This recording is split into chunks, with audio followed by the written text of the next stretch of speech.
This is the Bible of the electrogenic cell. It's not just the best book ever written on the subject, it's the only book ever written on this subject.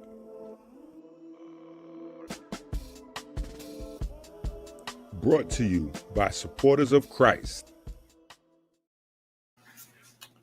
Oh man, it's going crazy today. We're going crazy today. We starting week 8. Listen, we starting week 8 strong. We starting week 8 strong. Before we get to the lecture, before we get to the week 8 lecture, we got an intro. Listen, before we get to the week 8 lecture, I have to timestamp, pun intended, I have to timestamp the video. Yo, I got to timestamp the video, pun intended. If you saw the, what's that? The icon, the thumbnail. If you saw the thumbnail, you saw Drake on the thumbnail. You saw Michael Jackson on the thumbnail. Magic Johnson. You saw Drake on the thumbnail. You saw Michael Jackson on the thumbnail. You saw Pinocchio on the thumbnail. We got a wild intro today. But keep in mind, at the end of the intro, we will be back. Somehow, the intro is going to lead us to this book. Somehow, the intro is going to lead us back to the textbook.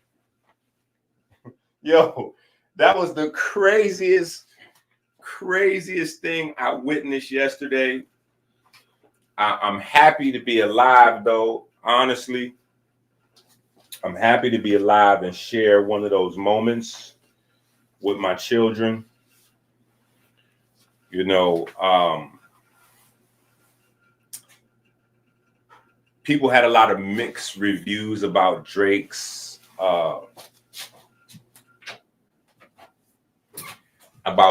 Iceman 3 video.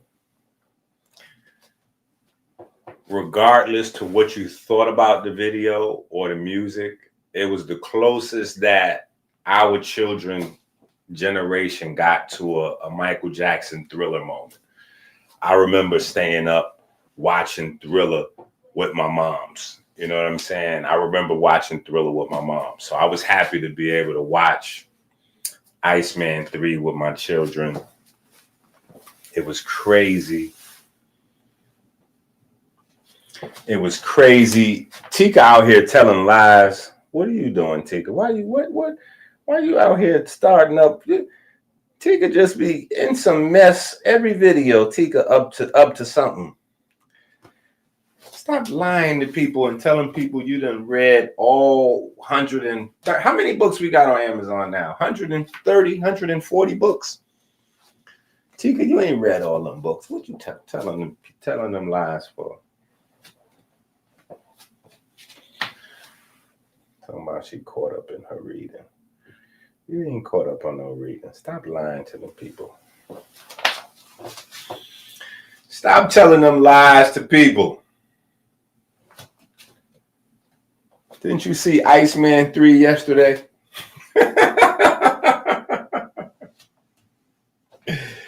Hey. Oh my goodness.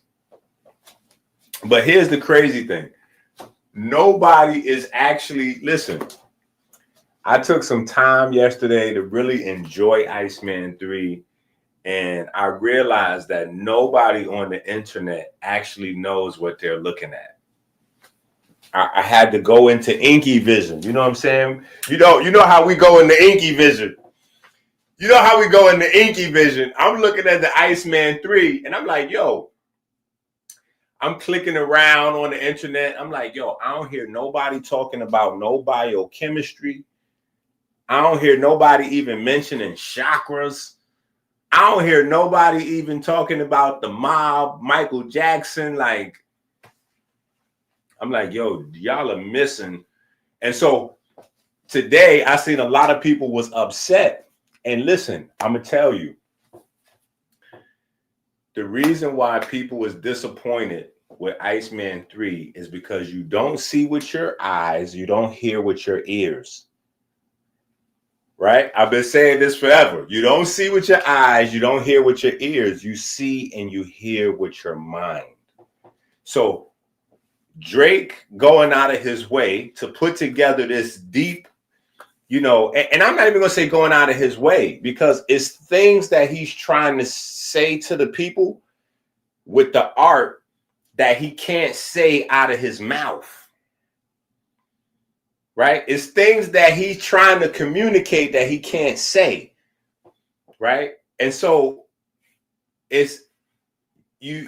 unfortunately, Drake, you're dealing with an audience that, average reading level in America is 4th grade. And the hip hop crowd is at the bottom of that. Just respectfully.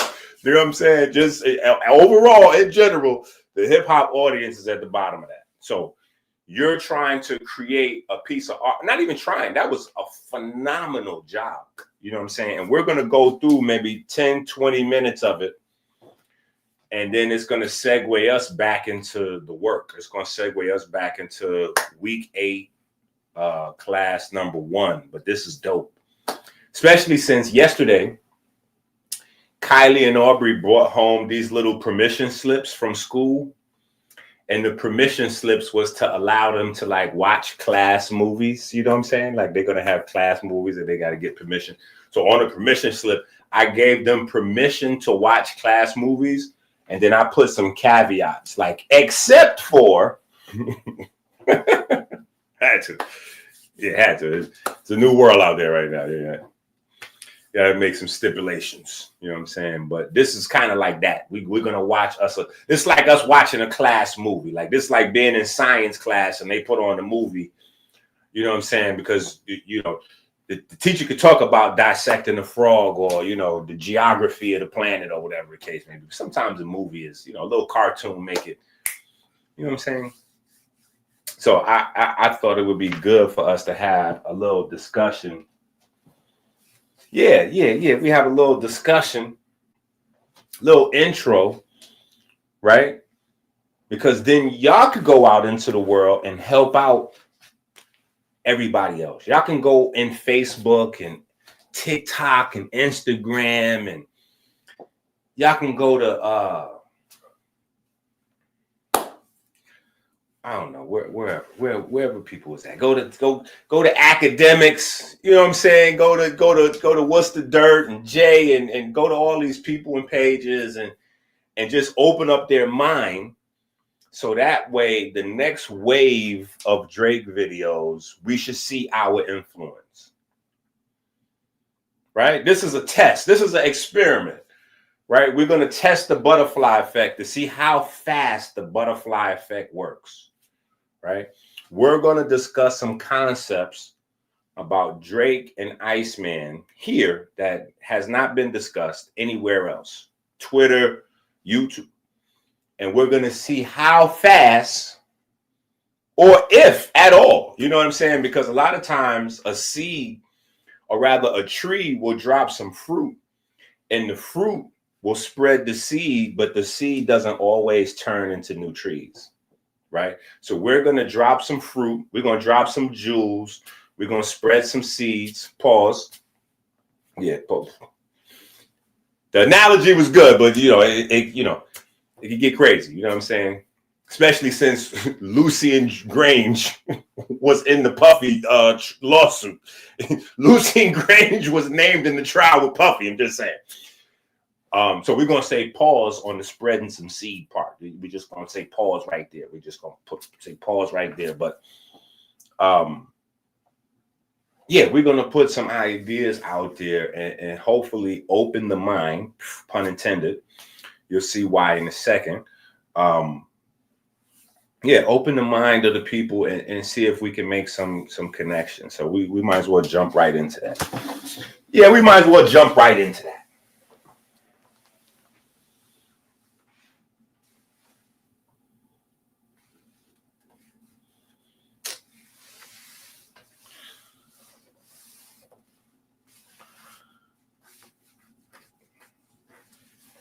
Exactly. Talking about she caught up with the class schedule. We gonna fight Tika. But no, everybody should be on the grind. Everybody should be on the grind and as aggressive as Tika is to get busy with the get busy. So shout out to Tika. So far, Tika has been. We got a few folks. You know what I'm saying? We got a few folks. But Tika has been like, we got a few folks that sit in the front row. You know what I'm saying? But Tika has been like sitting like with her seat, her chair and her desk is right next to the teacher's desk. She'd bring me an apple every day. You bring me an apple every day. You know what I'm saying? So, no, we on the grind, though. I definitely appreciate you and Peyton and M4. You know what I'm saying? No. Peyton keep trying to put himself in the back. You know what Peyton is? Let me tell Peyton about himself. Let me tell y'all about Peyton. You know who Peyton is? I used to be Peyton. You know what I'm saying? So I know exactly who Peyton is. Let me tell you who Peyton is. Peyton is the guy, you know, he dressed nice. You know, he up to date with his technology and all that. You know what I'm saying? He got a little attention from the ladies and all that. So, you know, he might cut class every so often. You know what I'm saying? Like, he's that guy, right? And what happens is people see how he's moving. You know, some of the other fellas, they see how he moving. And so they start moving like him, right? But they don't know he faking, right? He's really studying hard, doing all his classwork, his homework, getting high scores on the test, everything. So when the report cards come out, he got an 85, he got a B plus, A minus, you know, he got high grade on his report card, and all his buddies got D's and F's, and they confused. They don't know what. They're like, yo, what are you? Yeah, what is that? What you got going on? You paid the teacher? What, like, how you get that grade right there? That's how Peyton is moving.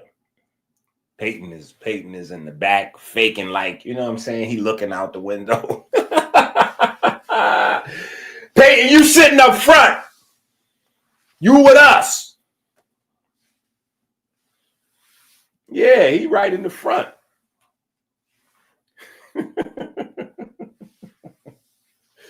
All right, let's get to this Drake. Let's get to Iceman 3. Let's get to Iceman 3 so we can get to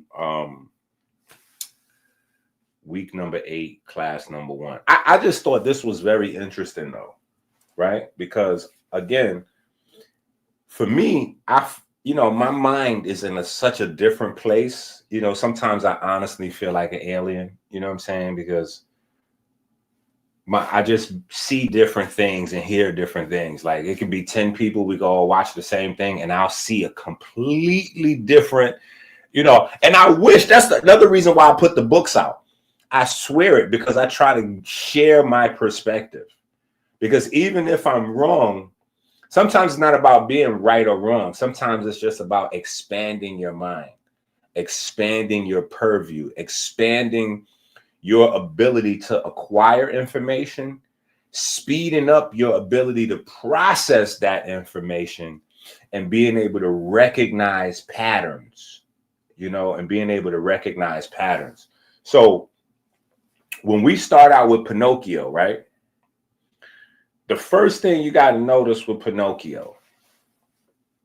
Let me ask y'all a question in the chat.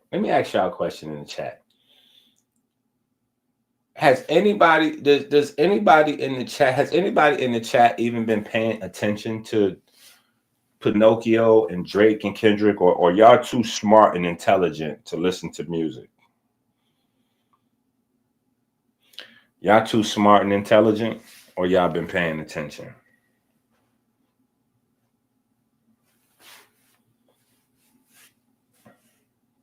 Come on out the closet. It's okay. Don't be shy. M4, you can't lie. I don't know what you're doing trying to be quiet. Every different push-ups video he sent me got different music in the background.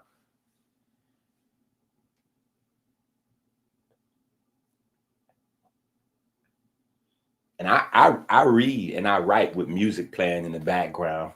You know, I clean up the house with music in the background. You know, I have music in the background.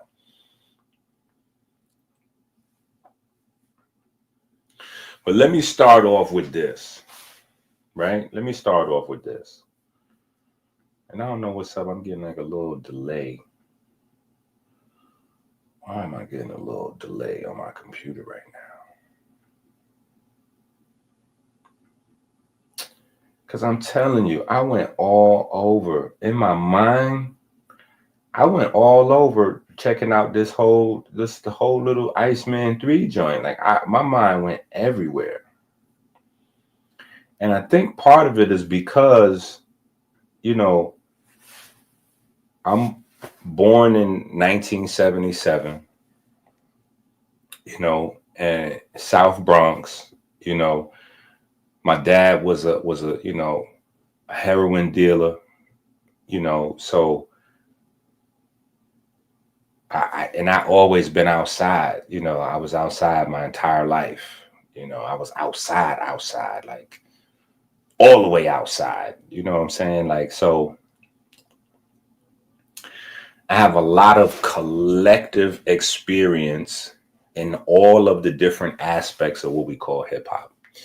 And then, you know, being a avid reader, voracious, you know, like a ardent student, just the way my mind processes things, I have to learn things. You know, I have to learn things and go deep. So some of you have gotten some of the information that we've done that has vanished over the years, where I have taken deep dives into the music industry. And I think the first part, right, before we even get to Pinocchio, right, the first part of the whole Iceman 3 concept that everybody's missing, right? And we covered this quite a bit. I even did live, you know, like with my homeboy. I even had Architect, who's a platinum producer. My homeboy, the twins that I bring on and we talk politics and all that, he's a platinum producer with everybody from Timbaland, Jodeci, Missy, EPMD, like, you know, y'all see him when I bring him on. I guess he looks like, you know, we're in the dad club. So I guess he just looked like an older guy talking that positive politics, consciousness, whatever. But, you know, guys be from, you know what I'm saying? So one of the things that we got to keep in mind, right? Marketing, right? When you marketing is about appearing, it's about resonance, right? Let me write that on the board for today. Marketing is about resonance. That's a very important term.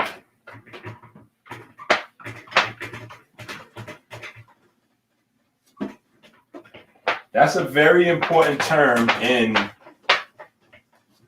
the music business, the Drake situation, Prince, Michael Jackson, all of those things, resonance. But it's also very important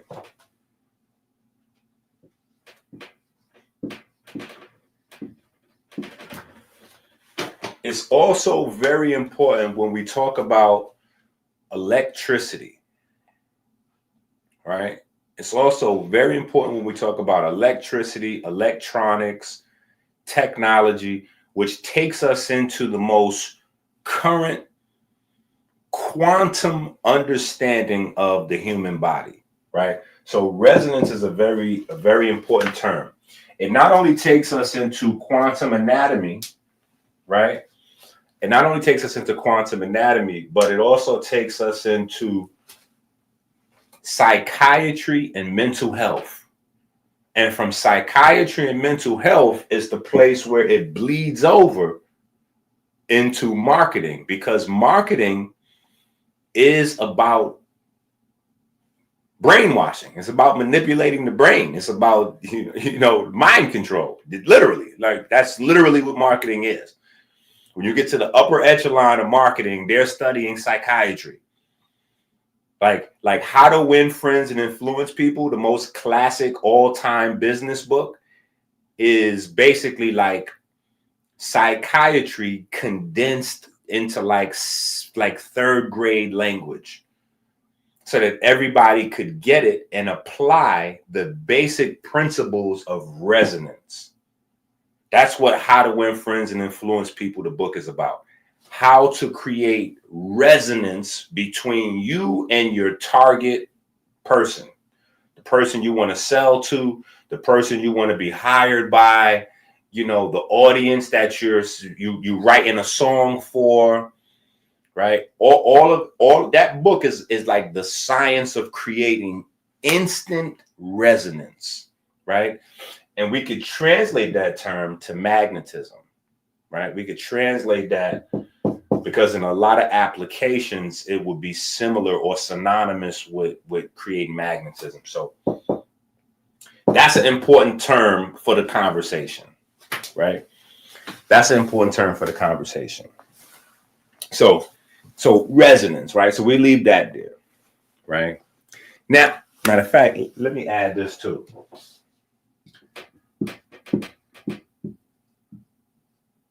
Technology, right? This is what you gotta know.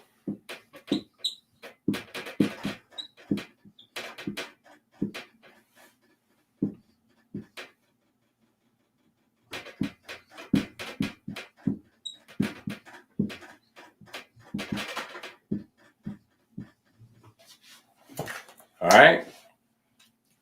A record label is a bank plus a technology company. This is the fundamental. So everybody watching Iceman, they don't know what they're looking at, right? It's bank plus technology equals record label, right? Now, when you need a bank and you can't get a bank because your vision is not something that's tangible, right? It's not something that has a resume. It's not something that's proven. You're a visionary. You want to create something for the very first time. Banks aren't going to give you any bank, right? Banks aren't going to give you a loan. So you have to go here. You have to go to the mafia. You have to go to the mafia. You got to go to the mob. You got to go to the street, right? And it wasn't until the 80s, right, that black people had access to the mob or the mafia. Or I ain't gonna say the mob or the mafia, but it's not until the 80s that black people have access to mafia type money. Mafia type money, and that creates mafia type connections. That creates mob ties, right? When black people from the street, from crack, right, from heroin, are now able to get millions of dollars in short periods of time and start to make connections with the actual, mafia and the mob, right? So this is the framework of the music business. I want you to understand this, right? Now, remember over here with resonance, we got biochemistry.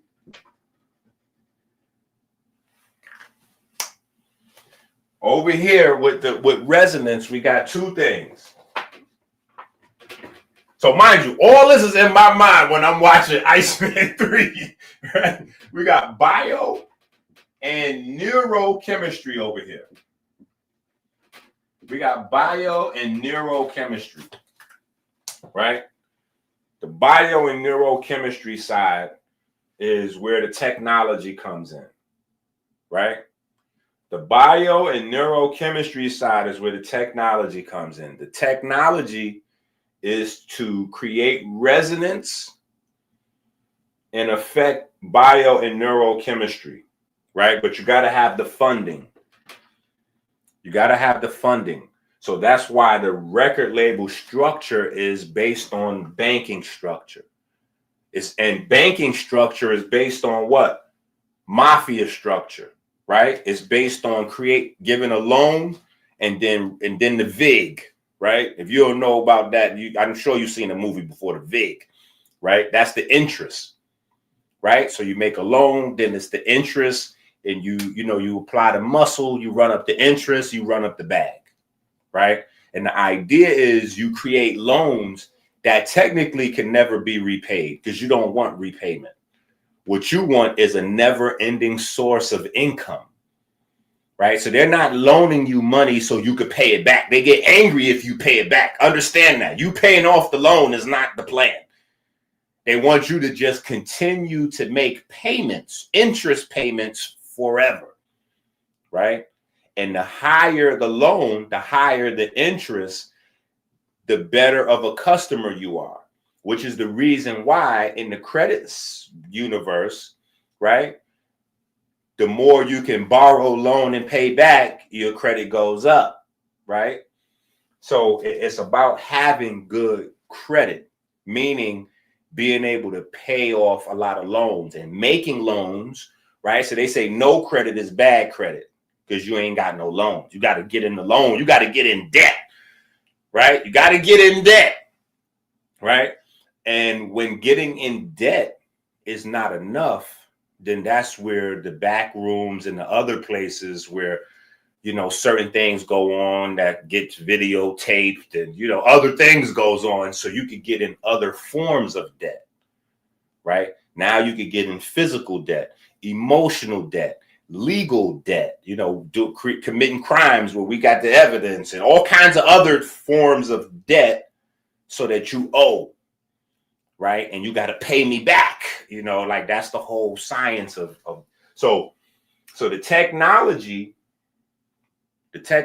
part is about access to controlling the chemistry of people's hearts and minds, right? That's what the technology does, right? And the technology does that through resonance, right? But these campaigns have to be funded, right?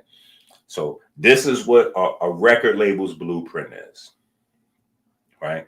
Going back to the fundamental understandings started with Max Planck and Maxwell, right? As Maxwell figures out electromagnetism. And so from there, once it's a well-established science that electricity creates information and magnetic fields store information. Electricity creates, magnetism stores, right? And light is kind of like the medium. Now you have technology able to record voices, record ideas, right? So now we get tapes. Now we get, ADATs. We get reel to reel. Or did I do that backwards? Right? We get reel to reel, ADATs, tapes, and the science advances till we get CDs and, going forward and forward and forward. But it's just based on those two basic things. Electricity being able to create information and magnetism being able to store it, right? That's the technology. That's the technology, right? And this all begins out in Germany. This all begins out in Germany, the same place as the Pavlov theory and how to learn how to entrain brains and control minds and things like that. So these things bleed one into another. These things bleed one into another, right? Listen, this is how it goes. I'm telling you, this is crazy. So when I seen the Iceman joint, I was like, yo, this is wild. I can't believe he put all this together. That's why he can't just sit down and make a 20-minute interview and say these things. Drake is too smart for that. He's not going to say these things because that's what Prince did. Prince got killed. Michael Jackson went out there and started saying things. Michael Jackson got killed. So what Drake is doing is Drake is trying to show you some things. He's trying to show you and just let you fill in the blanks. You know what I'm saying? But putting all that together, which is the main reason that the climax of the series is in Italy, right? And when you get out there in Italy, the first scene that he got is him with the mob. Literally, the first scene that he has in this Iceman 3 video is him getting a package from the mafia. Like, and people is watching this and they're not looking at what they... Let me show y'all something. Let me show y'all something real quick. Because right now I'm just talking and it might not make sense. So let's look at this. Here's an article. Here's an article. Let's look at this article right here.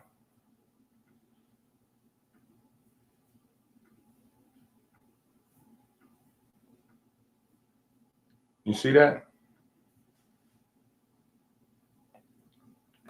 Mafia plan to murder Michael Jackson. Goodfellas star Frank DeLeo reportedly claimed. See this?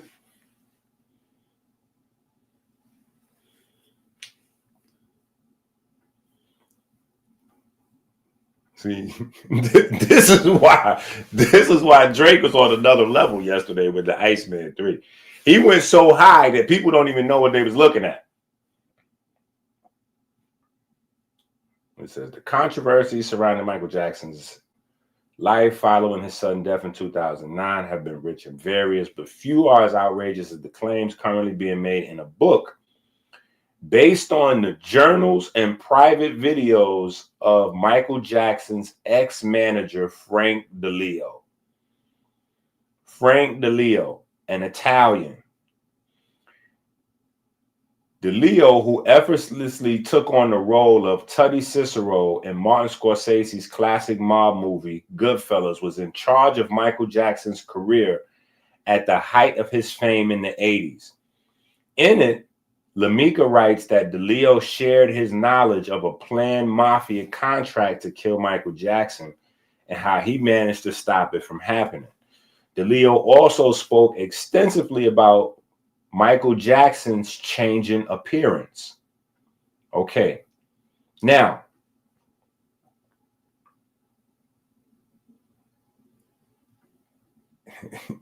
yeah. Wait a minute. Now it's getting Now watch. Now it gets spookier. It gets spookier. It gets spookier. This might take us more than 10 minutes because the more I talk about this, the more I'm gonna think of stuff. This is gonna get even spookier, right? Let's look at this real quick. Watch this. Hold up. Man, how do I put this? Okay, bam. Okay, now let's go. Okay, boom. We over here. Look. Let's go here. Okay, so here's the video starting off, right? Now, the first scene with Drake is this. This is the first scene with Drake. He's walking into this Italian like pub. You know what I'm saying? Like an Italian bar / restaurant / team clubhouse. You know what I'm saying? Like this is a classic mafia spot, right? So we don't get to see Drake until right after we walk by like the OG, you know, the retired mafia guys. We see Drake, right? This is the first time we see Drake. and Drake is walking by, you know. Now, first thing, I recognize the trophies because, you know, one of my workout songs is still Trophies. Drake has a song called Trophies. And in that song, he's explaining a lot of things. And this is way before any beef or anything like that popped up. But he's explaining a lot of things in that song, Trophies, right? So you have this, right? Then you have this. He stops and pauses right here. So when he stops and pauses right here, I said to myself, okay, he stopped and paused right there for a reason, right? He stopped and paused right here for a reason, right? And this is the reason I think he stopped and paused right there. Hold on. This word right here, right? That word right there, right? That word right there literally means the changing room. When you translate that, the Italian to the English, that word means changing room. So the people that's critiquing the Iceman 3 movie, you gotta call it a movie because it was 90 minutes, right? Even if like half of it was like fake, you know, like it was time filler scenes for them to change, you know, places or whatever. It's a lot that's in this joint. You know what I'm saying? It's a lot that's in this joint. So when you go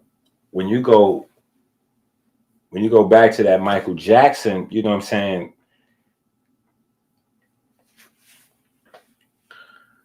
When you go back to the Michael Jackson, and Michael Jackson makes the man in the mirror, and we watch Michael Jackson have a transformation, and not only does he have this physical transformation from like a black person to like more white type of features, where his skin is not only being whitened, but also like his nose is being, you know, like redesigned, and his cheeks are changing, his hair texture. He's also like going through social changes. He's going through psychological changes, right? From the introspective space, you know, where he's like an adult, but he's still a kid, to the point where he running around with different women. We literally watched him go through his adolescent phase where he running around with different women. He getting jealous when Lionel Richie hugged Diana Ross. He, you know, knocking down Elvis' daughter, and he was, you know, he went through his adolescent phase. Then we saw him go through his adult phase, where he like, now he not focused on women, you know, he trying to get back into his pro-black roots, and he trying to study Elijah Muhammad and the Nation of Islam, and he trying to figure out some, you know, everybody goes through similar phases. You know what I'm saying? You go through your adolescent phase where you're kind of running around partying, and, you know, then you get older and you want to connect with your roots, whether your roots are black roots, Irish roots, whatever, German, Australian, Jamaican, Haitian, whatever. We go through a space where we get a little older, we get more introspective. We want to start figuring out some other, you know. So we watch these transformations, you know what I'm saying?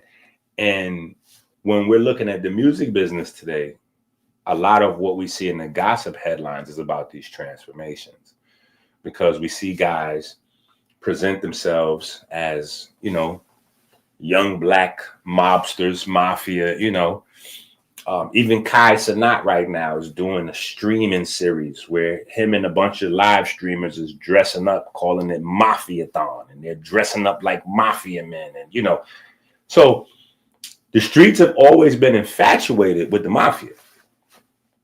That doesn't need any proving. That can't even take a debate. That doesn't need any proof. So these things have been floating around so much that we're not being able to put two and two together. You know what I'm saying? So let me show y'all something else. Before we get to Pinocchio, and we get to today's, we segue into the biochemistry a little bit more. What am I looking for? What's this guy's name? Because if I find this guy's name, then it's up. What's this guy's name? All I need is this one guy name, and then it's going to be up. It's going to be up and stuck up.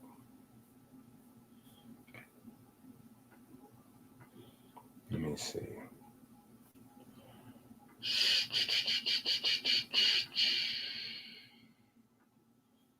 Dang, what's this dude's name?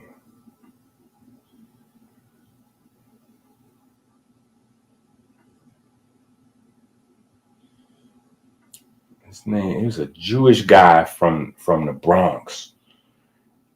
Oh, no. He's from Harlem. Yeah, it's a Jewish guy from Harlem. Hold on. It's a Jewish guy from Harlem.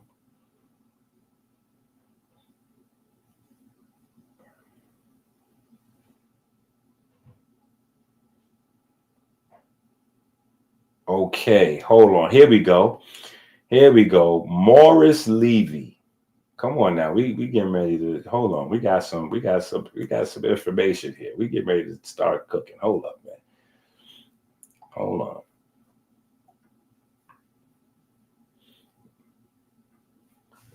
Here we go. Hold on. Okay, Morris Levy. Is this him? I think this is him. Morris Levy, American entrepreneur, co-founder and owner of Roulette Records, partner of Birdland Jazz Club. He was a prominent subject of investigations into organized crime and the music industry, and was convicted of extortion shortly before his death. Okay, this is what I'm trying to show y'all here. This is what I'm trying to show y'all here. Levy, who went by Moshe, right? Moshe, right? Yeah. That's exactly what you think it is, right? Or Mo within the music industry, was described by Billboard as one of the record industry's most controversial and flamboyant players, and by Variety as the octopus for his far-reaching control disproportionate to the size of his companies, meaning his companies was tiny, but he had mad control over the record business, and they couldn't understand why, right? Right up until the time in the 90s when he got caught by the feds for organized crime. Okay. Yeah, that's what it was. I thought he was born in New York, but born in the Bronx, but no. He's from Harlem. Yeah, because by this time, at this time, you know what I'm saying, the Jewish people still kind of was uptown. They still had Harlem and the Bronx locked down. So I got confused, but it's Harlem he was born in. Right? Yeah. 13 years old, he gets into the nightclubs, and he was approached by the record people from ASCAP. You know what I'm saying? From ASCAP. Look at this story here. This is where this is what people is missing. If you watching Iceman 3 and you looking at Iceman 3 thinking that Drake flew to another country and spent millions of dollars to do a movie about Kendrick Lamar, you confused. You confused. You're confused. If you think the lawsuit is about Kendrick, you're confused. This ain't about that or who won or lost the battle. This has very little to do with that. This has to do with the mafia in control of the music business. That's what this has to do with. You know what I'm saying? So him even going to Italy to do this was crazy. Him going to Italy to do this was insane. So anyway, the first scene is this room right here. All right, let me see. The first scene is where he goes into this room. It's called the changing room. Right? So he goes into the changing room. Now, here's another thing. Here's where it gets crazy. I know nobody paid attention to this. Nobody even peeps this, right? Come on now. Come on now. See, somebody's awake right now. Somebody's awake right now. At least I got KLP. KLP, you up. You up. Right? But here's where the story spins to Pinocchio. Right? It's so much happening in this video. I can't even go through the whole video. I ain't doing, I'm not a music debunking Illuminati. I ain't, that's not my bag. We're doing health. We're doing chemistry today, like every day, right? It just so happens that what I saw yesterday is connected to neurochemistry, biochemistry, and inspiration, cellular respiration, the breath. Right. So we're going to get to all of those things in just a second, but we got to walk it down through some of at least the beginning of this craziness. Right. So the first thing we had to do was translate that word spagliati, right, or whatever that word is. I don't want to butcher it. Into English. Right. And that gave us changing room. Right? That's changing room. So when you're dealing with changing room, right? We talked about the physical changes and the mental changes Michael Jackson went through, but you also got to remember when we're talking about money and mafia, you're talking about changing money, right? You're talking about money laundering and money laundering on a large scale, right? You're talking about billions of dollars of money being laundered. Right. So money changing. Right. So there's that. Right. So now when he walks through that room, when he walks into that room, you see the old Italian guys, they're doing their thing. But he walks into the bleachers. Now, the bleachers is all blue seats mixed with yellow seats. Right. So now these blue seats and yellow seats is where Pinocchio comes in. Yeah, the blue and the yellow seats is where Pinocchio comes in. Right? Let's get us a Google. Right? Hold up. What's the name of that? What's the name of that there? I know y'all see it on the screen. Torcida Giallo. Okay, so let's Google that.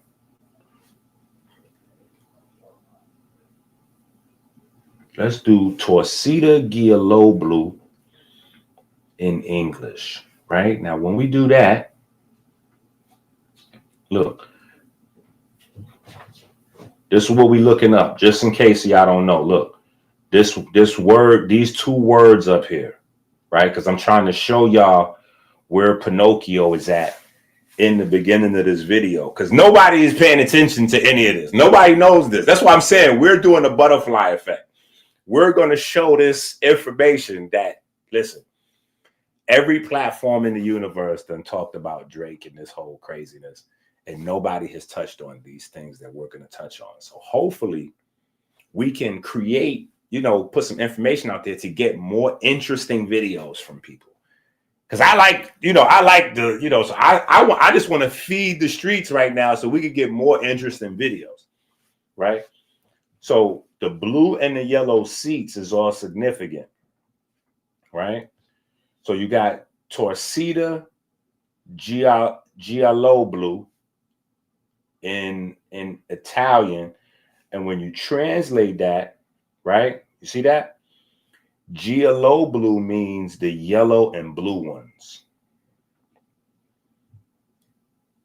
You see? Giallo blue means the yellow and blue ones, right? So that's where Pinocchio comes in. I know y'all like, wait. Doc, we thought you was going to show us Pinocchio. That's just yellow and blue. What does yellow and blue have to do with Pinocchio?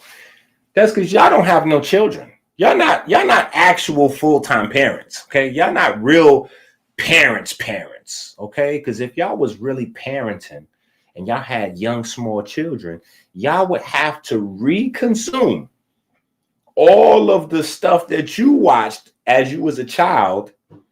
Before you show it to your children, you got to watch it again just to make sure, because Walt Disney is, wow, they'll slip some messages, you know what I'm saying? And gender bender, get crazy. So you got to review some of this stuff before you let the children watch it. So when you watch Pinocchio, the whole entire Pinocchio cartoon is about blue and yellow. The whole entire Pinocchio cartoon is about blue and yellow. It's about blue and yellow. Remember, Joseph or Geppetto, right? Geppetto,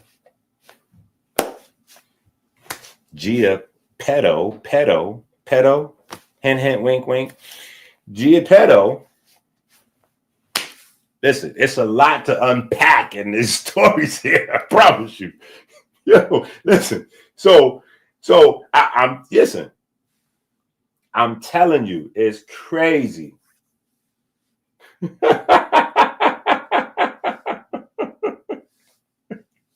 Yo, listen. I'm telling you, because this is my life. This is where I'm from. You know what I'm saying? Like so.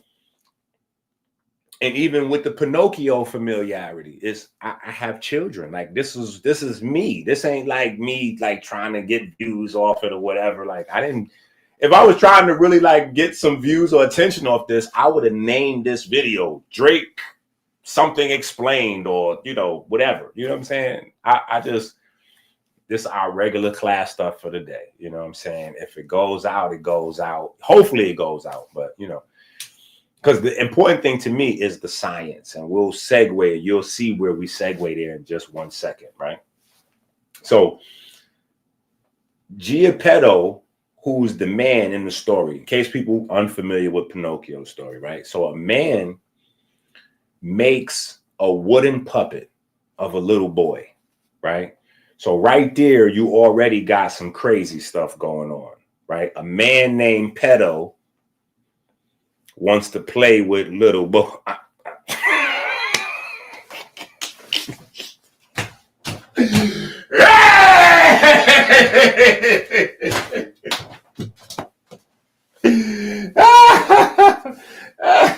Yo, no, I'm just kidding.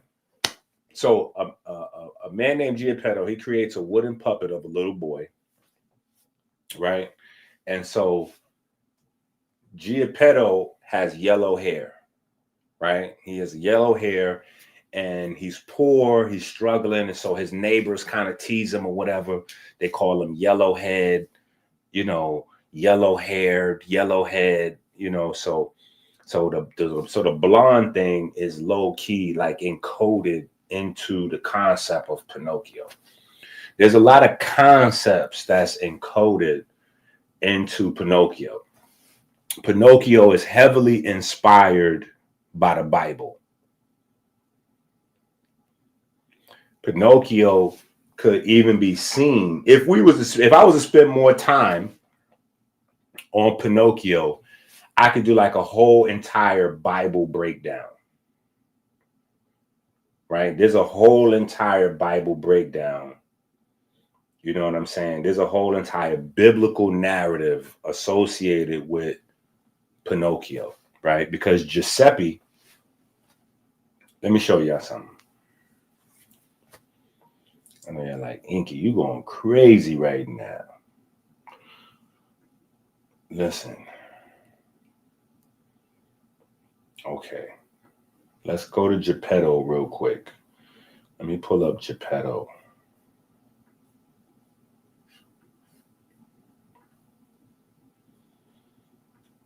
All right, let's pull up Geppetto.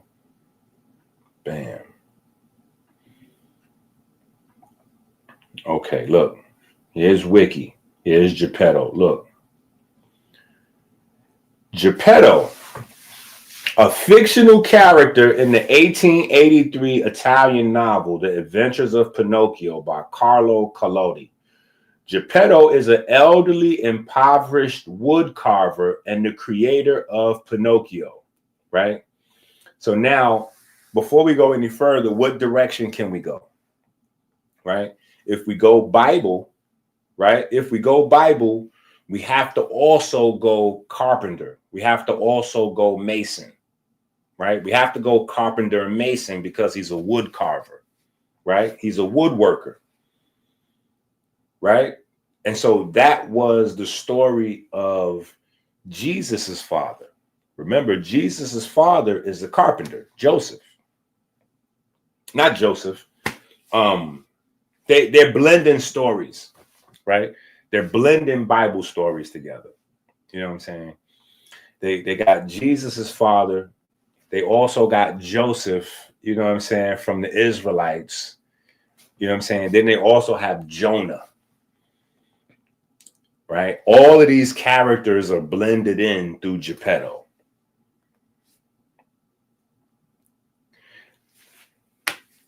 Come on now. Look, come on now. You see how we putting this thing together? Then they gave him breath, right? Then they gave him a soul. The whole idea is that he wants a soul. The whole idea is that he wants the breath, respiration. Come on, see. I told y'all somebody's awake. Somebody's awake. So, but hold on though. Look, because right now we jumping ahead, you know what I'm saying, and we all over the place, you know what I'm saying. But that's why I wanted to do this anyway, because you know we need to have a little fun with it, right? But let me bring it back to where we was at. Remember, we was here, and I looked up these Italian words, and I was talking about the seats being yellow and blue, and how this bring us to Pinocchio, right? Okay, so here, let's go. He wears a yellow wig, right? So Geppetto, the wood carver, right? The father of this artificial boy, right? He wears a yellow wig. So that's where the yellow comes in, right? Now we fast forward through the story, or through the story of Geppetto anyway, and we get down to, man, did I go too far? Oh, here we go, right here. Right? Geppetto wishes, before falling asleep, Geppetto wishes upon a star for Pinocchio to become a real boy, right? Now that's where most people, that's the only thing that most people really grabbed a hold to in terms of the conspiracy theory surrounding like the Iceman, you know, the Iceman conspiracies. They're like, Drake's name is the boy and Kendrick wanted to be the boy, you know, so Kendrick is Pinocchio, right? But there's a lot more buried in here, right? Folks have talked about Honest John already and Pleasure Island, so I don't feel like I need to introduce any concepts surrounding that, right? But the magic comes into the story from the Blue Fairy, right? So there's a, you know, so Geppetto is praying to the Blue Fairy, right? So Geppetto is yellow and the fairy is blue, right? Geppetto represents the yellowheads, the mortals, and blue represents the magic, right? Blue represents the gods, right? Now, if we want to bust even further, like if we want to really go down a rabbit hole, we go right from blue gods to You know, we go right to Kemet, right? The original place of the blue gods, right? We go right to Kemet and Ptah and this is, we go, but we're not doing that right now. We're not doing that right now. I just threw that out there just in case you at home, you know, yeah. But so there, that's the yellow and blue, right? So that's the yellow and blue right there, right? So remember, we just in the beginning of the video, right? This is still the very first scene. Drake walk up in the spot, right? They show the spot. And then all of a sudden, you know what I'm saying, they show Drake. He walking through the spot. They show the mobsters.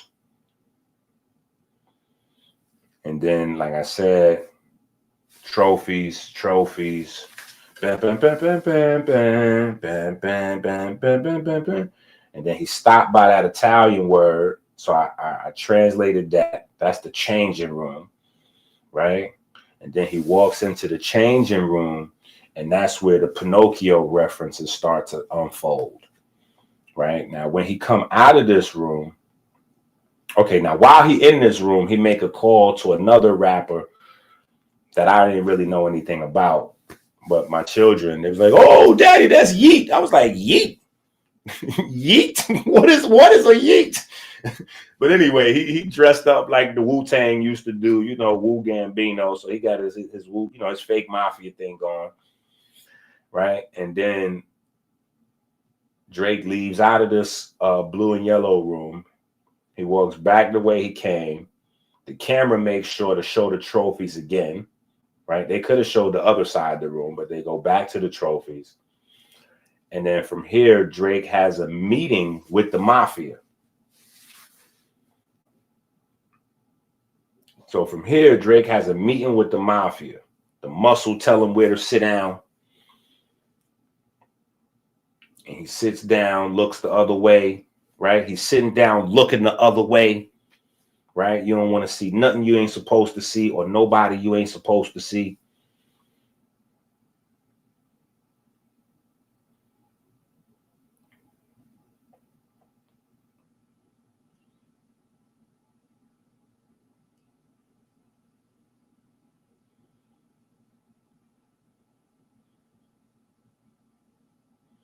So they give him something, and then it looked like he put it in his bag.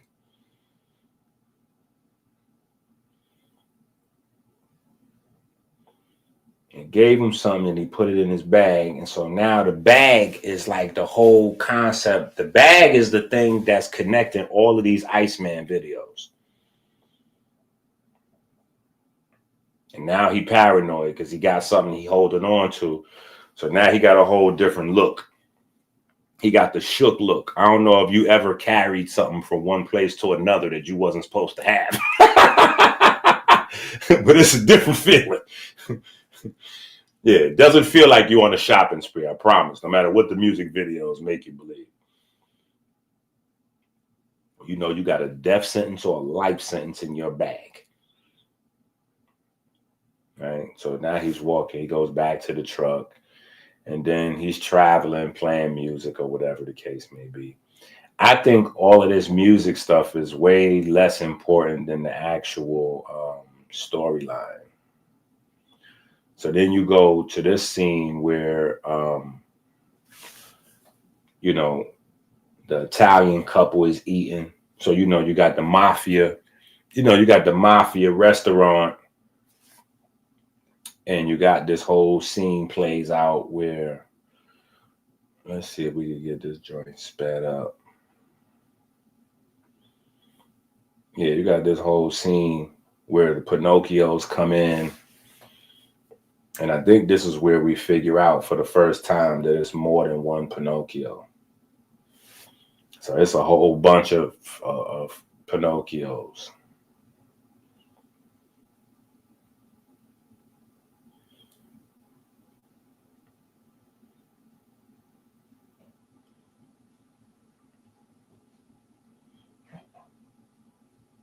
Yeah, it's a whole bunch of Pinocchios. and they all get served the ice cube, ice cube. And I don't know if that is meant to be blood or if it's meant to just be ketchup, you know, or both, because it's wrapped. So it could be an entendre, right? Because they got an ice cube, you know, with, you know, it's tasteless, you know what I'm saying? So you might have got a condiment to add some taste to the food, or, you know, you might have just got a brick.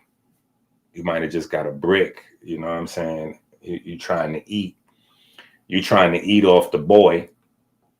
Right. So I don't know what to, you know, you can go crazy with whatever you want to go crazy with here. You know what I'm saying? You can go crazy with whatever you want to go crazy with here. Right. What else was crazy? Let me see. This whole scene here where Drake gets surrounded by the record label executives. I thought this was something that we needed to add into our little discussion. Right, because we're going back to, oh man, my bad, my bad. Y'all done missed that whole little. Well, y'all ain't missed much. I was just showing this scene right here. My bad. I was showing this scene here where where it was in an Italian restaurant. Right, it was in an Italian restaurant, and the Pinocchios came in.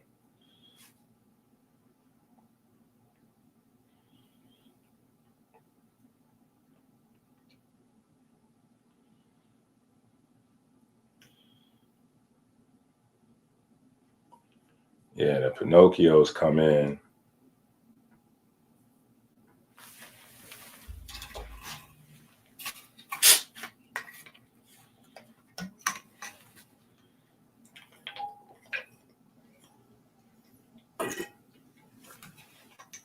And they try to sit down at the table.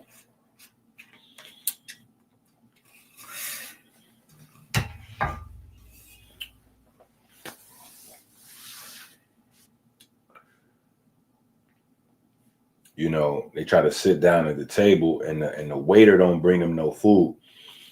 The waiter only brings them an ice cube. Yeah, the waiter only brings them an ice cube. So I don't know how far Drake is going with this. Right? I don't know how far Drake is going with that. He gave them all an ice cube, right? Because that could be them trying to eat off the boy. That could be a brick. That could go back to the whole beef that Ice Cube had with his label, right? Because remember, Ice Cube is the first one in the rap business to go against the label and to say that the label was pimping the artists and ripping the artists off and all that, right? So that goes back to Ice Cube, you know what I'm saying? So there's a lot of interesting things that you can grab that I just don't see the people on the internet really tapping into. Right, including the fact that Drake dropped this joint on Beyonce's birthday. Right, so I believe yesterday, September 4th, was Beyonce's 44th birthday. Right, and Beyonce, you know, Jay-Z got the 444 album, and so yesterday was 444 for Beyonce. Like I don't know, it's just a lot of concepts that, you know, because Akademiks had some like an interview with Meg Thee Stallion lawyers, and the Rock Nation people was asking a lot of questions about Drake, and so it's a lot of different, you know, the OVO, the Rock Nation executives was trying to get at Drake, so it's a lot of it's a lot of concepts, you know what I'm saying? It's a lot of concepts that after we see this scene where they get the ice cube on their plate,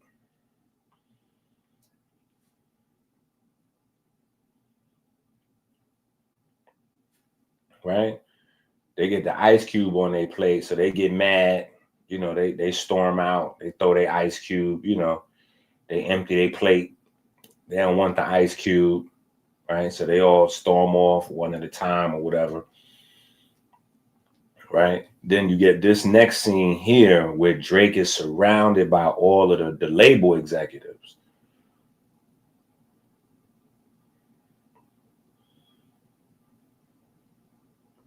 all of the label executives. You see what I'm saying? So that's where I'm like, okay, so when you think about the Rock Nation and the woo woo whoop and all that, you know, like that's where it gets crazy. But mind you, this is after hours. You know what I'm saying? So you got the bank folks. And if you look at how some of these people are dressed, you can see some of these people look like executives, but some of them look like the old school mafia guys, right? And that kind of takes us back to the beginning of this whole concept of the mafia running the music business, right?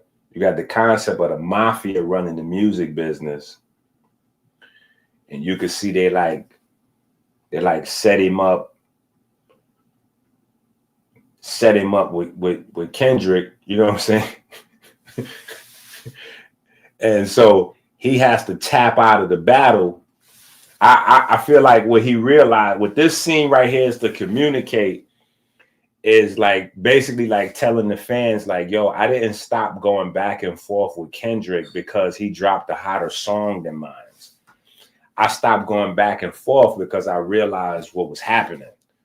I realized it wasn't me versus Kendrick. It was me versus the entire industry.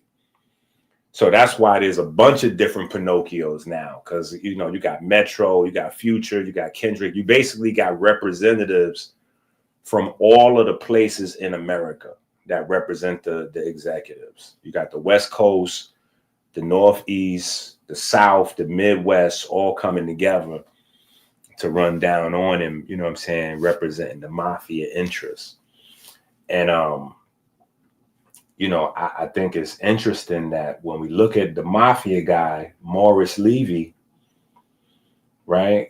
Morris Levy's interest in the music business passed on to, interestingly enough, Lucian Grange.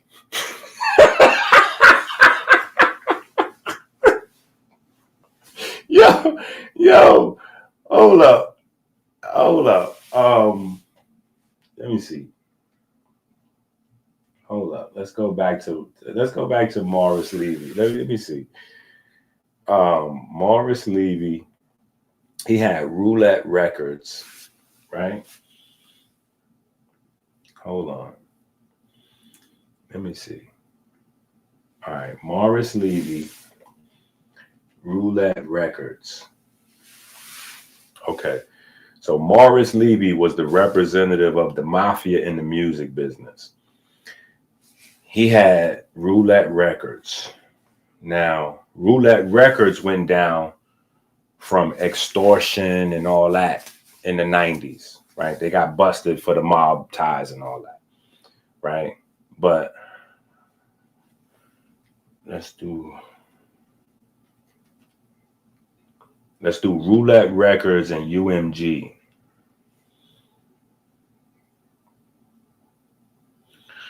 Roulette Records, Sugar Hill. Okay, hold up. Let's see. Sugar Hill. Okay, so now you see here, this is where hip hop starts at, right? This is the beginning of hip hop right here. Y'all following so far? This is the beginning of hip hop. Sugar Hill Records, an American record label specializing in hip hop music that was founded in 1975 by husband and wife Joe and Sylvia Robertson, with Milton Malden and funding from Tony Rivera and Morris Levy. Okay.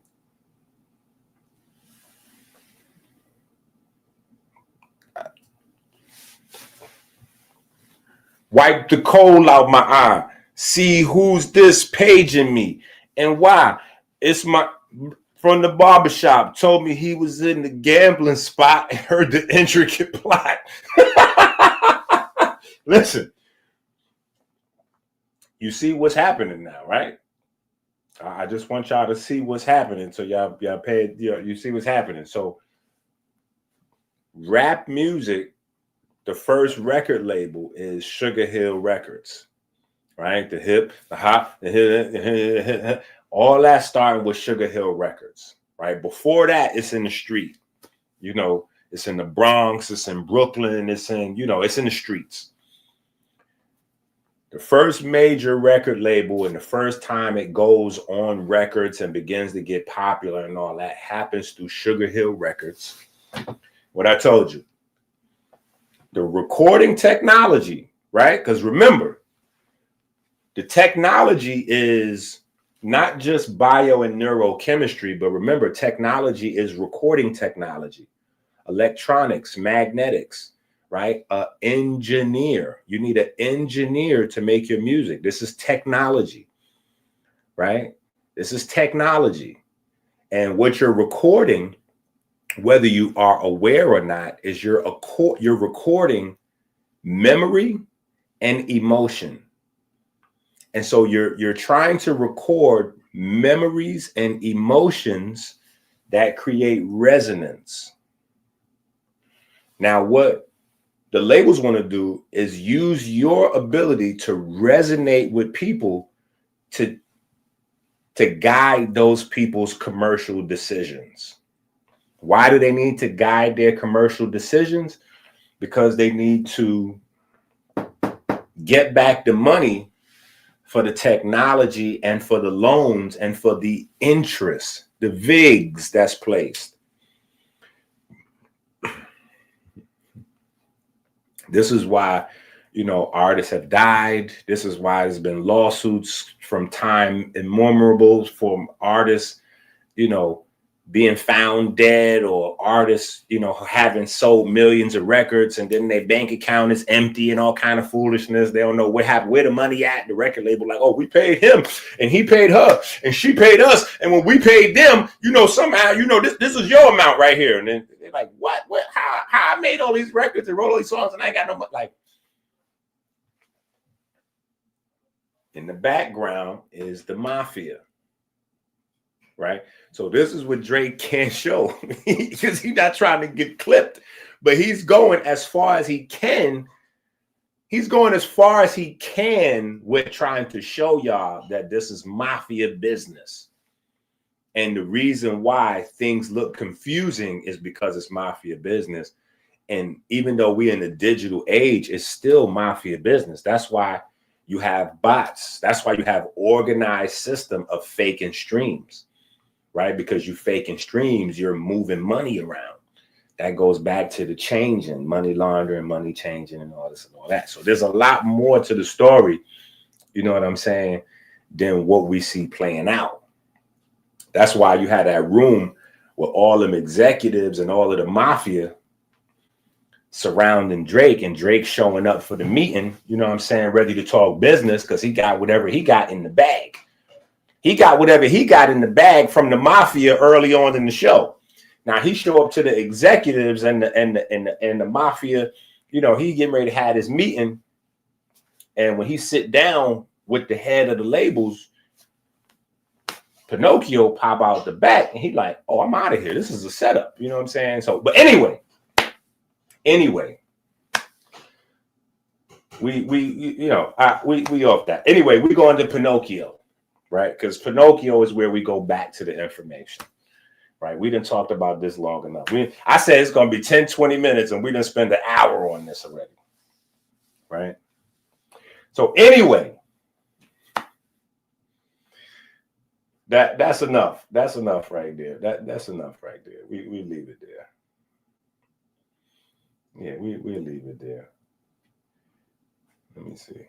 Do we need to go in any deeper? Nah, because I don't want them folks looking for me. yeah, we leave it alone. I did enough. I did enough. Yeah, I did enough. All right, but we can go back to Pinocchio, right? Because that's where we get over here to the resonance, the biochemistry, neurochemistry, right? So Giuseppe, let's go back to Giuseppe.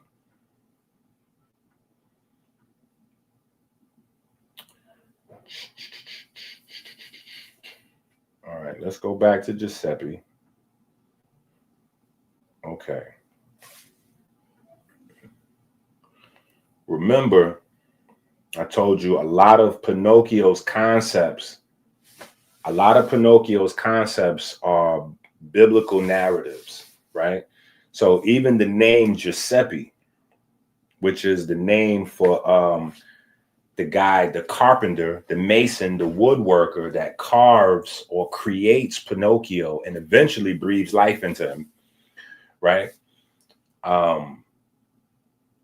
His name is actually Joseph. His name is actually Joseph. Giuseppe is Italian for Joseph, right? So that's where we open up a whole entire biblical narrative. And if we weren't sure, we could skip down to like the action part of Pinocchio here, right? Remember, Pinocchio meets John and he gets tricked into going to Pleasure Island. When Pinocchio returns home, you make sure y'all can see. When Pinocchio returns home, he finds the shop empty, full of dust and cobwebs. And later he learns from a letter left by the Blue Fairy that Geppetto ventured out into the ocean to try to rescue Pinocchio from Pleasure Island. And he had been swallowed by Monstro, right? Let me see if y'all can get a look at Monstro. Do they have a picture? All right, boom. Look at Monstro. You see Monstro? All right? You see Monstro right there?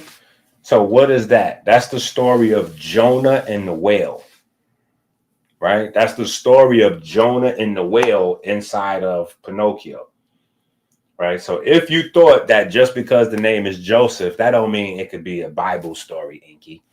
Inky, that don't mean it could be a Bible story. We don't really have another story of a whale swallowing somebody and they survive inside the whale for a few days and come like that's now we would be getting ridiculous, right? So inside the story is called the Terrible Dogfish, but it's really just a big whale, right? And Pinocchio gets swallowed. Pinocchio goes into the whale and Pinocchio burns some wood. Pinocchio burns wood to choke the whale into coughing them out, right? Which I also thought was funny because that's combustion inside the whale. Combustion kills. There's no such thing as burning carbs and fat. Anyway, so, but all of this talking, right? We've been talking for an hour and 20 minutes. And I still ain't addressed the elephant in the room. Doc, where does this relate directly into the biochemistry and neurochemistry? Or did you troll us for an hour to talk about Drake?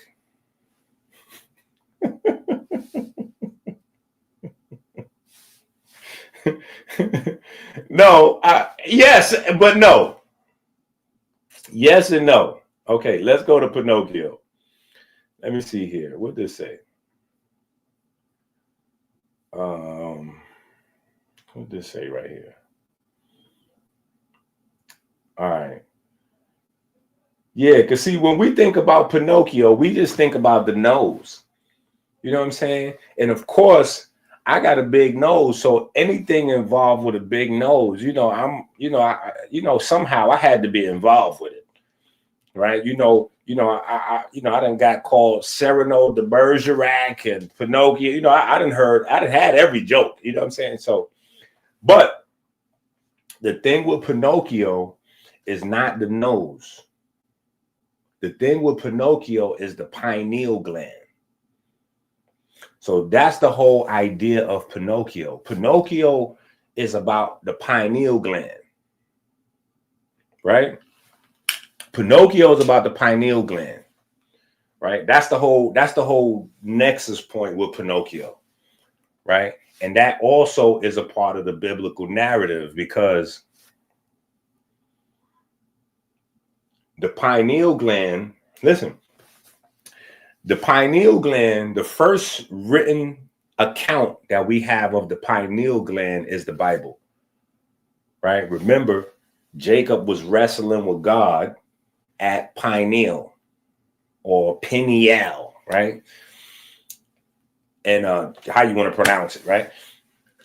Jacob was wrestling with God at pineal, right? That's the first real story we have about pineal. You know what I'm saying? So, but that's what Pinocchio is about. The whole story of Pinocchio is about the pineal gland, right? The pine cone, the pine seed, the seed of the pine, right? The seed of the pine. Think about that. A boy represents the seed of a man. Even in the Bible, right? To pay attention to this, because this is real. The Bible determines your nationality based on your father, the seed of a man. So all throughout history, it's always been special to have a son. You know what I'm saying? Girls get violated. Nobody wants girls. You know, you celebrate if you get a boy. You happy if you get a healthy girl, but you want a boy, right? You want a boy because the boy carries on the family name, right? When a girl has a baby and she gets married, she takes on the name of the man. If you want to continue to spread your family, your bloodline, your seed, you do that through the boy, right? So the boy is always special in science, in family structure, in genetics, that way, right? So it represents the seed, right? Well, the type of tree that Pinocchio was carved out of, the type of wood, is pine, right? So Pinocchio is symbolic of the seed of pine, right? The pine seed, right? The pine seed.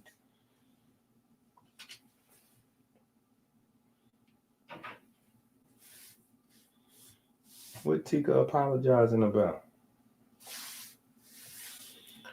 Tika, we don't know what you're talking about.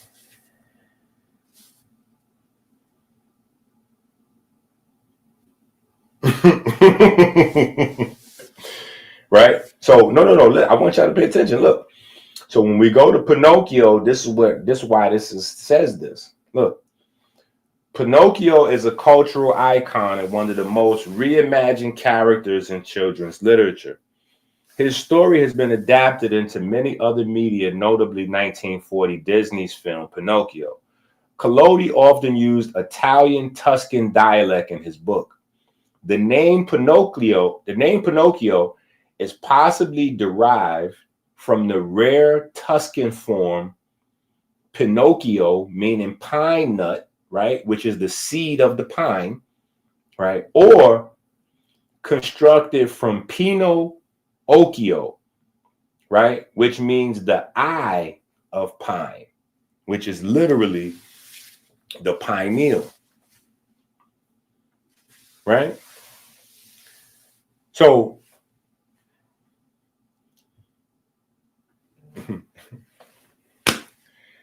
this is what I'm saying. This is what I'm saying. It's a lot more to the story. You know, it's a lot more to the story than, you know, what. It's a lot more entertaining. You know what I'm saying? It's a lot more information. It's a lot more jewels buried in the story. Like there's a lot of stuff in the story. You know what I'm saying? Now for us, this is where we get off.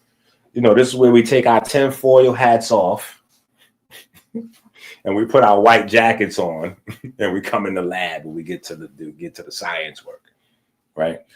We get to the science work. But I was saving this conversation because I've been watching the Iceman series, and I had a you know, from watching the online stuff, I had the idea that he was going to unfold some more stuff, and I wanted to see some more stuff before I jumped out there, right? But if you go into your book, right? If you go into your book and you go back, right now, today we're doing week 8, day 1. But if you go back to, what is this, week 2? Not week 2. If you go back to week 3, right? If you go back to week 3,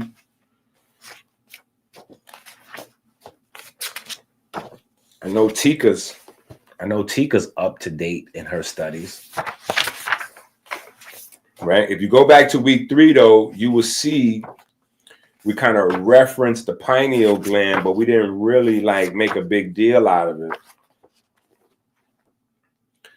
right? We didn't really make a big deal out of it. And because I had the intention of circling back around and trying to make it a little bit more fun and exciting, give Drake a minute. Give our man Drake a minute to see what he was going to do. Right? Give Drake a minute. Let me see what Drake going to do. Right? Because in the pineal, we have a lot of exciting activity. Right? We have a lot of exciting activity when we get to the pineal gland. Right? And I think today, right, week 8,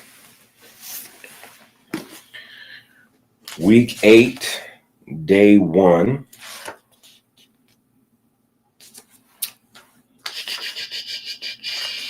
it is week 8, day 1, I believe. Yeah, we kind of segue around into mentioning the pineal gland again, right? And we don't directly mention the pineal gland, but we do mention the pineal gland. Kind of like how the Iceman video is. You know what I'm saying? You got to know. If you know, you know, right? But if you go to page 252, we talk about the melanin catecholamine axis. Right? We talk about the melanin catecholamine axis. And we kind of segue around from there.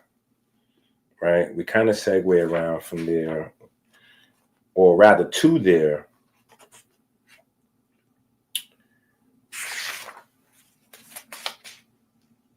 With our conversation. Well, you'll see in a minute. We'll get to it. We'll get to it, right? But we talk about this in quite a few different books about the reason that the pineal gland has such a strong blood flow. Your brain doesn't have a good blood flow to it. Your brain is poor in blood flow, right? But the pineal gland has like the second strongest blood supply in the human body. And the reason particularly is because the pineal gland is the center of resonance. It's the center of resonance between your blood, your heart, and your brain. The pineal gland is the center of resonance between your blood, your heart, and your brain, right? And resonance has everything to do with emotion. And it has everything to do with feeling. It has everything to do with emotion and everything to do with feeling, which is literally the target of media, the target of marketing, the target of promotion, the target of mind control, right? Yeah, that's why there's a thing with repetition, right? You repeat commercials over and over and over. You know, the commercials, some of us 30 years old, 40 years old, 50 years old, 60 years old, we still remember commercials from when we was 10 years old. Because the commercial was so well designed to bury itself in your psyche. It does that through resonance. It does that through resonance. And the pineal gland is the organ of the third ventricle to share that resonance from the brain through the blood with the heart. Right? So there's that. We talk about that. We talk about that quite a bit. But what we're going to talk about week 8, day 1 is we're going to talk a little bit about the pineal gland, melatonin, and the effect of melatonin on mitochondria, right? The effect of melatonin on mitochondria. So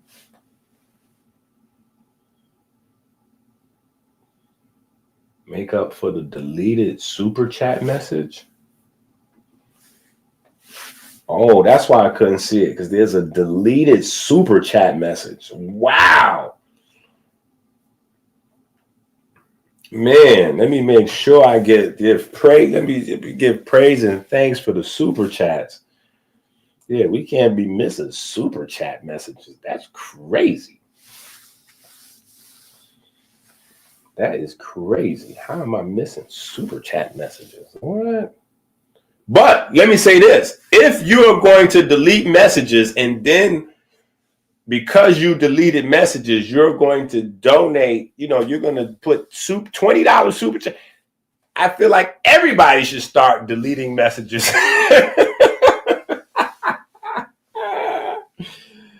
Oh my goodness. We love you, Tika. All right. So let's start up this week 8, day 1 conversation. Right? Lecture title, how many waters per ATP? How many waters per ATP? Right? And what we kind of want to narrow down is we want to kind of get to some specifics. Right? We want to kind of get to some specifics. Right? When we talk about electrogenesis, right? We talk about electrogenesis and we talk about aquagenesis,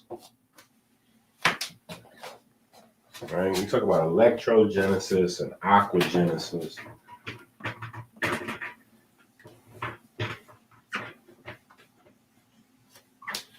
I should leave resonance here. I should leave resonance here because, yeah, we'll see. If I need the space, I'll take it down. But for now, we'll leave resonance there because resonance plays such a key role in things like quantum tunneling, right? Quantum tunneling, quantum entanglement, right? Quantum entanglement. You can say quantum entanglement is a form of resonance. Yeah. You can say quantum entanglement is a form of resonance, right? So there's a lot with the term resonance, right? But we want to get to some specificity with electrogenesis, aquagenesis, and ATP recycling or ATP synthesis, right? So we go H2O per ATP. Woo. Right? H2O per ATP.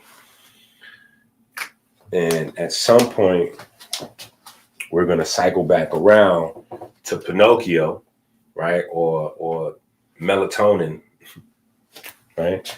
For the rest of the show, we're gonna interchangeably just throw Pinocchio in there when we're talking about melatonin or the pineal gland, right? If you don't know the connection point, your pineal gland creates melatonin in your body, right? Your pineal gland creates melatonin by breaking down serotonin and changing it over to melatonin. That's that's a main driving factor in your circadian rhythm, right? Is the transfer of daytime serotonin into nighttime melatonin, right? Daytime serotonin to nighttime melatonin. In fact, hold on. Let me just go everybody go to the website and buy some herbs real quick. Take a break.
All right, so before we even go here,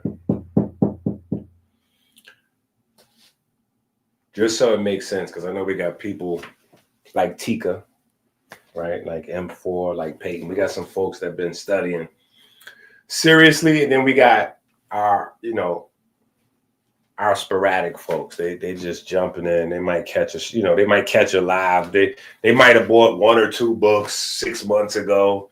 They might have got some bitters 2 years ago. Like who, they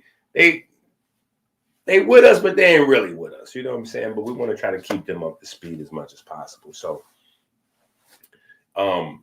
just to make it a little bit more coherent, right? So, the pineal gland, which is what Pinocchio, the word symbolizes, or the seed of the pine, right? The pine cone. In the human, it is responsible, for resonance between the brain and the heart. Not just the brain and the heart, but also between you and the world around you, right? Between you and the world around you, right? Between you and the world around you. So that's where circadian rhythms come in at, right? And that's where serotonin and melatonin play a heavy role, right? That's where serotonin and melatonin play a heavy role. But the relationship is bi-directional, right? One of the things that people don't talk about, like for instance, or at least they might talk about it, but they don't know what they're talking about. Yeah. Even if that sounds crazy, that's exactly what I meant to say. They might talk about it, but they don't know what they're talking about.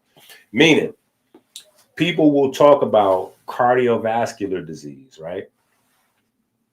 And they'll talk about poor sleep, right? But they don't realize that all these platforms, Andrew Huberman, all these people, they're talking about it like this, going in this direction, right?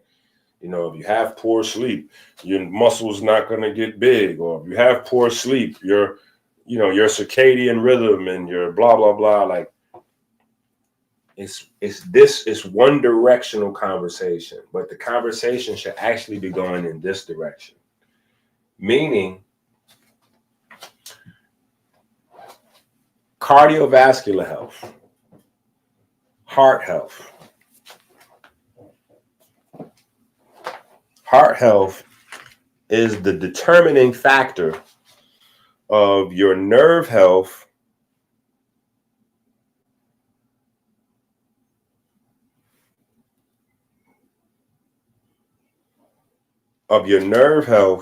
and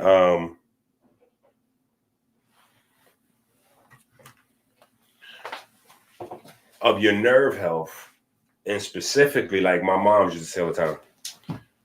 Right now I'm in daddy mode. I got my baby's text. Anyway, but my mom used to say all the time, I got bad nerves. Yeah, I got my nerves is bad. I need me a cigarette. My nerves is bad. I need me a coffee. My nerves is bad, you know. And then she'll get something that makes her nerves bad, actually, thinking that that's going to help her nerves, which a lot of people do, right? But your heart being bad actually de-nerves your pineal gland. De-nerves? I'm not even sure if that's a word. I might have just Don King that right there. I might just made that word up. But hopefully you get what I'm saying. You lose nerve connection to your pineal gland when your heart health suffers. Right? In fact, let me see what the Google demons. Let me see what the Google demons say. Oh wow. Oh wow, that's interesting.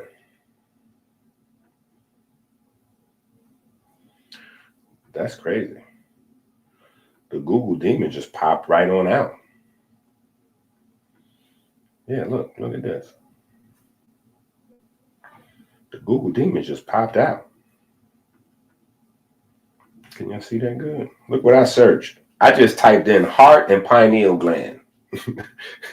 That's all I did was type in heart and pineal gland. I didn't lead this. I didn't give no specificity or anything. I just typed in heart and pineal gland. And look what the Google demons popped up. Heart disease leads to sympathetic denervation of the pineal gland, causing disrupted sleep patterns and reduced melatonin production in both mice and humans. This denervation is triggered by immune cells called macrophages that accumulate in the superior cervical ganglion, a nerve cluster that normally innervates the pineal gland. Melatonin, a hormone from the pineal gland, regulates the sleep-wake cycle and may also influence heart rate and blood pressure, suggesting a complex interaction where heart disease negatively impacts pineal function. Listen, I couldn't have said it better myself. I couldn't have said it better myself. That was perfect right there. Right? That was perfect right there. So when we're talking about the SA node, the AV node, the electric activity in the heart, when we're talking about that activity translating throughout the body, your body's health, cardiovascular health, respiration, or the respiratory system staying coupled to, carbohydrate and fat metabolism, right? There's an unsung connection between the suprachiasmatic nucleus, the third ventricle in the brain, and your heart. The suprachiasmatic nucleus and the third ventricle resonate with the heart through the pineal gland, right? And one of the ways that the pineal gland has far-reaching effects throughout the body is melatonin, right? To the point where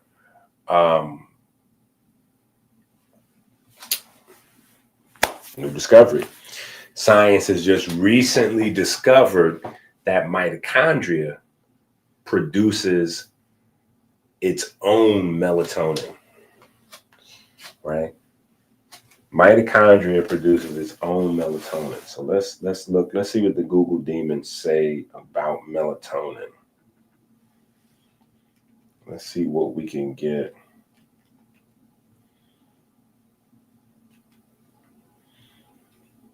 Let's see what they say here. Naturally occurring hormone. Boom, bam, boom, bam, bam, boom, bam, bam. Boom, bam, boom, bam, bam, boom, bam, bam. Boom, bam, boom, bam, bam, boom, bam, bam. All right. So we ain't getting much from the Google demons on this. Let's see what happens if we up the ante. Let's type in mitochondria and see what happens. Okay, now we type in mitochondria, and here goes the Google demons trying to show off now. Melatonin and mitochondria have a close relationship, with melatonin playing important roles in mitochondria function. Mitochondria can synthesize melatonin from serotonin. This process occurs in the mitochondria matrix. Melatonin produced in mitochondria is localized within the mitochondrial compartments. Melatonin as an antioxidant. Mitochondria are the primary site of reactive oxygen species production in the body, right? That's free radicals. Melatonin acts as a potent antioxidant within mitochondria, scavenging reactive oxygen species and protecting them from oxidative damage. Okay, so here's where it becomes important, where we cross over into the conversation about ATP, right? Here's where the pineal becomes important. Here's where melatonin becomes important in this conversation, because the more melatonin production you have,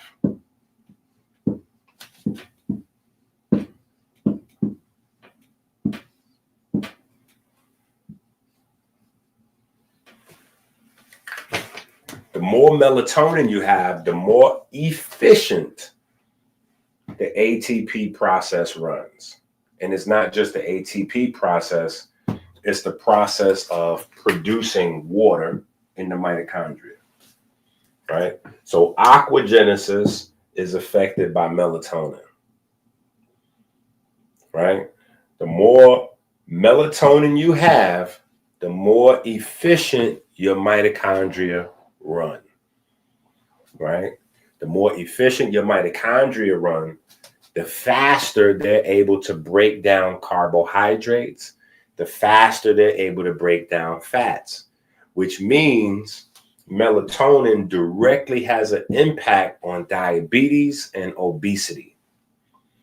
It has a direct impact on sugar sensitivity and fat sensitivity, on your body being able to produce acetyl-CoA, on your body's ability to utilize insulin sensitivity. All of those things are directly driven by melatonin, right?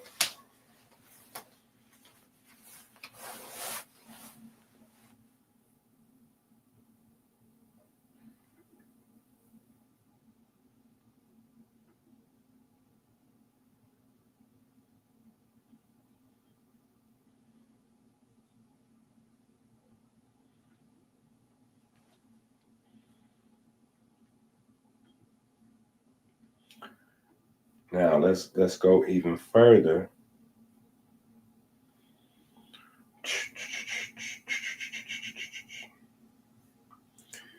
Yo, the algorithms is playing some wild games with this video.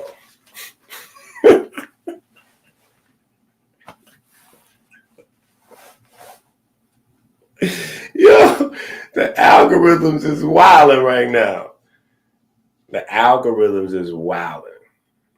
We are at an all-time low. We're at an all-time low, and there's a reason. Yo, I said we was doing an experiment to see what we could do with our butterfly effect. The algorithms is very much active trying to limit our butterfly effect today. That is crazy. That is crazy. Right? Okay. Let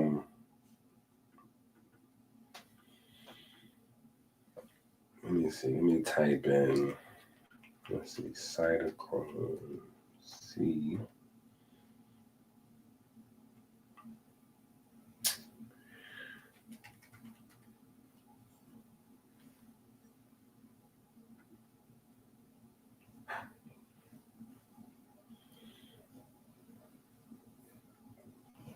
Okay. So now, if you look here, I typed in, oh, hold on. I typed in cytochrome C in red light, right? I typed in cytochrome C in red light, right? And it says here, red light is absorbed by cytochrome C oxidase, a key enzyme in the mitochondria, which enhances cellular energy production by displacing inhibitory nitric oxide and increasing ATP synthesis, right? This is red light, right? 600 to 810 nanometer range, right? This is absorbed by the heme, right? The heme A and copper B center, and the copper A center, and cytochrome C oxidase, right? So this is important. This is important. Whenever you have iron and copper together, you get electric and magnetic activity. Just think about that. The nature of iron is magnetic, and the nature of copper, right? One of the things that makes copper special is all of its electrical qualities, right? That is the magic of copper in general. In the human body, you know, it's elevated, right? Because when you look at the periodic table, it's gold, silver, and copper, right? And so when you look at like a lot of fairy tales or myths or magic or alchemy or even religious, you know, they have stories where, you know, gold, silver, and copper are, you know, elevated to almost like a divine level, right? Well, the thing with gold specifically is that gold does not interact with oxygen. So gold has a sort of immortality to it, like light. Anyway, copper, though, which has that same kind of almost similar type of color, right? Copper is electrically conductive, right? And so there are a lot of things that are electrically conductive, but these are the top three: silver, copper, and gold, right? I believe that's the order: silver, copper, and gold. But silver and gold, silver you don't get in large concentrations in the body, right? It's too heavy. Same thing with gold. Copper, though, you can have high concentrations of in the body, and so it makes copper much more prominent, much more special, much more of a divine nature, or of a high, you know, high status inside your biochemistry, because it brings those electrical, conductive, resonant qualities into the body, right? Into the body, which is the reason why a lot of technology was built based on these qualities of copper, right? So we get speakers and transistors and, you know, computer technology and all of those things built using copper as the electrical medium, right? To transfer and even transform some stuff, right? Even to transform some stuff when you get into building, you know, antennas and really large antennas and radars and some other stuff, right? So copper has a more than meets the eye kind of nature, right? So we talk about copper a lot because copper initiates the synthesis of tissue, the synthesis of bone, the synthesis of muscle, right? Along with vitamin C, right? Vitamin C, copper, and lysine come together to build tissues, right? But just have that in your back pocket, that copper has some subatomic qualities, some quantum qualities, because of its ability to interact with electrons in a certain type of way. and then electrons activity with photons. So copper is very special when it comes to electrons and photons. And in our body, there's some very specific places that copper interacts with iron, and you get some really, really special stuff going on, right? Like water, being produced in the mitochondria, right? Like water being produced in the mitochondria, right? Making it rain, right? So that's what this is here with the Google Demon. This is what this is talking about here. When it says the heme A and CUB center, right? That's copper, right? That's copper. That's copper. So when you go to, let me see. Let's take this off and just go to cytochrome C and see if we can get a picture.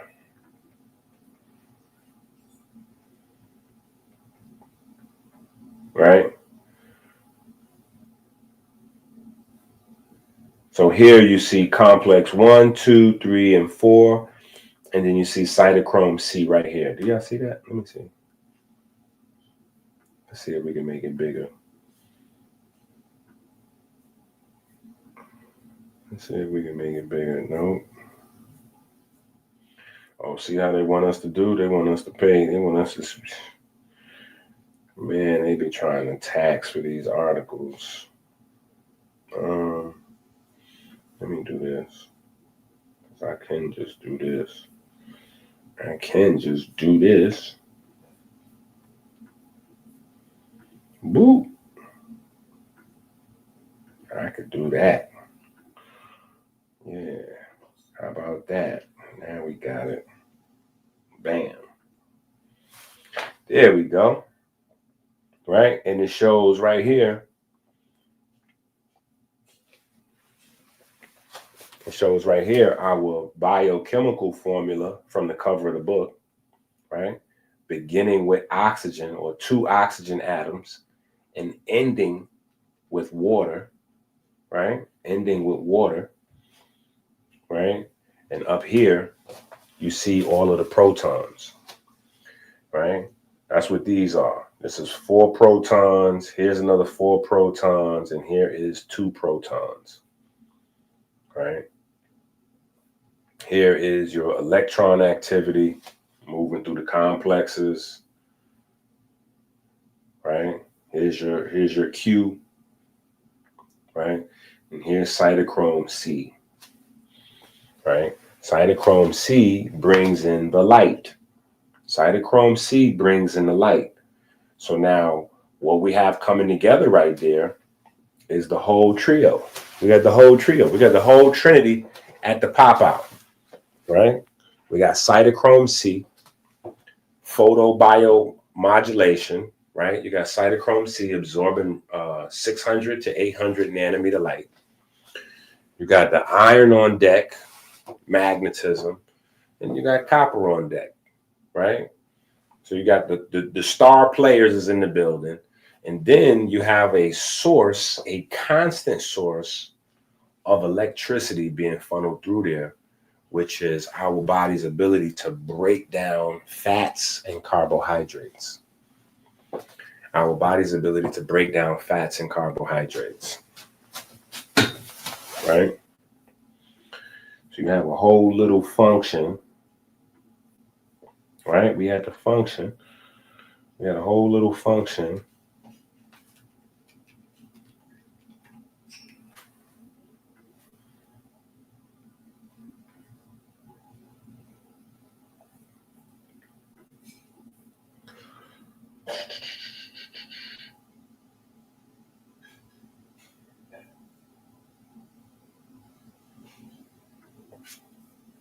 Okay, can y'all see that?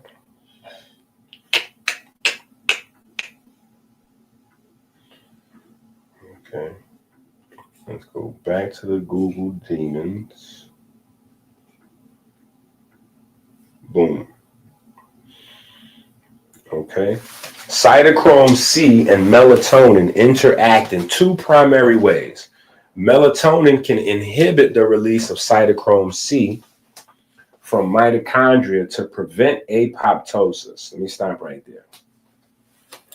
So cytochrome C being the major player in the last step of the electron transport chain. When the electron transport chain starts to bleed, right? When the free radicals get too high, right? And so this is where you see melatonin activity at, right? When the free radical activity gets too high, that is a sign that melatonin production is getting too low. When the free radical production gets too high, that means melatonin production is too low, right? If melatonin production is too low, it's so dangerous because low melatonin levels lead to cancerous conditions. It's so dangerous that your body just destroys the entire cell. That's what apoptosis is. So when your mitochondria start losing cytochrome C, right, which is the thing that brings the light in, right, your body would just destroy that cell. Recycle that cell and start all over again. So that'd be one of the cells. You know, your body recycles 50 billion cells a day. That'd be one of the cells that get recycled. When you bring that melatonin level up, that makes sure that the cytochrome C doesn't get ejected. That makes sure you don't lose that ability to metabolize that red light. And so you'll have a lot more mitochondria functioning in the cell, a lot more efficient ATP production, right? A lot more efficient blood sugar metabolism, fatty acid metabolism.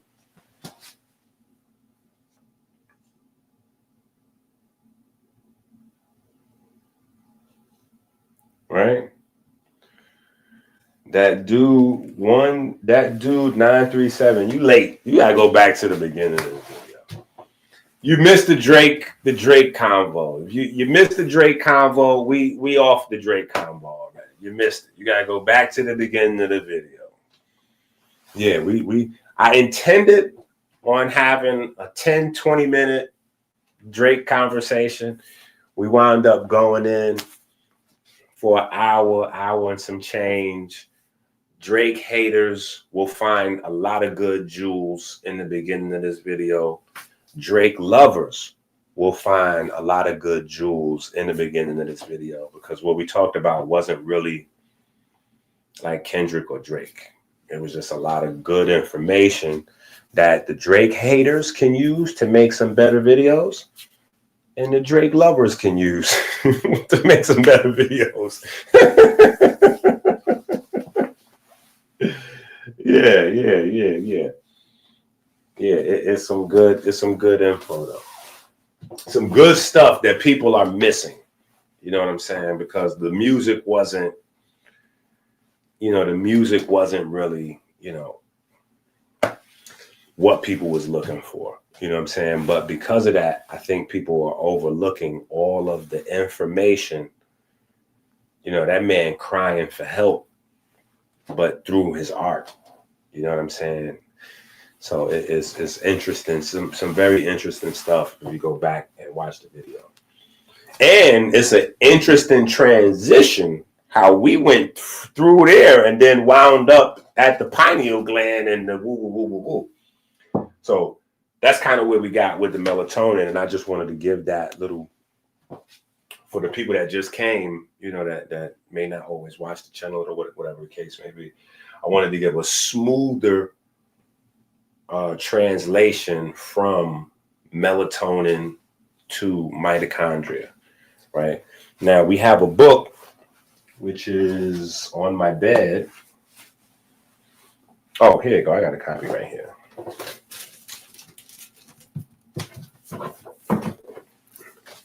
We have a book called Medicine, right? Where almost the entire book, we're talking about the relationship of mitochondria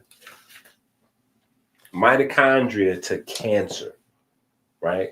Cellular respiration, and we're advancing the concepts of Thomas Seyfried and Otto Warburg, and we're going back ancient pretexts to the story of Wusia, Osiris, and how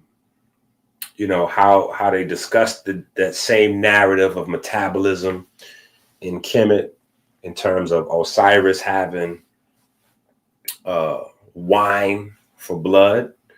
Wine for blood is what we have today with high blood sugar, right? Wine for blood is high blood sugar because wine is fermented fruit sugar. So the perfect black having sugar for blood, or fermented fruit sugar, or fermented carbohydrate, as blood sugar, is a early narrative, right? And we forget that Kemet was the first place to document diabetes, the first place to document cancer, right? So just but anyway, that's that book. What we're doing today in class is week 8, day 1, right? And so we're kind of having this conversation about mitochondria production, right? And where melatonin fits in is because melatonin is what determines a large portion of mitochondria efficiency in being able to create water and ATP, right? So hopefully that's making sense for my family that's here for class, and hopefully the family that's here for the Iceman and Michael Jackson, hopefully they got some good stuff in the first 60 to 90 minutes. In fact, what's funny? I think we spent the exact amount of time discussing Iceman as the Iceman video. The Iceman video is about an hour and 20 minutes, hour 30 minutes, something like that. All right, so when we look at that picture, right? When we look at that picture, though, let's go back to cytochrome C, right? Let's go back to this picture for a second.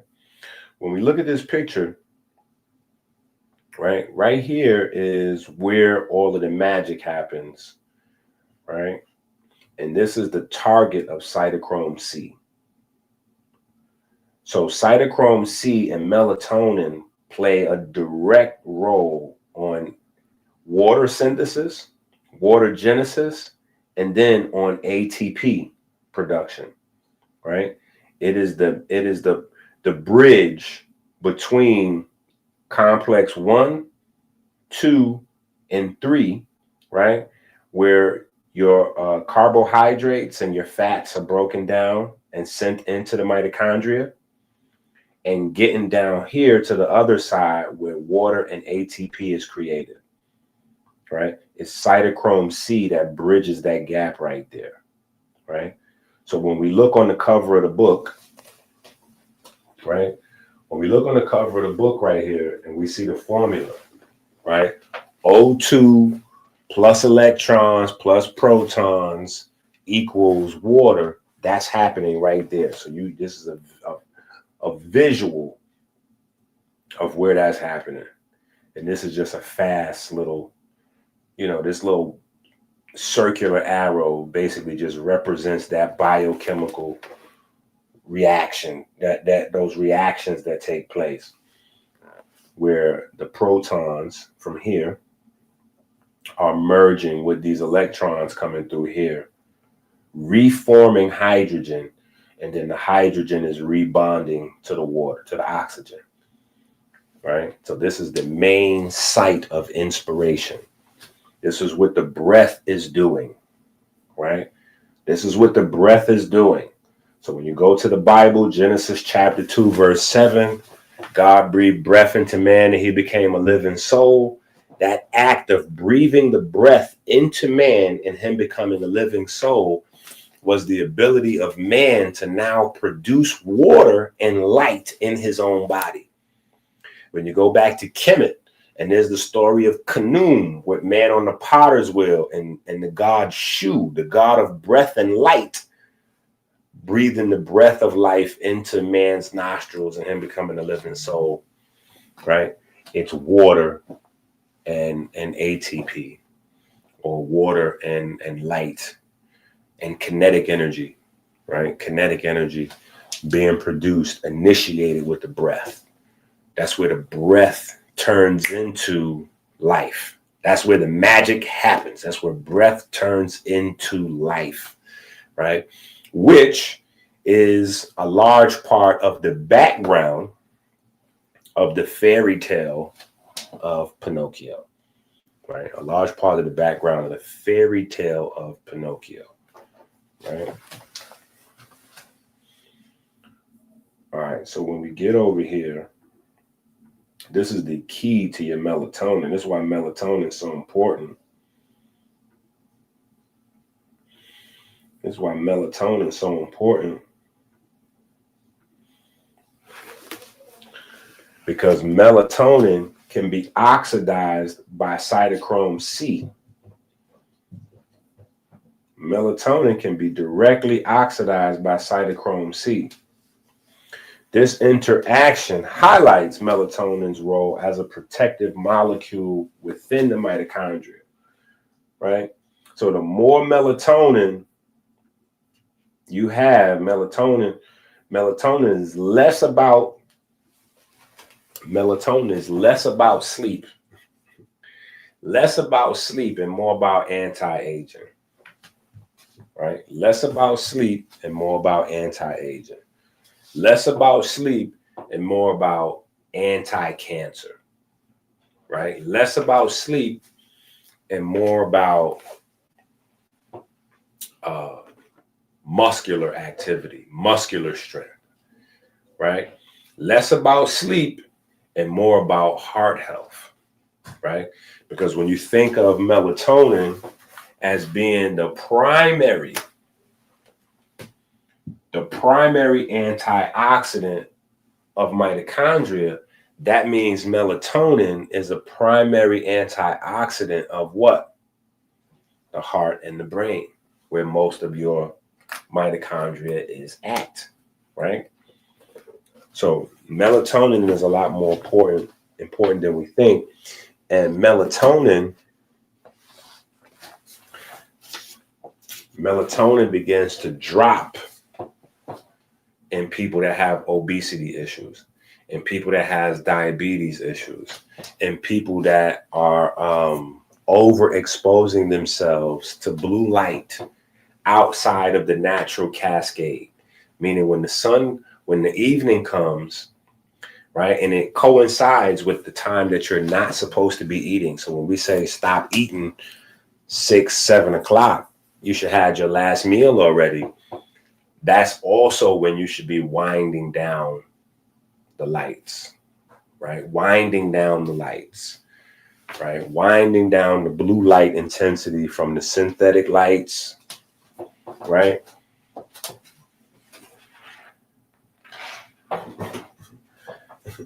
From the synthetic lights, right? The laptops and all of that kind of stuff. You need to be winding down from that stuff, right? Or using glasses to help shield your eyes, right? To help your body lower the intake of blue light exposure. But it's not just your eyes. Remember, it's also your skin. You also want to protect your skin from excess blue light exposure, right? Remember, the whole concept of protecting your eyes is because you have opsins. You have receptors for blue light in your eyes. But we now know that we also have those receptors in our skin and in our blood vessels, primarily melanopsin, right? So there's a much larger conversation.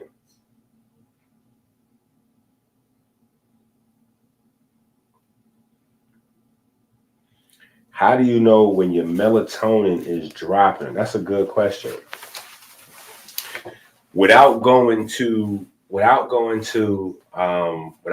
a doctor, right? Which we all should, right? But just like in your own personal life, getting these books. Go to Amazon, make sure you have all of these books that I be talking about. Add these books to your cart, check out, get these books, right? And why am I saying get the books? Because you need to understand the function. So like when we point out melatonin is a key driver in your ability to metabolize sugars and metabolize fats, right? Well, chances are, if you're having trouble metabolizing sugars and metabolizing fats, that's a sign right there that your melatonin production is probably off, right? If we know that melatonin is one of the primary drivers of us getting not just like going to sleep at night, but staying asleep throughout the night, right? Staying asleep throughout the night and tapping into REM sleep, because melatonin works with glutathione to make sure we get REM sleep, right?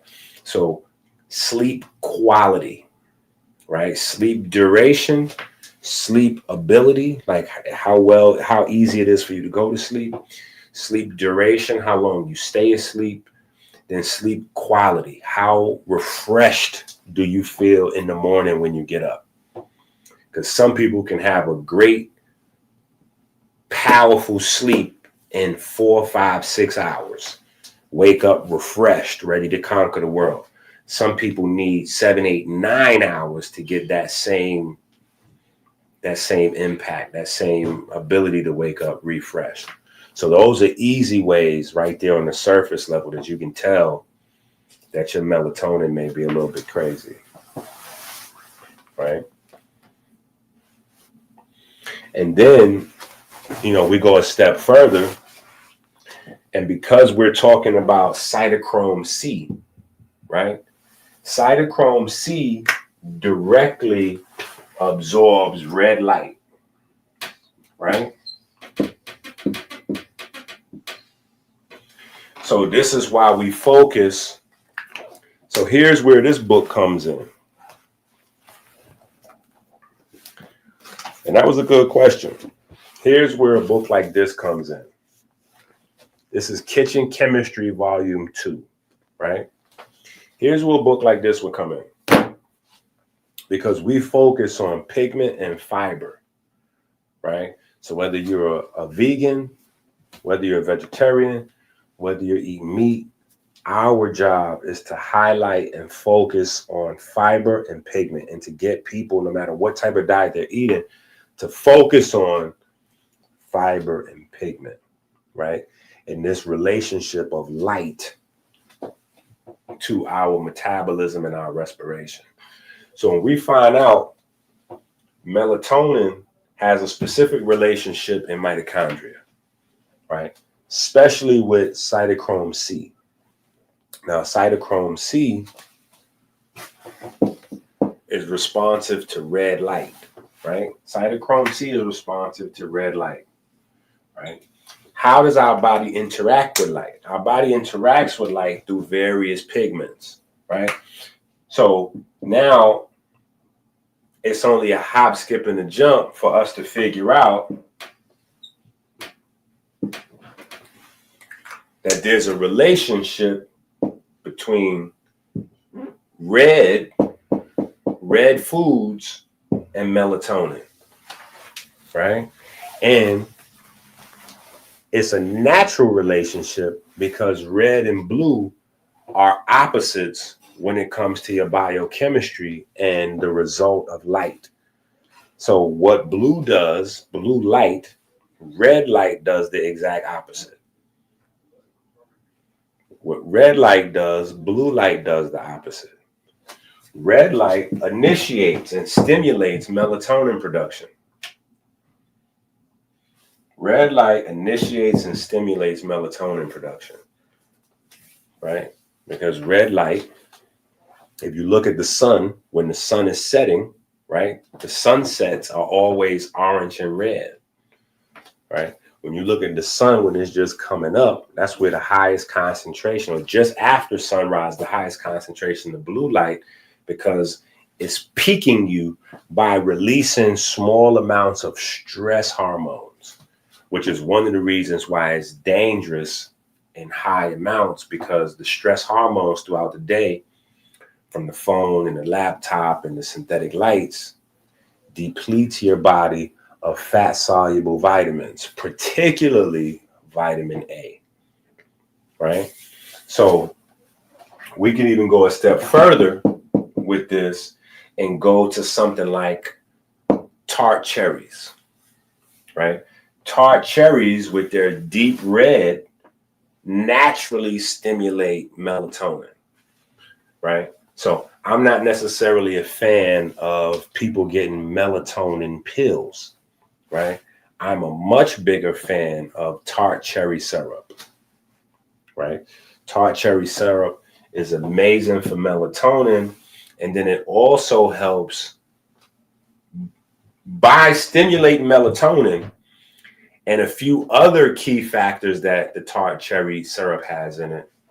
It helps to break down ammonia and ammonia byproducts like uric acid, right? Stuff that messes with your joints, you know, your elbows, your knuckles, your ankles, your knees, your shoulders, right? Matter of fact, let me see what the Google demons say.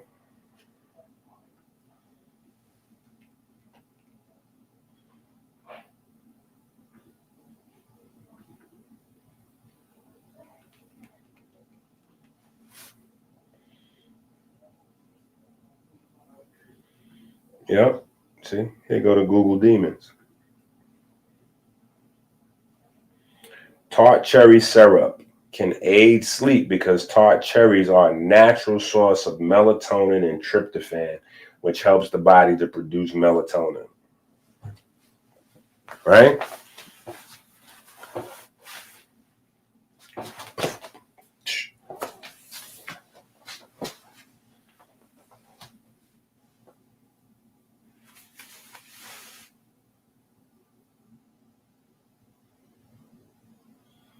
Caffeine? Caffeine is legal cocaine.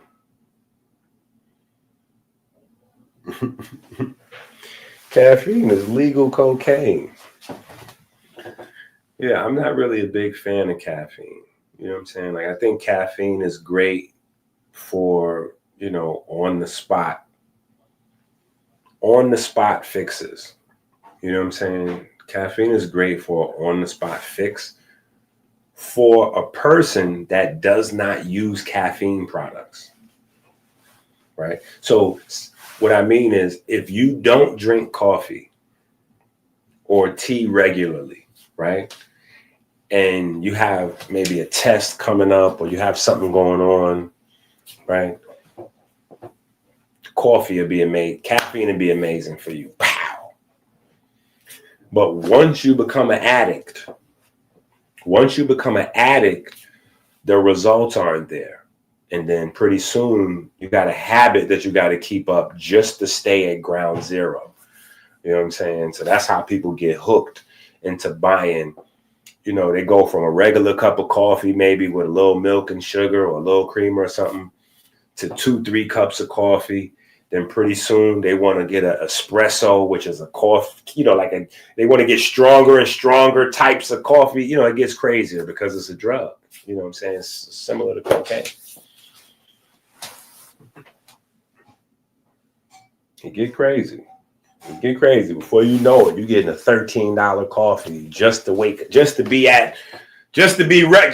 up. You know what I'm saying? Like, just to function, you need the coffee now, as opposed to that initial feeling that drove you to become a fan of coffee in the first place, where you felt like your entire brain was just singing together, like all your neurons were just amazing, and how synchronized, like you could remember everything you needed for that test or whatever it was you was doing. You know what I'm saying? Like everything was, you was firing on all cylinders. You know what I'm saying? But then, yeah, that's the devil. That's Pleasure Island. That's that's Pleasure Island seducing Pinocchio. You know what I'm saying? Like that's just pulling you in. Then you hook. Then you on it. You know what I'm saying? So.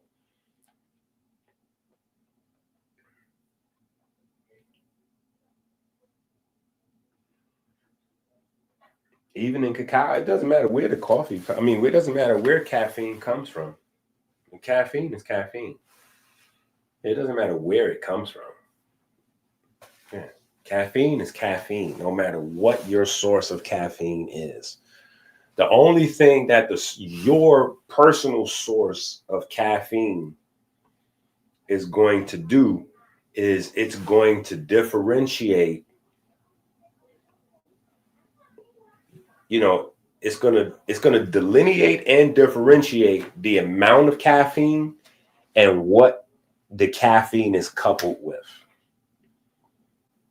Right? So if you have caffeine in a natural source, it's going to be a lot lower amount, and it's going to be coupled to antioxidants and a lot of other things that minimizes some of the downsides of caffeine, but doesn't eliminate. Right? It just minimizes, right? So you can go from chocolate to tea or chocolate and tea, and then you can go to coffee where you're now dealing with a caffeine concentrate, right? Where you're now dealing with a caffeine concentrate, right? So it's a different kind of thing, right? If you go caffeine in tea, like especially like green tea, you know, is coupled with other stuff like EGCG and some other stuff. So the stimulatory effect of caffeine is, you know, kind of geared towards speeding up your body's metabolism, and you get some of those, you know, beneficial effects. Chocolate, you're getting into like what is that? The theobromine or whatever that thing is, right? So you get more of a mental high from the chocolate. You know, that's what chocolate mimics. Chocolate is like kind of like a soft, natural high. So that's why people get addicted to chocolate. You know what I'm saying?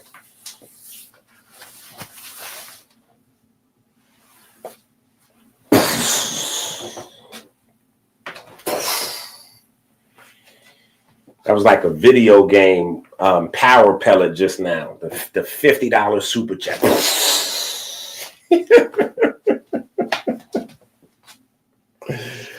I appreciate you.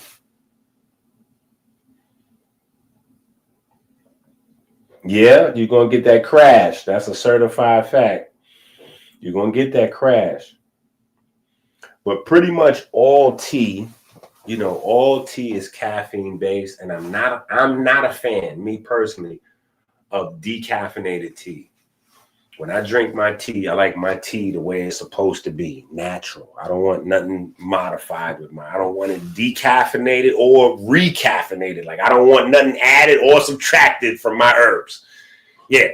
So however the tea comes, that's how I want to get it. The way God put that together, the photosynthesis, however that was packaged together by nature, that's how I want my tea. I want my tea just like that. All right. Oh, man, we went crazy. We went crazy. Hold on. We got to get our life together. I'm surprised Tika didn't put us in our place. Tika must be busy. Otherwise, Tika would have put us in our place. Right, Inky, what is you doing? Inky, what is you doing? Right? 6 o'clock prayer. We late.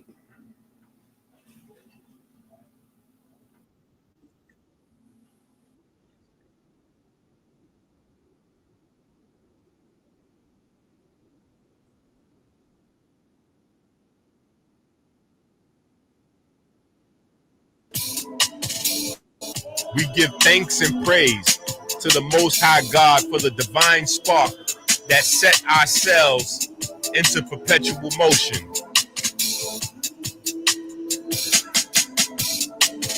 We give thanks for the magnetism of the most holy, the magnetism that repels and attracts the ferry boats of light 60,000 miles every 60 seconds throughout our vessels and caves.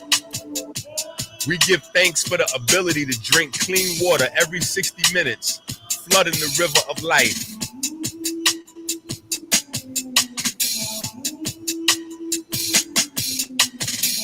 We give thanks that sugar has not covered our ferries and turned them into stone. We give thanks that darkness has not covered the riverbanks with calcium and turned them into stone. We give thanks that anger and fear have not turned our almonds bitter, turning our heart to stone.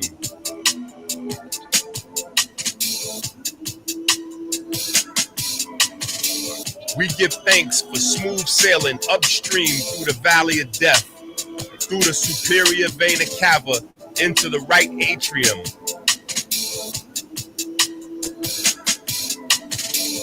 We give thanks for smooth sailing around the heart through the corona crown, joining the vortex in the right atrium. We give thanks for the perfect black solar repeater that induces the primary electromagnetic wave, opening the mouth of the Kodesh HaKodeshim. We give thanks for the mechanical wave produced when the mouth of the Kodesh HaKodeshim closes. We give thanks to the ray wave, reflecting on the semi-lunar valves, opening a pathway to the vineyard.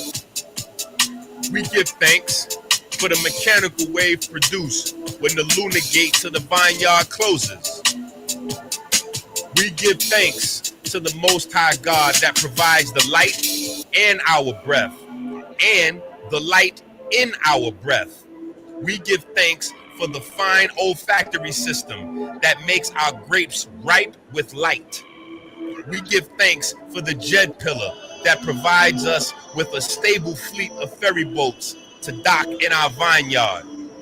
We give thanks for smooth sailing through the pulmonary vein into the storm of the left atrium. We give thanks for the perfect black solar repeater that induces the primary electromagnetic wave, opening the mouth of the Kodesh HaKodeshim. We give thanks for the mechanical wave produced when the mouth of the Kodesh HaKodeshim closes. We give thanks to the ray wave, reflecting on the semi-lunar valves, opening a pathway into the holy royal arch of the Wa scepter. We give thanks for the mechanical wave produced when the lunar gate into the holy royal arch of the Wa scepter closes. We give thanks for the magnetism of the most holy, the magnetism that repels and attracts the ferry boats of light 60,000 miles every 60 seconds throughout our vessels and our caves. Amen.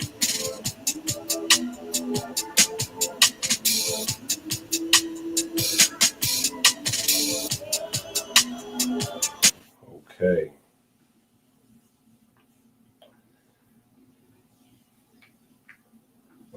All right, so let's go back to this picture here because I want y'all to count these hydrogen ions so we can knock this number down and then we can keep moving. All right, we knock this number down, then we can keep moving. All right.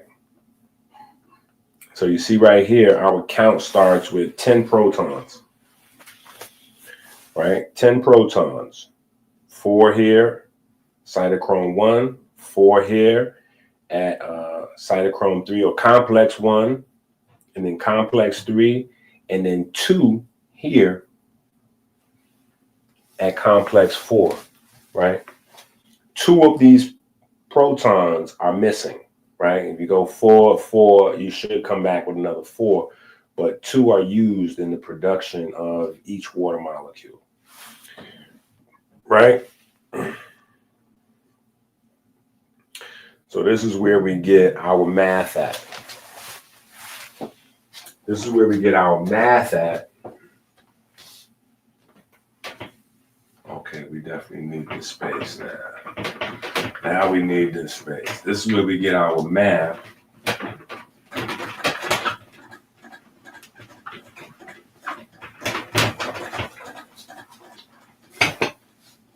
Right, this is where we get our math. 10 protons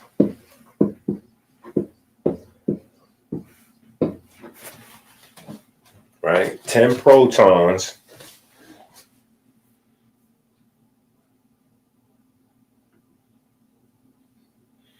y'all trolling.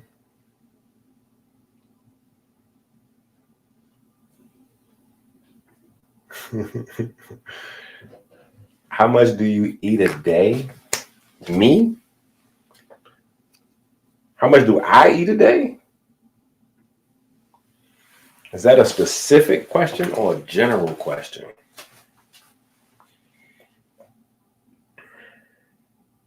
Come on, Dominic, don't disappear. Is that a specific question or is that a general question? Talk to me. Is that a specific question or a general question? I'll answer it as if it's a specific question, right? I know sometimes we be doing stuff, trying to watch the videos. We had our job, driving home. We on the highway, freeway, wrestling with the children. So here's what I found, right? Here's what I found. And it's kind of in between these books, right? It's kind of in between these books. The Gold Book and the Kitchen Chemistry book, book set rather. There's two of these books, right? There's two of these books.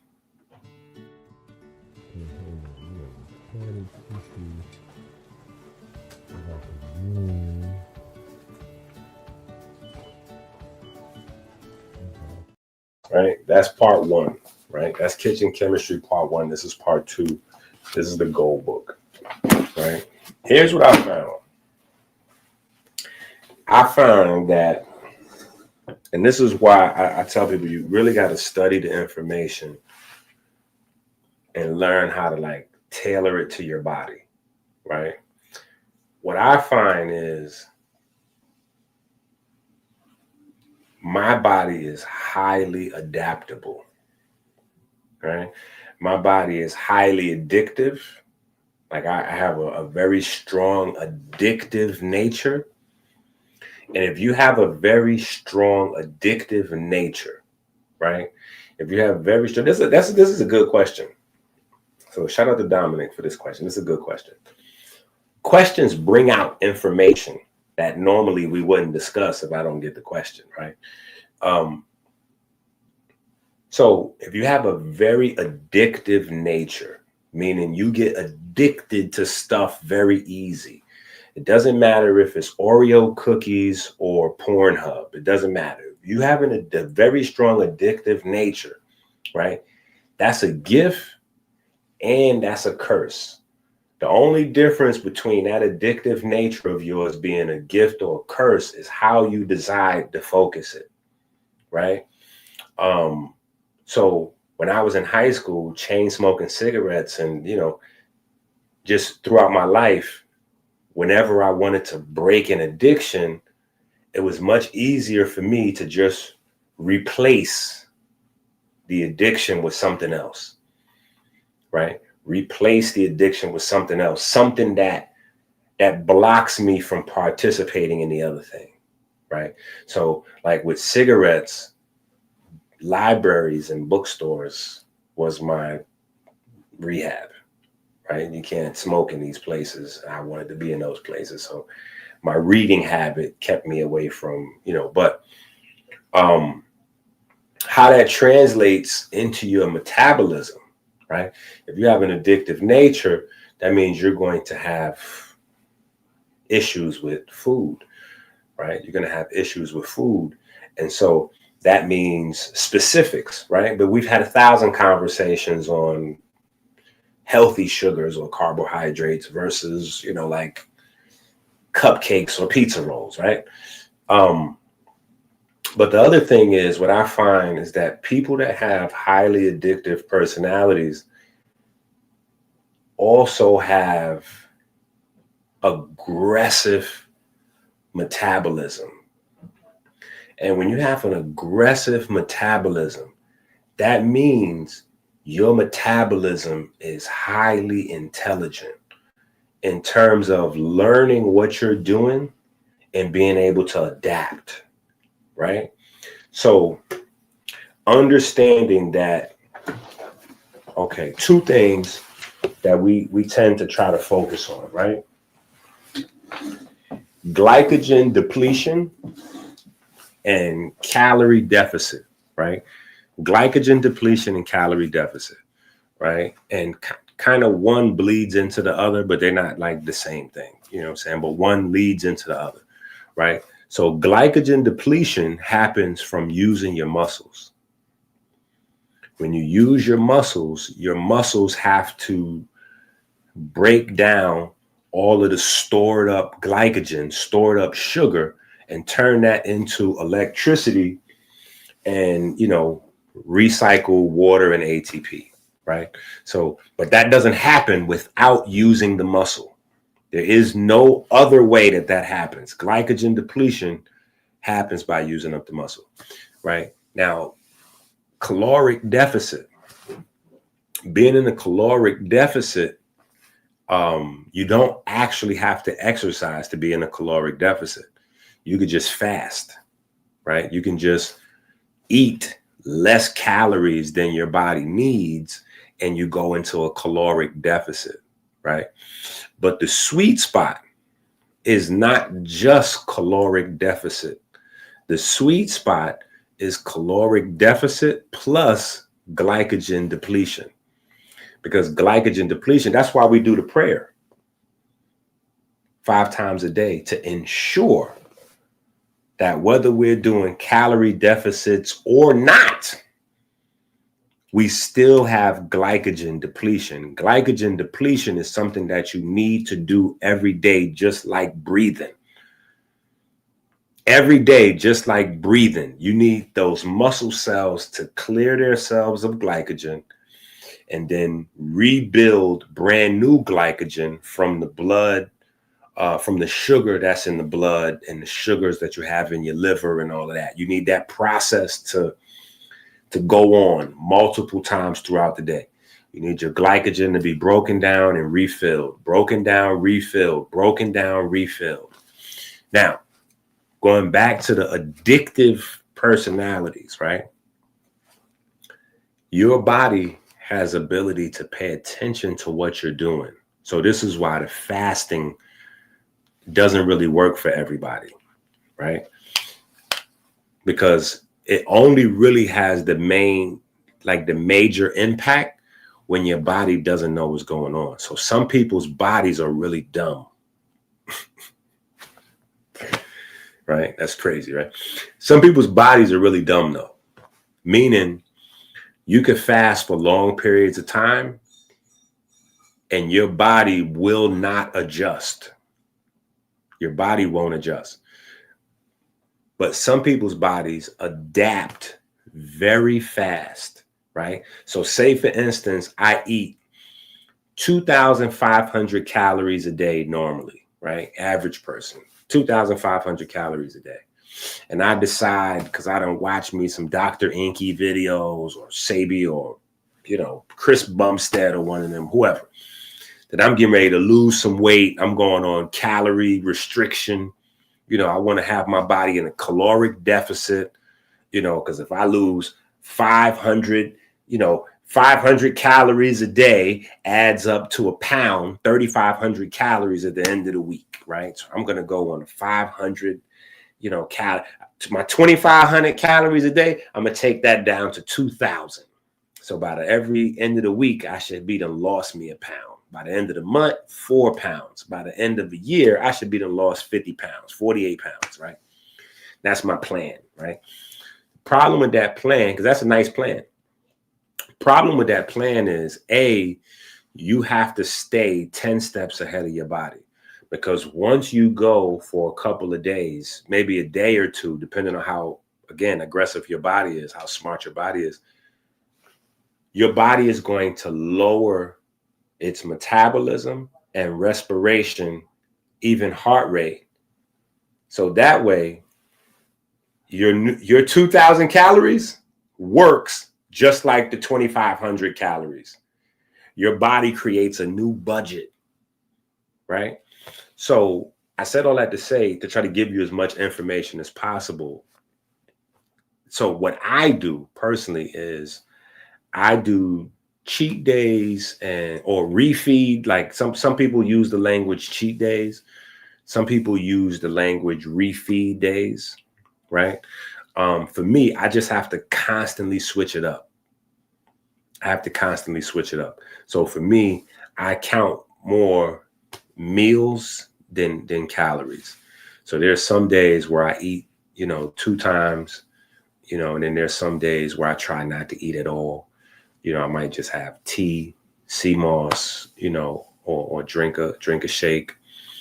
But I try to keep my body guessing. I try to keep the nutrition as consistent as possible. So my body's not guessing on nutrition, but in terms of calories, I try to keep my body guessing. So that way, because right now I'm trying to come down. I'm still coming down. You know what I'm saying? In 2025, I done lost about 40 pounds already. You know what I'm saying? So I'm in the process of, but that only happens for me when I keep my body confused. I have to keep my body confused.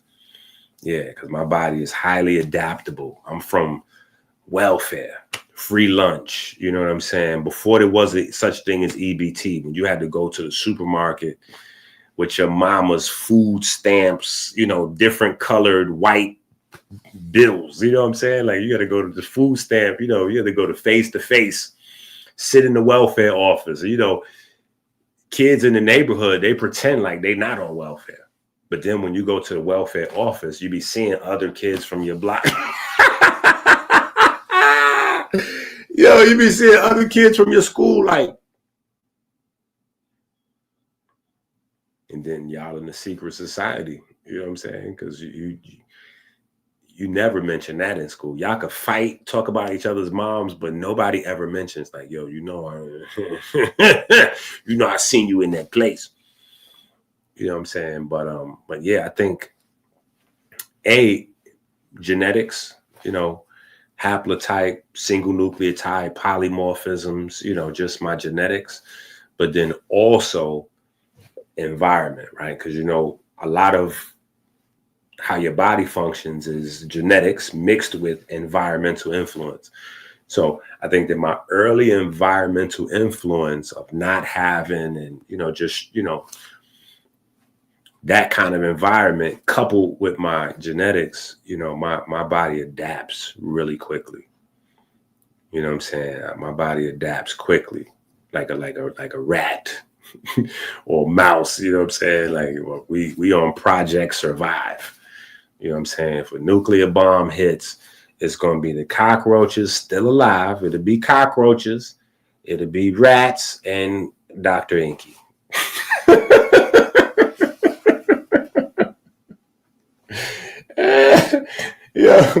Yeah, I'm going to be here. I'm going to stick around. You know what I'm saying? So, but yeah, all jokes aside, that's how I got to do it. So, that's just advice for anybody. If you're doing some things and you find that you're in that space where like you're trying some things, it's looking amazing for a week or two, and then it's not, then it might be going in reverse or whatever. It might be because your body's adapted. Your body's adapted to your exercise schedule and it's adapted to your eating schedule. So now your body has made its own program. Like, oh man, well, we normally exercising at this time and that time. We normally do this and that, and we're getting in this amount of calories. So what we got to do is start saving. Yeah, we got to put some savings away. We got to stop, We got to stop this indiscriminate energy wasting, right? So where you normally would be like fidgeting with your hands or walking around or taking an extra trip to the bathroom or going to walk your dog, whatever, it's going to be little moments where you be like, I don't even feel like getting up.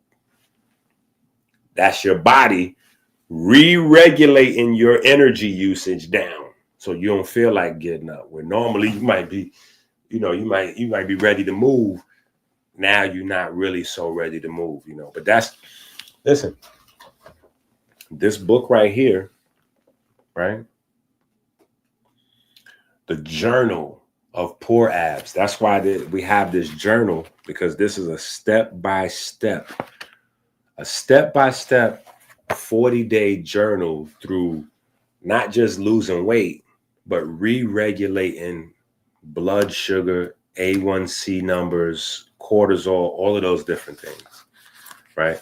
And we just showed one of my guys, he sent me his paper from his doctor, because he literally, right? We literally had to walk him through a very similar blueprint to what's in this book. So this book is very powerful in terms of helping folks walk through some stuff, being able to use somebody else's daily journal to see not only what they're doing, but how it's affecting them mentally, right? Because when you start changing what you're eating, when you're eating, and you have daily responsibilities, now you get how that affects your mind. It's not just consciousness and awareness and memory. It's also being cranky, being in a good mood, having drive, ambition, wanting to do more stuff, as opposed to, your body on conservative mode, where you feel like you don't want to do nothing you don't have to do. You know what I'm saying? Like all of those different things. If you know why they're happening, you can even anticipate them happening, right? Because you know what you're eating and how that's going to affect you. Then you have ways to navigate, right? And then you have ways to better use your chocolate or your coffee or your green tea or your tart cherry, whatever, right? Or your bitters, right? You have ways to better use the things that you're using to supplement your food, because you have a better understanding of them, right? That's why we have the Kitchen Chemistry book, part 2, so that we can understand the impact of what we're eating on multiple levels, right? Not just on a disease level, but just on a cognitive level, how it affects our brain, how it affects our ability to get things done, and how that translates to maybe relationships or athletes or job or school, or like, we need to know all those things before we putting ourselves into these situations, because it translates to money. Like, a lot of time we don't think this stuff have anything to do with money, but it translates to money, because a lot of people spend a lot of time and money trying a bunch of programs that never work for them. And so they keep buying new supplements, new programs. You wasting time and money. If you figured out that it's not the program, it's you, you be able to fine tune this thing. You know what I'm saying? And it's because at the beginning of the program, you are your regular self, right? So your mind is at its most balanced place, even if that's imbalanced, because some of us crazy, but our mind is regular.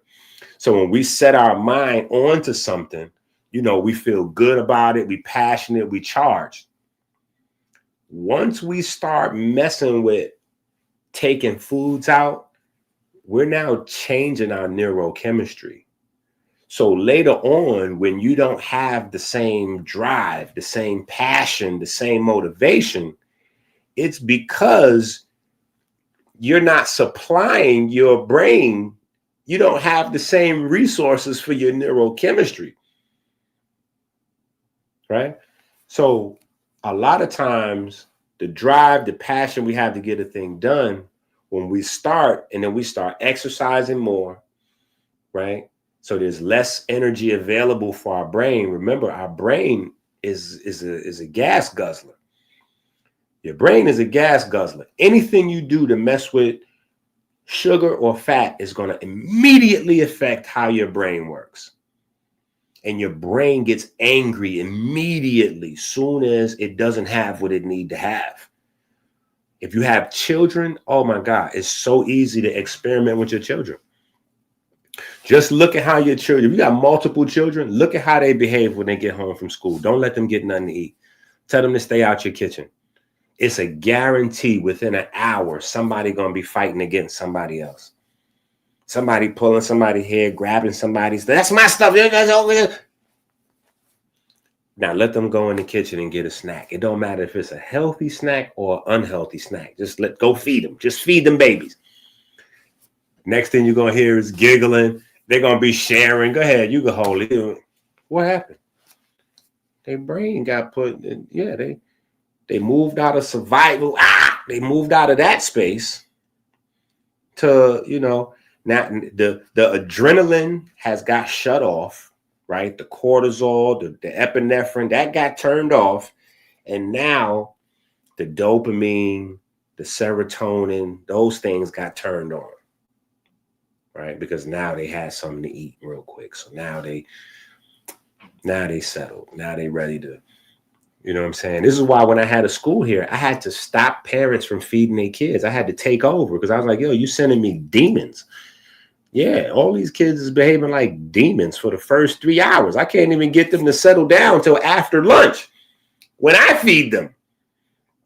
Yeah, I'm controlling lunch. So now from lunchtime to the time you come get these suckers, you know what I'm saying? Now I got scholars, you know what I'm saying? So from 11, 12 o'clock till 3, 4, 5 o'clock, I have scholars. I have ladies and gentlemen. I have, gods and goddesses, you know what I'm saying? But from 8 till 11 or 12, oh no, I got demons. I got goblins, you know what I'm saying? And that's based on what folks was feeding them. So after the first couple of weeks, I started to make a rule. You can't feed your child in the morning. I got to give you this shopping with, you have to feed them these items or send the money so I could feed them. Period. Because otherwise, we don't have 3-4 hours for your child to disrupt everybody else, slowing down what I'm doing. We trying to be on a lightning speed curriculum here. We trying to cook here. You bringing us, you slowing us down with, Frosty Flakes and Pop-Tarts and all that. That's not what we doing.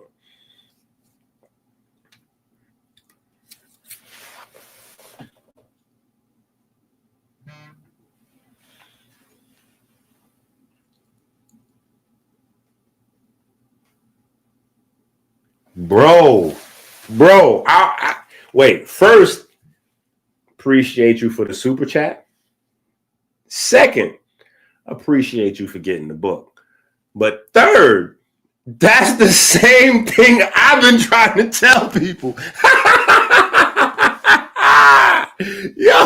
Yo, y'all don't understand what that is right there, what he's saying. Listen, because he got a bunch of books. So when these people that y'all seeing in my chat, when certain people say things about particular books, it's not the same as like a plug or a comp, like a random compliment or something like that. You know what I'm saying? Where somebody will buy your book. Because sometimes it happens. Somebody might buy my book. This is the first book of mine they read. They be like, yo, that was deep. Yo, I learned a lot in it. It was crazy.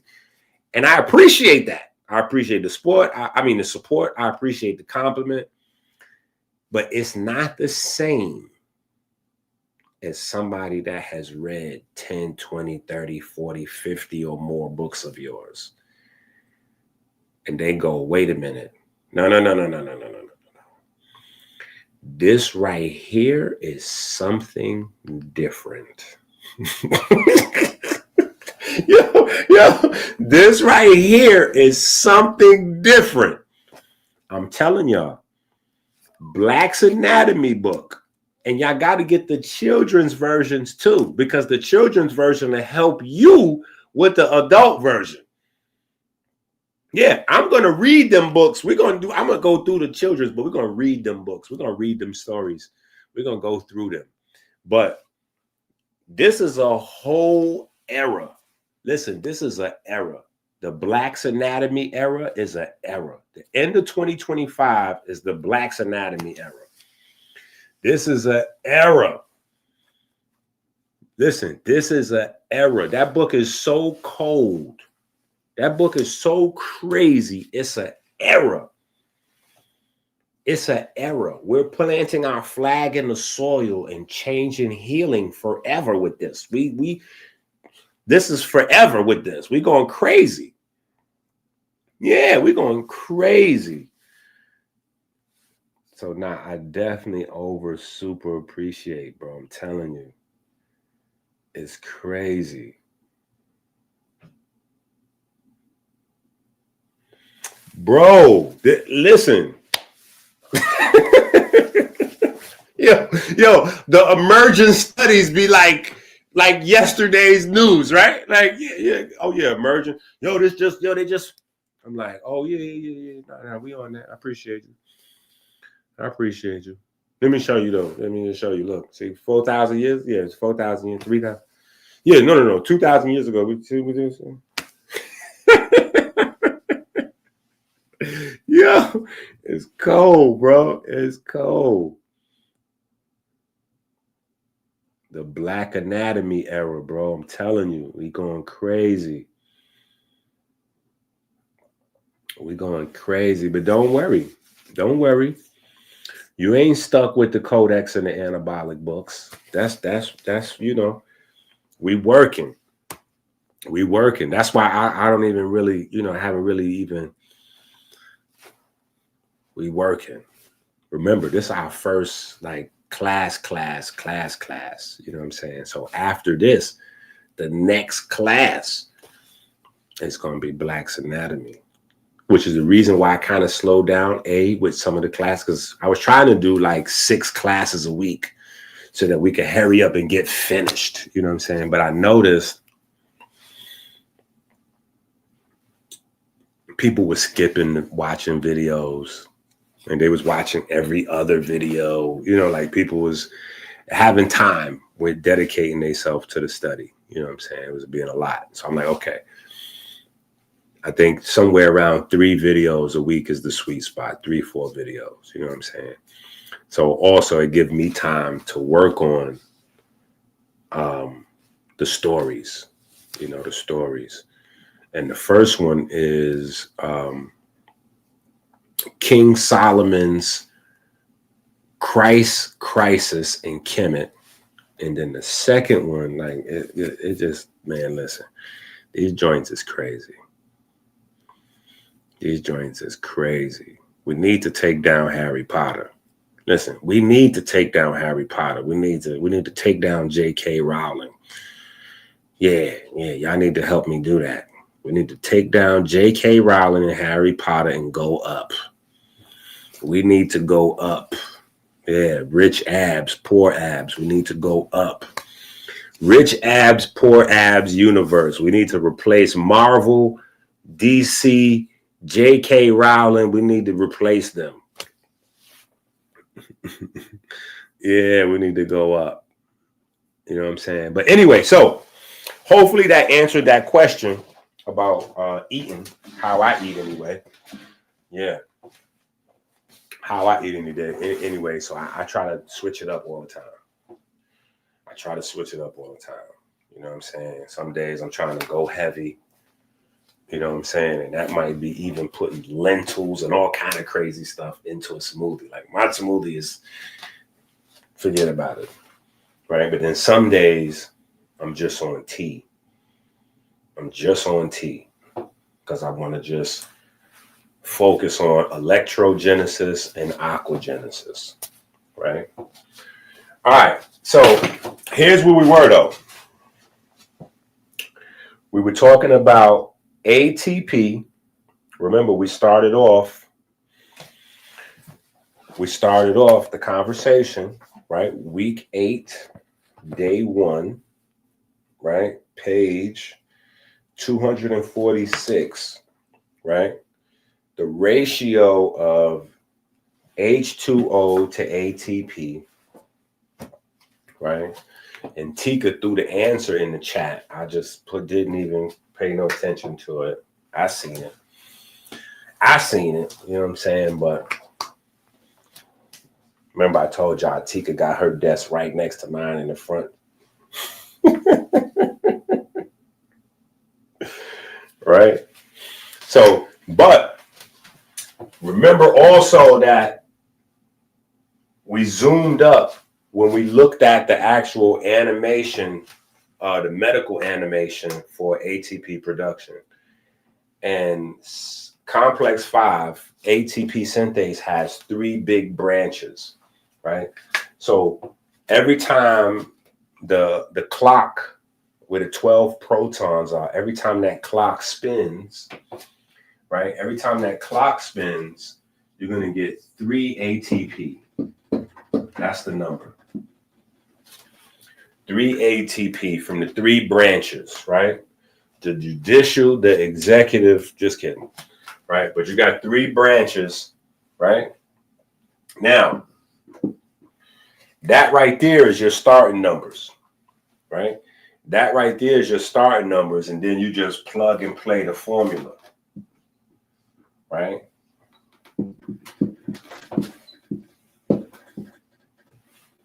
Right?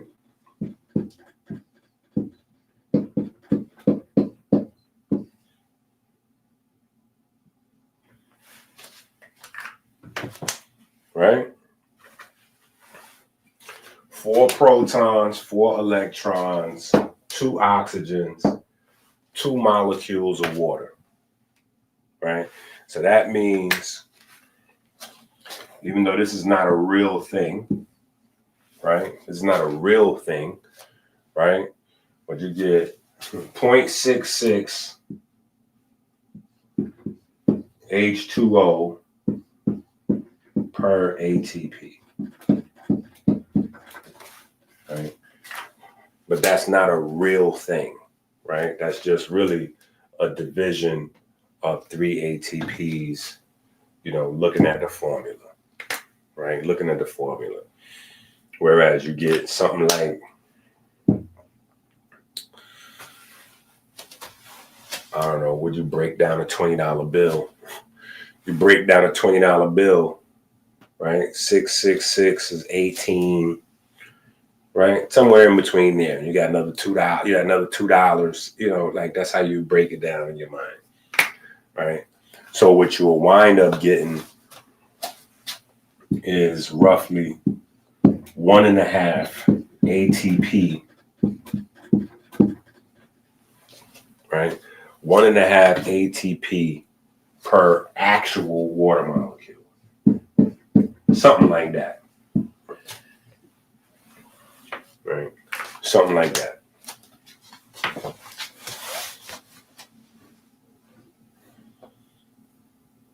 Yeah, you get something like that. Right?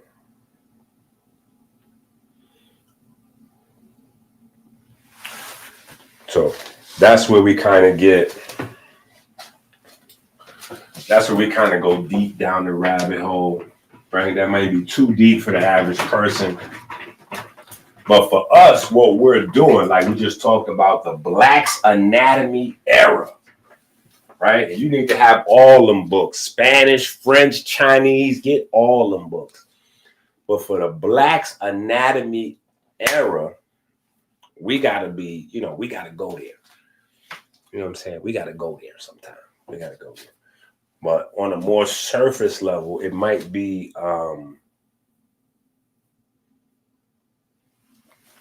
right? It might just be more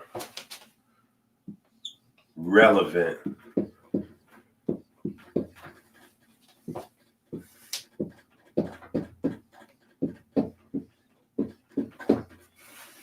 right? NAD, FAD, right? NAD, FAD, right? Or I'll put B2. B3, vitamin B3, versus vitamin B2, right? And we go vitamin B3 versus B2 or NADH, right? NAD with the hydrogen, right? NAD with the hydrogen, right? Then you're getting, right, 2 electrons. Let's go 2EC1. Yeah, that's how we're gonna do that. We're gonna go 2EC1, right? 2EC1, right? Whereas we're gonna go over here, we're gonna go 2EC2, right? The C1 is complex 1, that's complex 2, right? The F, yeah, it doesn't actually stand for fats. But in my mind, this stands for fats, right? The FAD, fat. That's how I remember it. That's my mnemonic device, right? But NAD there's no sugar or carb. Like if it was CAD or SAD, then it might have but I just remember that this is for fat and this is the opposite one. This is when it's carbohydrate. You know what I'm saying? Now, when you get deep into the chemistry or the biochemistry, some things get a little crazy. You know what I'm saying? So just keep in mind, these are simplifications, right? These are simplifications to help you get a good working understanding of what's going on, right? A working understanding of what's going on and why, right? You have to watch yourself with these new water fast, water diet promotions. You have to watch yourself when you're doing sauna, right? You have to watch yourself when you're doing like, I don't know, some people still do the old school, like the Indian, the sweat outs. You know, some people still do those, like the sweat. That might be old school. You know what I'm saying? I'm still into all that. You know what I'm saying? With the clay and the sweat outs and I'm still with all that. You know what I'm saying? But anytime you're playing with your body's water, you have to remember you're playing with your body's B vitamins, right? And anytime you mess with the B vitamins, you mess with the ability to metabolize sugars and fats, right? Because it's the B vitamins that's directly responsible for that. Directly responsible for that. All right.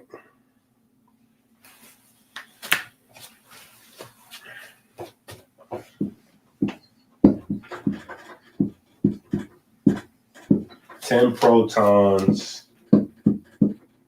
6 protons, right? 10 protons, 6 protons.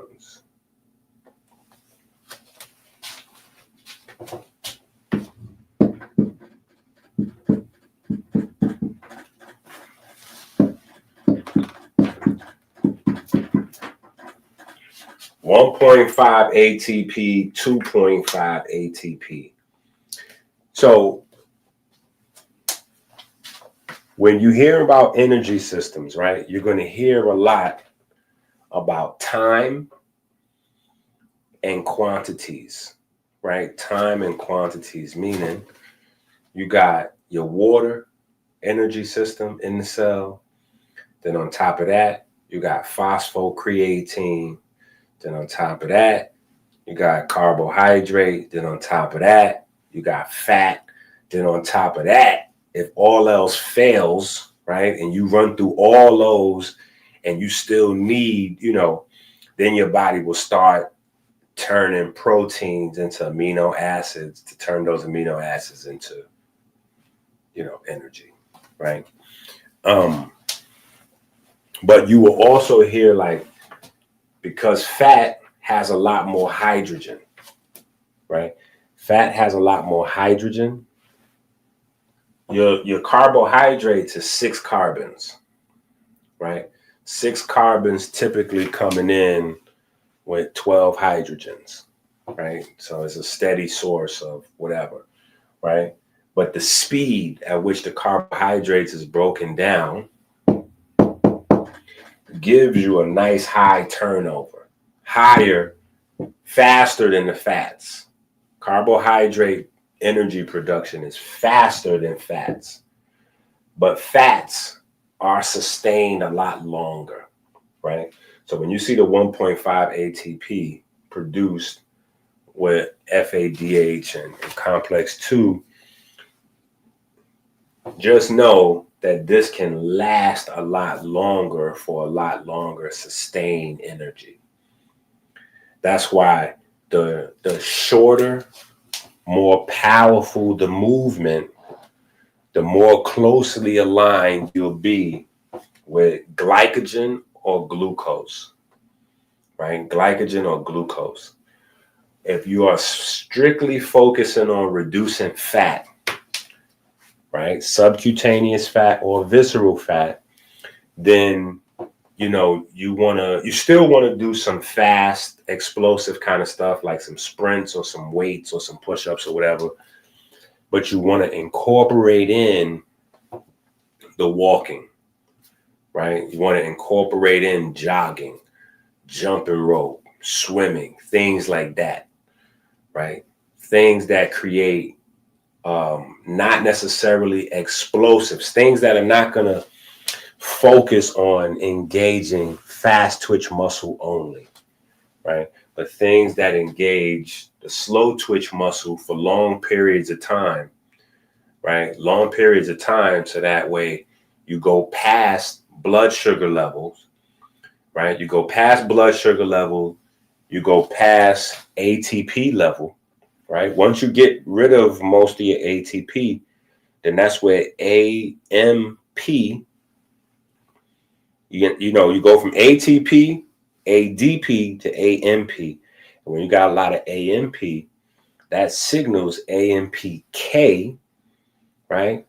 The adenosine monophosphate kinase, which is the enzyme to basically ring the alarm. And it's going to stimulate melanin concentrating hormone in the brain to tell you to get a snack time, go get you something to eat. But also it's going to stimulate your body to start freeing up some fatty acids, so that in between the time of now and whenever you do get something to eat, you don't have to stop doing what you're doing.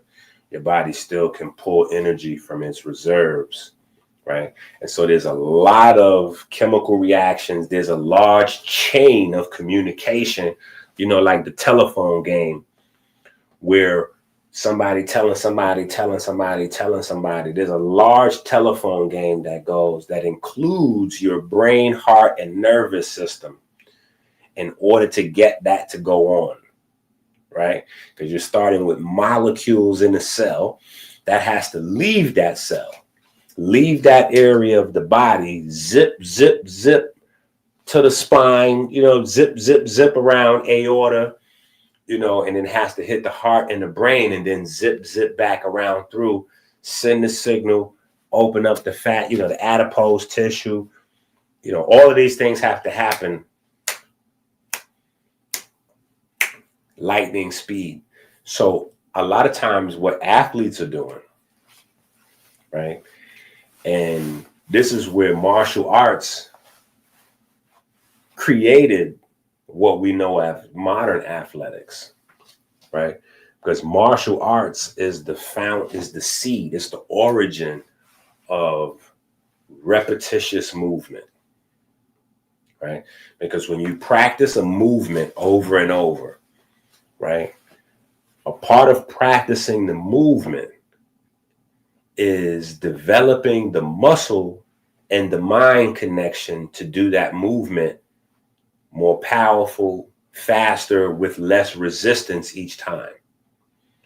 And a large part of that is conditioning your nerves, your motor cortex, your brain, just all of the pieces involved, your respiratory system, your heart, to be able to get those signals, that electricity and that light, to condition that electricity, the light, and then the response time to the point where you can create like arc reflexes where stuff can go from your body to your spine and doesn't even have to go all the way up to the brain. Your spine can just redirect that signal back out with the appropriate response, right? So instead of being channeled all the way around here and then back all the way, it can go, right? It can go body, spine, back out, appropriate response. And so now, in the regular world, we talk about that like as muscle memory or reflex, right? But really, it's the ability of the electric signal with the stimulus to be processed and then the proper response to be shot back out, right? All right.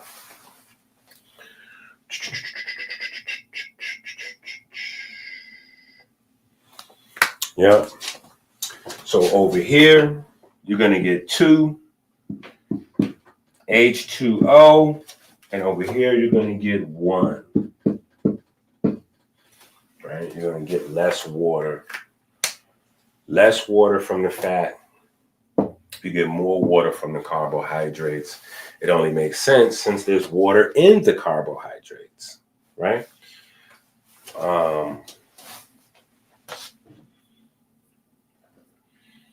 So that's our little comparison.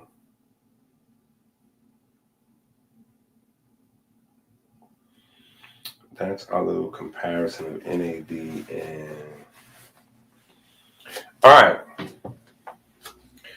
Now, before we get out of here, right, because we did mention catecholamines.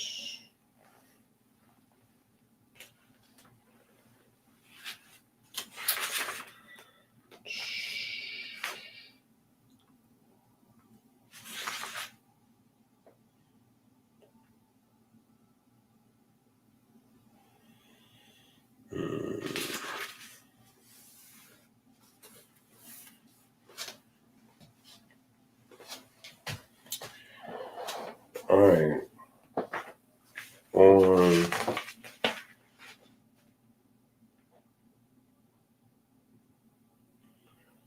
On page 250. Yeah, it looks like on page 250 is where we start to segue right into the catecholamines.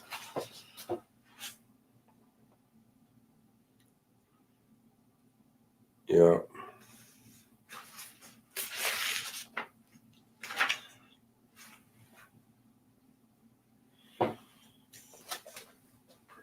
Yeah, catecholamines are pretty much your circadian whatever.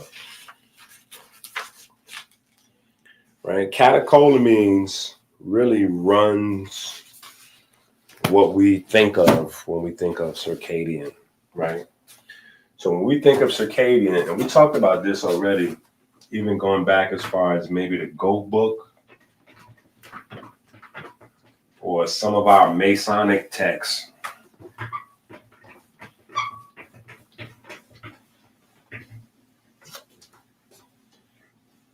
Right? We talked about serotonin.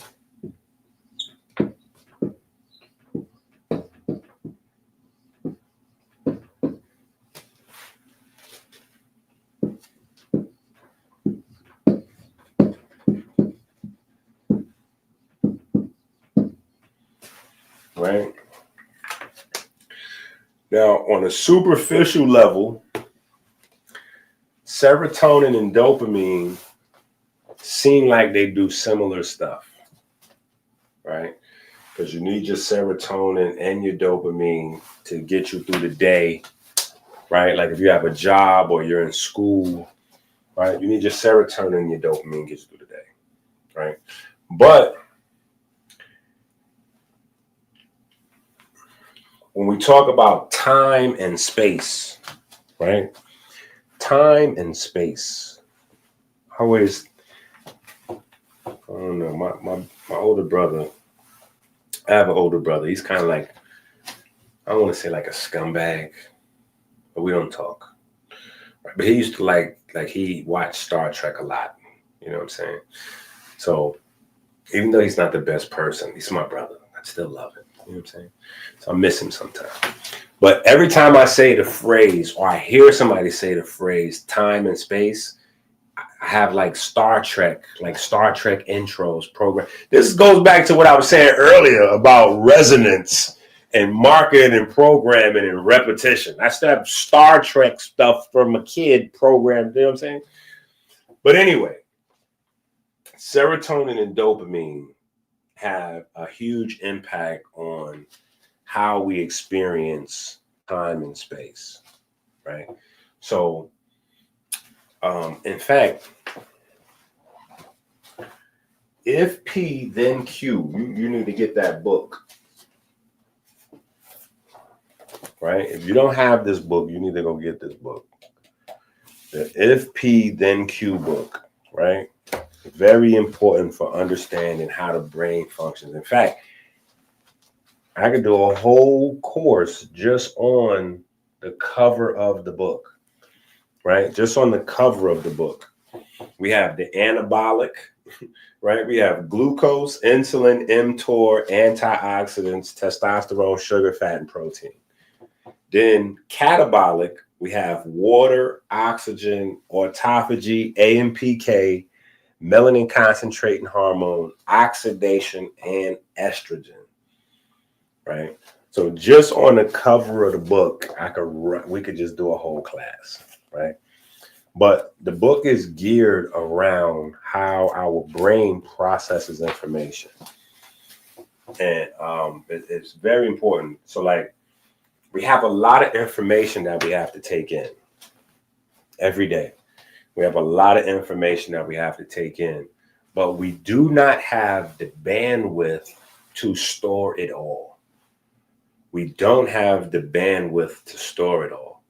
And your ability to process information, your ability to learn things, your ability to remember things is more dependent on your body's ability to delete, to move things to the trash can. Like on your laptop, you move stuff to the trash. That is the most important process we have in our brain and our heart to be able to remember things, right? Because we're inundated, we're flooded with light, with electricity, with experiences, with things happening, right? And 99% of that stuff needs to go in the trash bin, right? So we have serotonin and dopamine, right? Both of which will keep us awake and moving through the day with our eyes open. And when I say with our eyes open, I mean focused on bringing in information, right? But the difference is serotonin keeps us zoomed out like a camera lens. Serotonin keeps us zoomed out.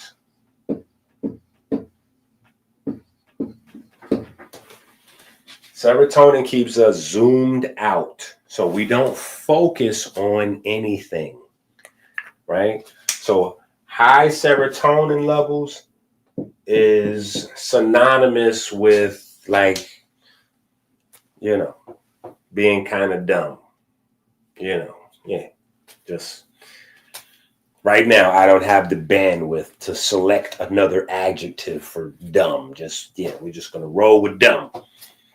Right? Don't feel triggered, right? Dopamine is the zooming in. Dopamine is what allows you to zoom in. dopamine and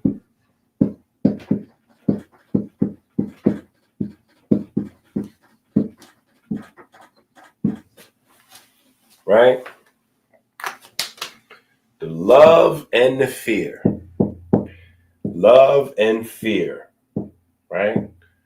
When you're having a really good time or a really bad time, that's how we survive, right? Really good time, your brain zooms in, remembers everything, right? So that way you can live again. You can hopefully repeat that experience. So you need all the details possible to repeat that experience. When you're having a really bad time, you need to zoom in and remember all those details so that should you survive this experience, you know how to avoid this in the future. Yeah, so if you're walking down the street and you happen to see a guy wave at another guy or throw a signal to another guy across the street, then you go to the grocery store, and when you come out, the last thing you remember is one of those guys hitting you in the head, and then the other one start going through your pocket. The fear and the adrenaline's pumping is going to allow you to remember as much details as possible. So that way, if you see that familiar setup in the future, you know to just go ahead and not even continue going to the store. You go ahead and bust you a U-turn immediately. Right? You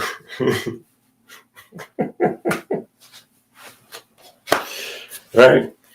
I don't know. Somebody else might give you like in a scholastic setting, they might give you a lion example. Like, well, so that way, because ancient men should know that if he was in the forest and a lion jumped on his butt cheeks, he probably wanted to avoid the lion. And so that's a bad example, because that's usually a one-hitter quitter right there. You're not getting a second shot at lion, right? Unless you prepared and trained for lion.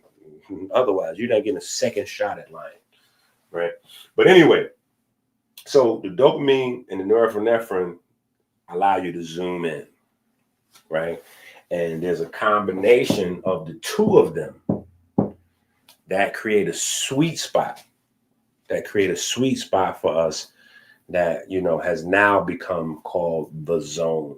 You know what I'm saying? Where baseball players hitting home runs, basketball players can't miss a shot, or you out at the nightclub and every girl you try to talk to, you get, whatever it is, you just can't miss.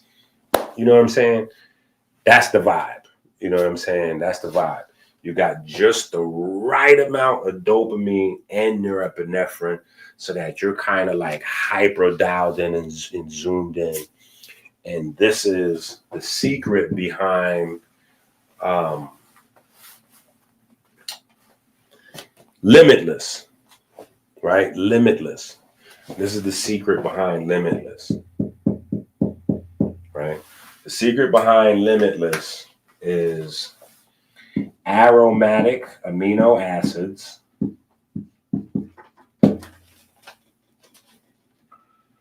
we'll just say aminos, right? Aromatic aminos and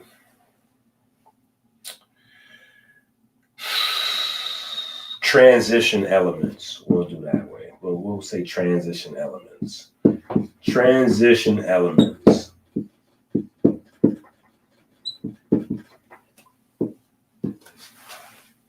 Right? And so me knowing this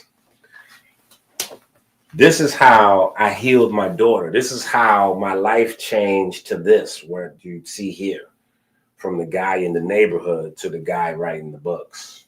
This right here. This, not even this top part, just this.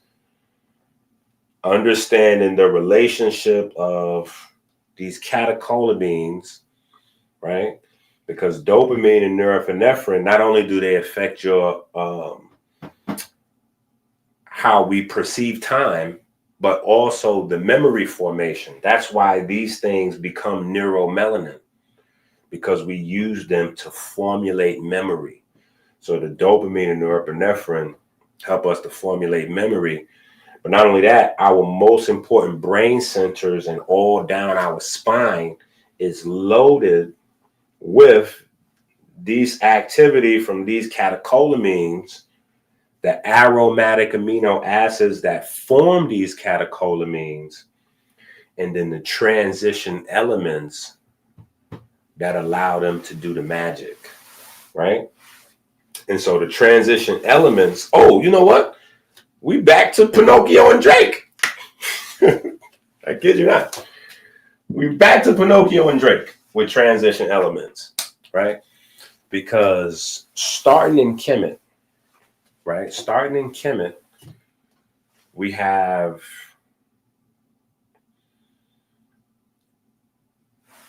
stories that go, well, I'll say Kemet is the best documented, right? Kemet is the best documented because there's other places. So I can't violate every ancient culture, but because a lot of places, you know, they had special conversations about evergreen trees, right? Evergreen trees. Even Osiris and the Bible.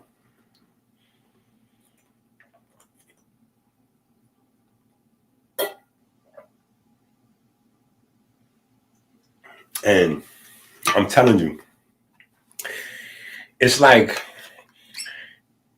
somewhere these Bible folks been sworn to secrecy. Like they scared they're gonna go to hell if they admit that it sounds very, very, very tricky.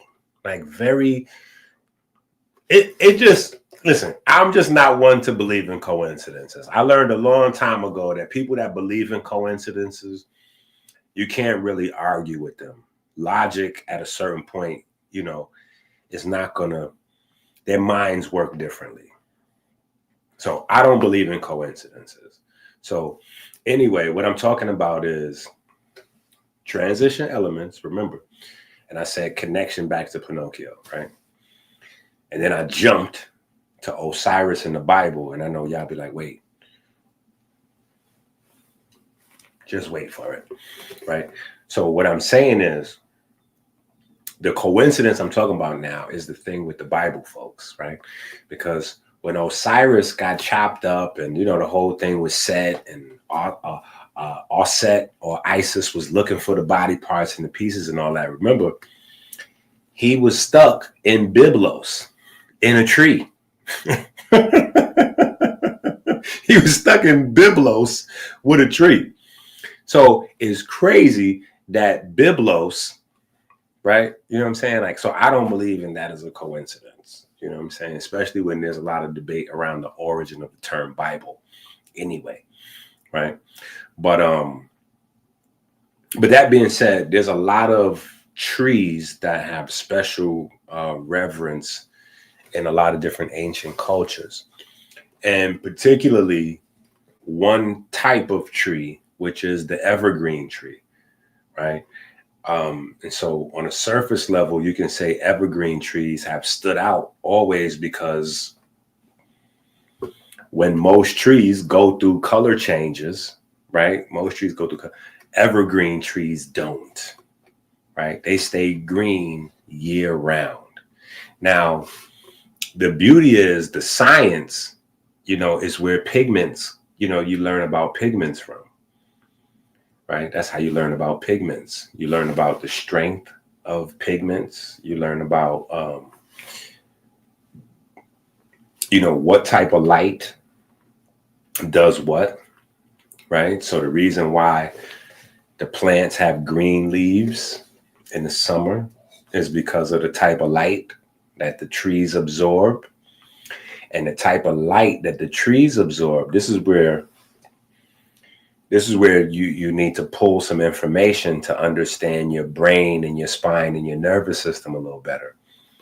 The type of light that the trees absorb impacts the minerals that your body's going to be using. This is why different pigments have different mineral elements that they use, right? So melanin is a different pigment than chlorophyll, right? Even though they have the same amino acid structure, right? Chlorophyll, hemoglobin, and vitamin B12, right? They all have different mineral elements that allow them to function, right? So vitamin B12 is cobalt, right? Inside your blood, hemoglobin is iron. Inside chlorophyll is using, magnesium, right? And we reference the different, wavelengths of light that the pigments, but rarely do we make the connection past the pigment, right? Because the pigment is the amino structure. But inside the pigment is using mineral elements to do whatever it's doing, the magic, whatever the magic is, however it interacts with electrons or photons, that's based on what atoms are present. So if it's magnesium is going to have based on, I don't know, magnesium has what, 12 electrons or something? 10, 11, 12 or 13, whatever that is, right? And then, iron has what, 26, then copper has 27 or something like that, right? But those electron valences determine how photons interact, right? So each different electron density and valence is going to have a different, a photon is going to have a different impact on that. So different pigments, different mineral element arrangements, right? And so when you come to evergreen trees, right?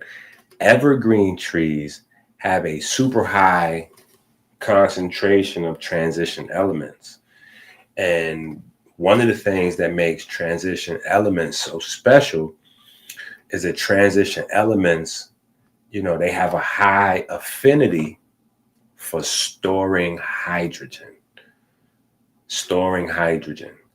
right? Storing hydrogen gas, it just forms a hydrogen. They have a high affinity for storing hydrogen.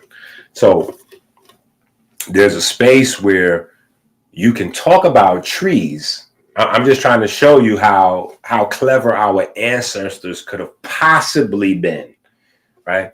There's a space where we can talk about trees and you could just be talking about trees.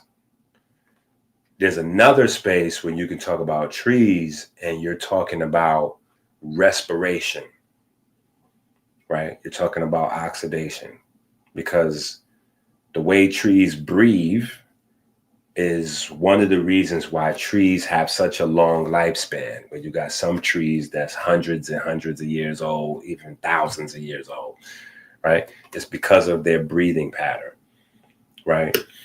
So you can discuss trees and be discussing cellular respiration and some other complex subjects hidden in a simple conversation of trees. You could be discussing photosynthesis and quantum mechanics hidden in a conversation about the color of a tree's leaves, right? You can be discussing mineral densities. You could be discussing soil quality hidden in a conversation about what type of trees grows in a space. So this is why we have so many religious stories or, divine stories about gods, whatever the case may be. And trees play, like an integral role in some of these stories, because you can bury some complex science in a story about, trees or whatever the case may be. So now to go back, what I was saying, that, kind of connects us back to the Drakes, or at least what we were talking about at the beginning, because remember Pinocchio means pine seed, right? Pine seed or pine eye, right? Pinocchio, right? So when you look up Pinocchio, that's what that means. Pine seed or pine eye, like pineal gland, right? And so the whole idea of pine trees are a very special form. Like our herbs that we have, the anabolic hormone help, right? The anabolic hormone help. You can go get that right now at AmericanHealer.website, right? The anabolic hormone help, we use pine pollens. We use pine pollens. That's one of the ingredients that we use in there. That's one of the ingredients that we use in there because it's very potent in terms of conditioning your body for anabolism. Not necessarily like a steroid does. A steroid is a direct anabolic agent. Plants and herbs and pollens and things like that, they condition, they prep, they position, they provide the resources for, they provide the biochemical cascade to create an anabolic environment. And a lot of times that's more important than like a cheat code, like just trying to get a peptide or a steroid, right? So transition elements work throughout your brain, your nervous system, your heart, anywhere that neurons, nerves, and melanocytes are. Transition element concentration is important. Anywhere that water is, transition element concentration is important because this is the next level up past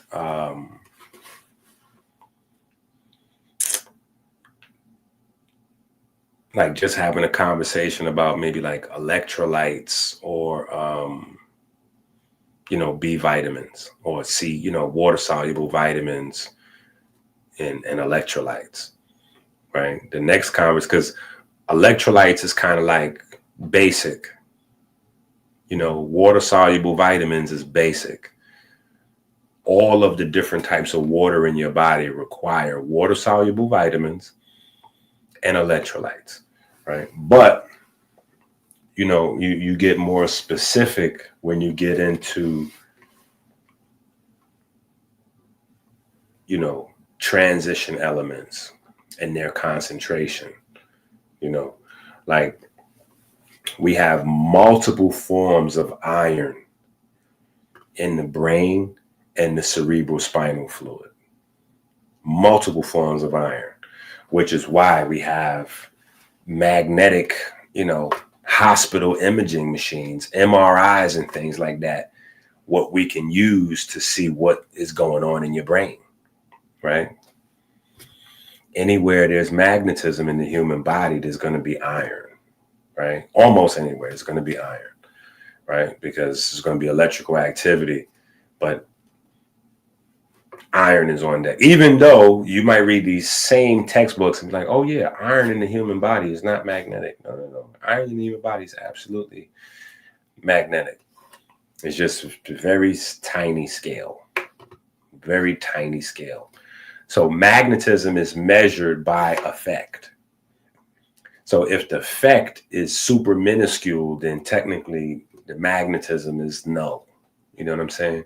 But when you get into biochemistry, especially when you get into the quantum space, those microscopic effects are huge, which is the reason why iron is so dangerous, yet so important in our body, in our nervous system, in our brains, you know what I'm saying, to our fluids and our electrical activity and all those different things.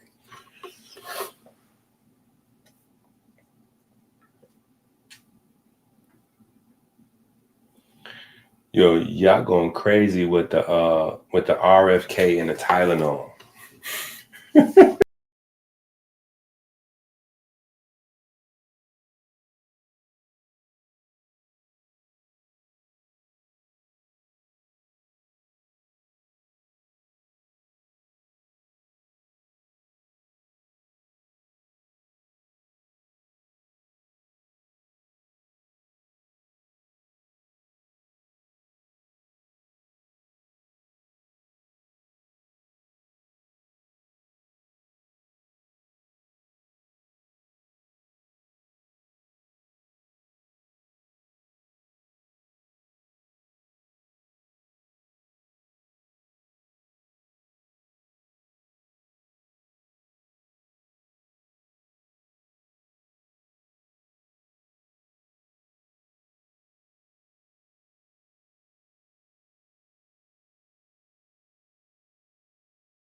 back.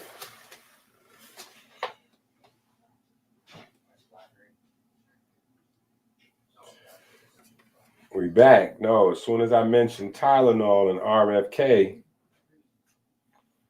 that's y'all getting me in trouble. Talking about this hotness. That's y'all talking about this hotness. It's bad enough we was talking about Drake and the mob and the mafia and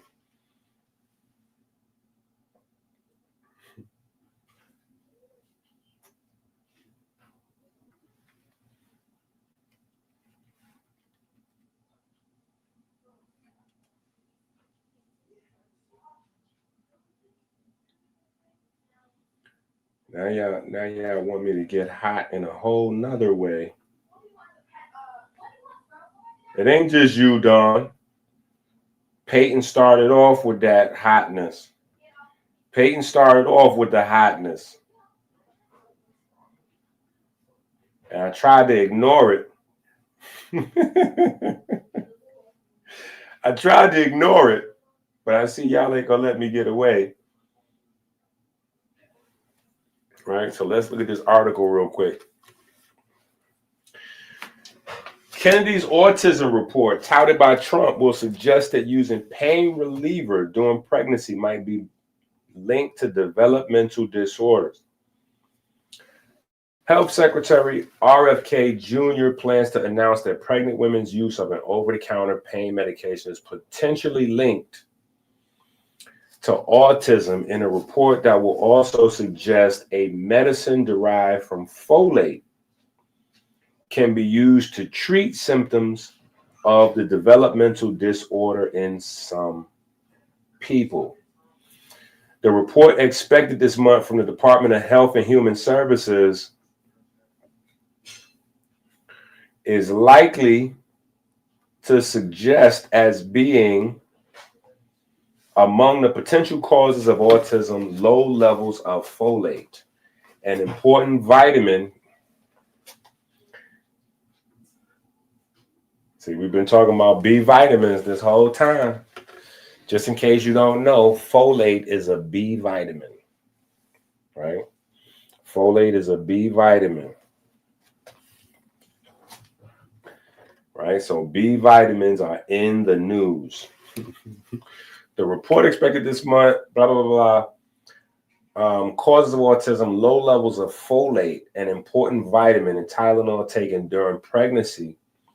People familiar with the matter said the agency also plans to pinpoint a form of folate known as folinic acid or lorcarin, the people said, as a way to decrease symptoms of autism. Tylenol, whose active ingredient is acetaminophen, and that's also the cheap stuff.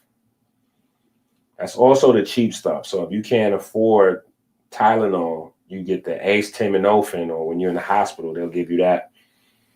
It's a widely used pain reliever, including in pregnant women, blah, blah, blah. Okay, they want us to pay to read more. Let's see if we can find us a different one here. Let's just do this. Let's go here. Folate deficiency, right? And autism. Because that's what we want to do, to kind of skip. We want to be able to skip the noise.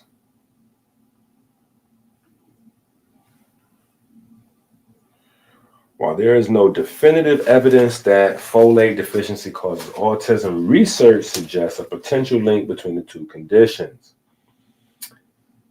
A rare condition where the body cannot transport folate into the brain, folate receptor autoantibodies, methylation pathway. Folate deficiency may disrupt brain development by impairing methylation. Okay. Hate him or love him, right? And I haven't dug all the way through this stuff here, but as a dad, right, as a father, it is well known that folate will mess up your babies. Not having enough folate will mess up your baby's developing brain and nervous system. So if hospitals and doctors and scientists are trying to pretend like that is not a thing, that's not only definitely a thing, that is a old thing. That's not even new science. That's old science. Anybody who has had babies, they know their prenatal vitamins. Matter of fact, let's pull up prenatal vitamins. Let's pull up matter of fact, let me type in this just so we can play with it a little bit, right? Prenatal vitamins.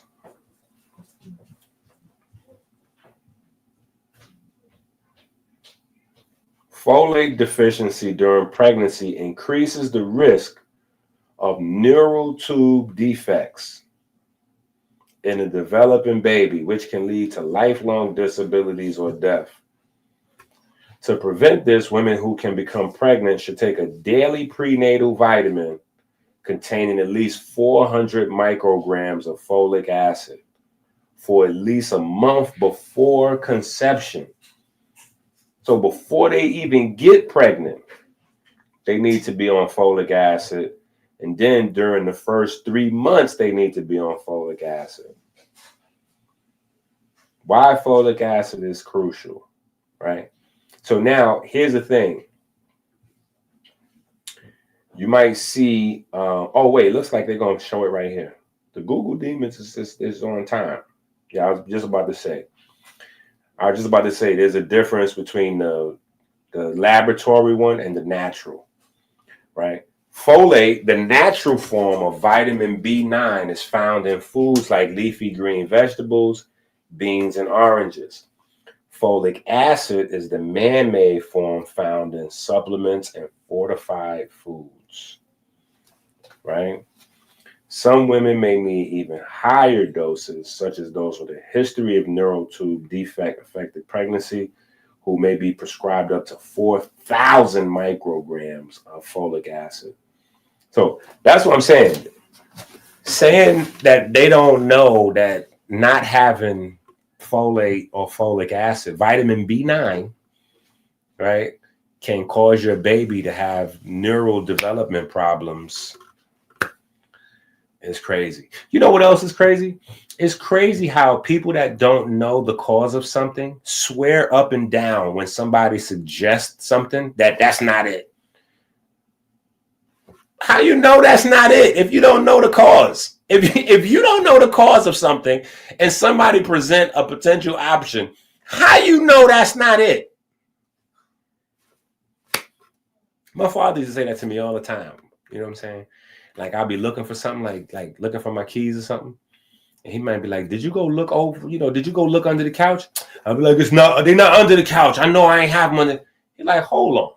If you don't know where your keys are, then you don't know where your keys are not. Chances are your keys are in one of these places that you're not looking. So when we deal with science, and it's just a rule of thumb, and we dealing with these things that have been long unsolved riddles, and like people and companies and schools and institutions have pumped, thousands or millions, maybe even billions of dollars into research. Chances are, if they still haven't found any answers, it's right in one of those places where they have not been looking because they think they know it all. It's right in one of those places. Right in one of those places where you're like, oh no, it ain't over there. Oh yeah, it's probably right over there. Right? And so it's an insane blow if over-the-counter vitamins wind up being more impactful than over-the-counter drugs. See, that's something that impacts the money. So you have to be mindful when you're looking at this stuff. When you look at the newspapers, know that newspapers have owners. those owners usually have other investments, other ties, you know what I'm saying? So it's bigger than saying like, okay, well, you know, like Fox is Republican or NBC is Democrat. You know what I'm saying? It's way bigger than that. It's more nuanced than that. It's more specific. You know what I'm saying? Like these are real people. It's people that owns this stuff. And usually the people that own a lot of stuff, their stuff links up, right? Because when you don't have any money, you just want to invest your money in something that'll make you a profit, right? That's all. That's your whole drive, is to make some money, right? But when you get to be in the millionaire, and not like you got a few millions, like the millionaire space, the comfortable million, you know, you got hundreds of millions, you know, or when you're in the billionaire space. I know because I used to work on Wall Street and I used to call these millionaires and billionaires every day, all day, to try to get them to buy stuff.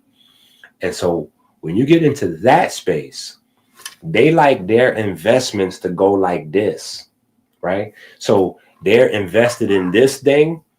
They want to invest in something that helps out that thing. You see what I'm saying? Like if they're invested in pharmaceuticals, maybe they'll put money into a politician or a political campaign that's good for their types of pharmaceutical drugs, and then they'll invest money in a newspaper or a news channel that promotes those type of politicians. Right. So those politicians, like, so maybe they're into oil or something. Right. So maybe if they Republicans is into that, they'll invest in some Republican, you know, and then if there's papers that promote Republicans, they'll also put money into those papers because those things drift back into their investment. Right. The more politicians in place, the more favorable laws for their oil business. The newspaper is going to promote the politician. So that's where the one hand washing. So when you just getting into investments, you just investing in something to make some money. These people are investing in things to like protect other investments. You know what I'm saying? So you got to be mindful when you're reading the newspapers, like, you gotta come out. Even the journals, even the scientific journals, somebody's funding, you know what I'm saying? So like you just gotta, that's why what we do is important, right? Because you need to know how your body actually works. When you know how your body actually works, then there's less room for, you know, an outside influence to kind of mislead you in the wrong direction. Right?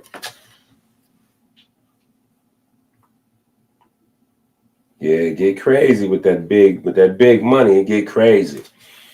It get crazy. We friends right up until some investments collide. And usually at that level of the game, our ideology reflects our investment. You know what I'm saying? So people put their money where their mouth is. Their mouth reflects their mind, their heart. And so they invest in those things. And then they invest in other things that protect those things. You know what I'm saying? So I think it's interesting. You know what I'm saying? Listen, I'm all for all of the changes that RFK is making, even knowing that he's going to make mistakes. There's nobody in medicine, naturopathy, personal training. There's nobody in any form of health that's not making mistakes. But if the mistakes are made, you know, on the honest road to healing and understanding, you can kind of live with that, as opposed to people like people dying because people are keeping secrets, or because, you know, people are making more money with you getting a drug than vitamins, and, you know, just food, you know, like, you know, to each his own, right? All right. So we got to make sure we finishing up, because we done went all over the place with Drake and All right, so catecholamines. Let's go back. All right, we went far. Right? We was in the time and space effect of catecholamines, aromatics, transition elements, and then from there we went to pine trees, Pinocchio, and it got crazy. Right? It got so crazy, we went to RFK, autism, zoo, zoo, zoo. Computer went off.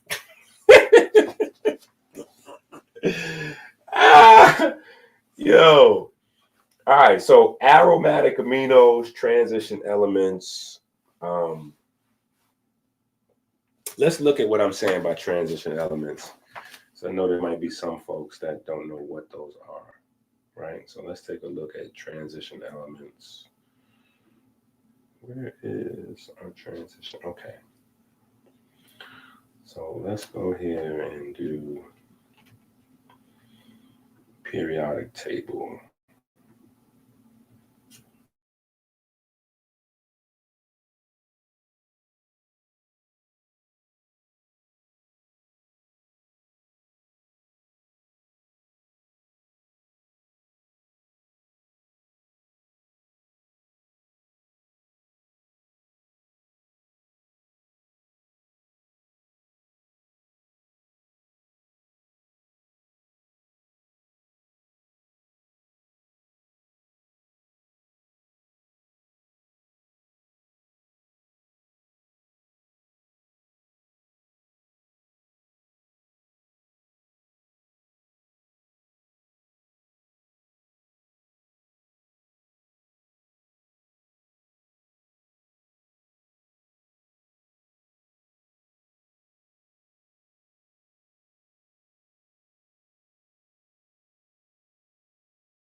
Nah, we wasn't finished.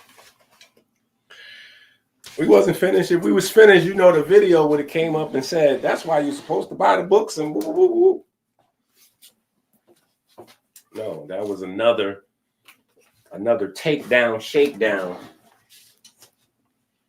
Maybe that's a sign that we're supposed to be finished. Maybe that's what that is. Maybe that's another sign that we're supposed to be finished.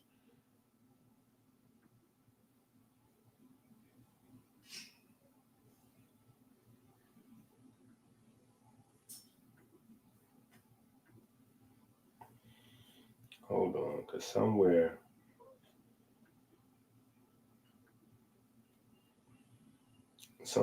around here we was in the middle of pulling up the periodic table. right? We was trying to pull up the periodic table.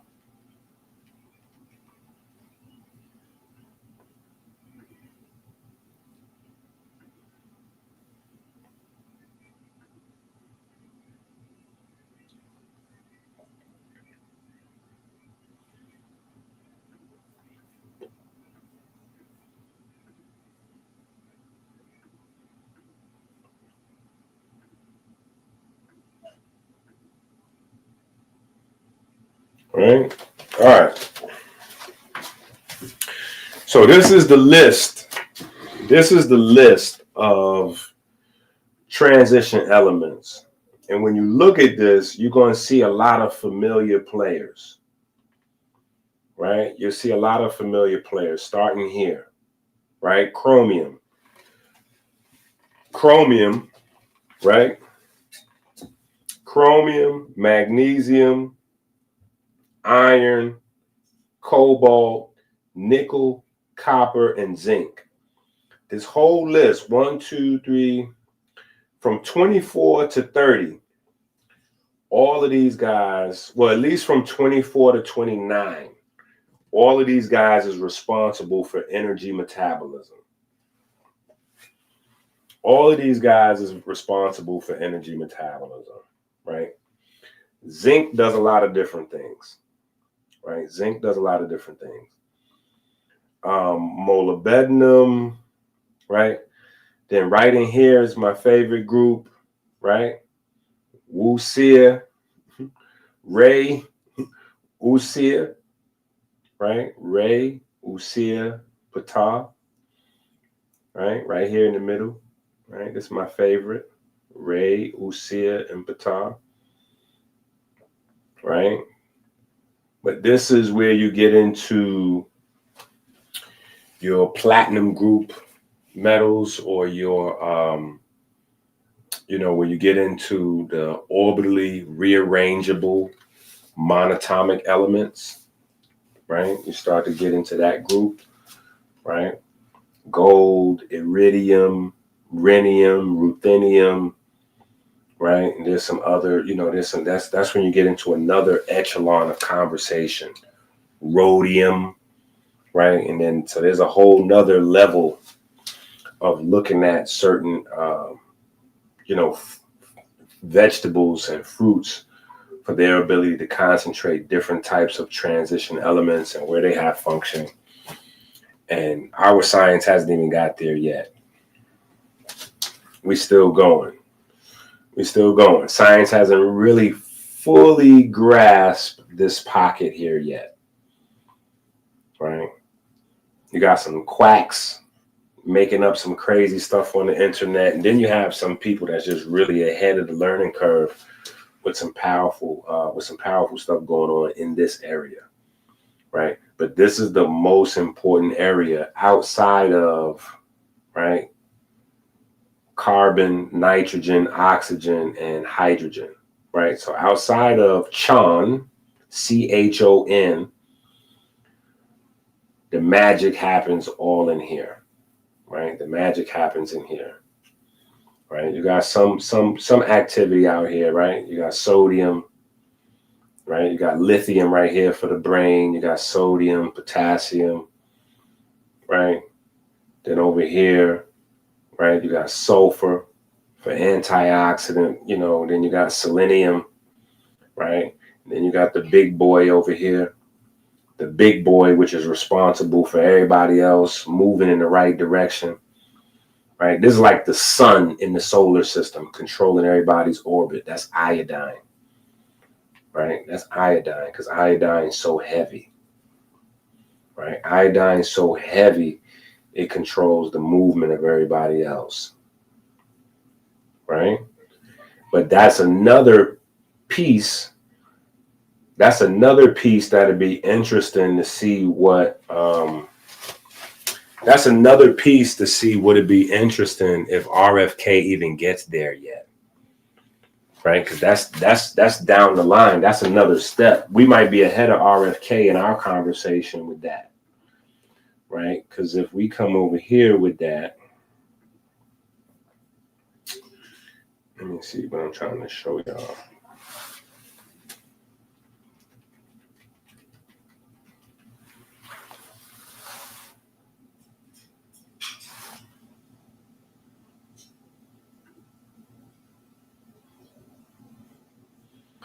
right? So you see, if I just type, oh, wait, let me hit the share button. Here we go. Let me hit the share button. Right? You see with the Google Demons now, I just typed in iodine and folate, nothing specific, right? And immediately it jumps to essential nutrients for pregnancy, right? Essential nutrients for pregnancy. They play vital roles in fetal development and overall maternal health, right? And we jump down to iodine, thyroid, right there. Thyroid hormone production, which regulates metabolism and brain development. Right? Very important key piece, right? Very important key piece. Now, let's get rid of folate and just look at, let's zoom in on brain development.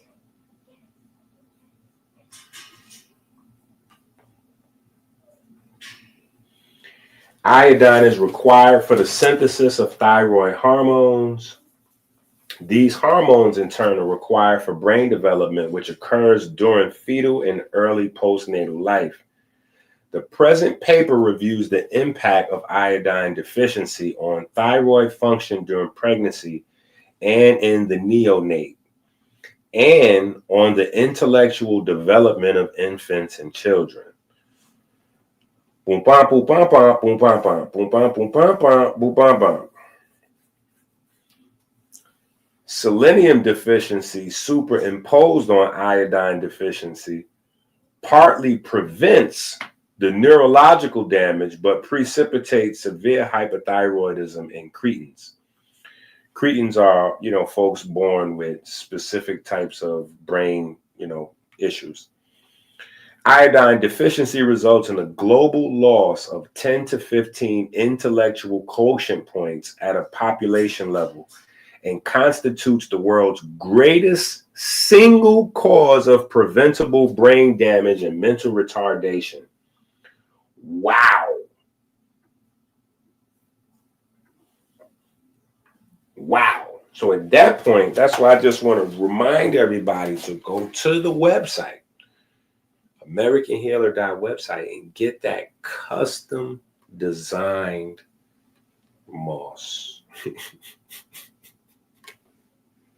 Because I couldn't put that any better myself. I couldn't put that no better myself. I mean, that's just grand opening, grand closing right there, right? That's grand opening, grand closing right there, right? That's where you go to the website, AmericanHealer.website, and get the custom designed moss, right? I said there is no single nutrient more impactful on mental retardation and brain development. Bar.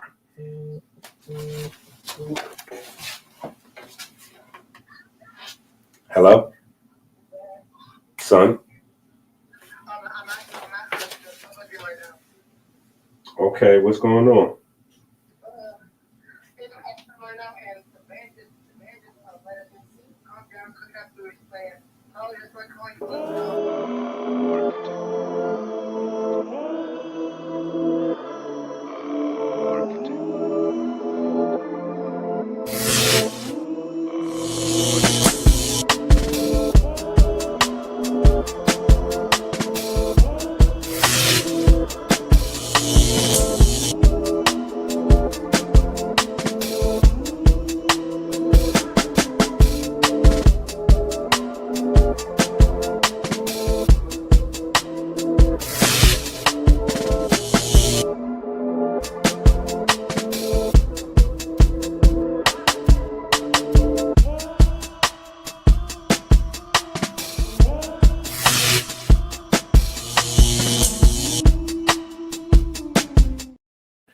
Okay, all right. I had a dad moment. My son is... Anyway, that's another piece of the puzzle in terms of figuring out the whole... But of course, before we forget, y'all know that we do have an autism book.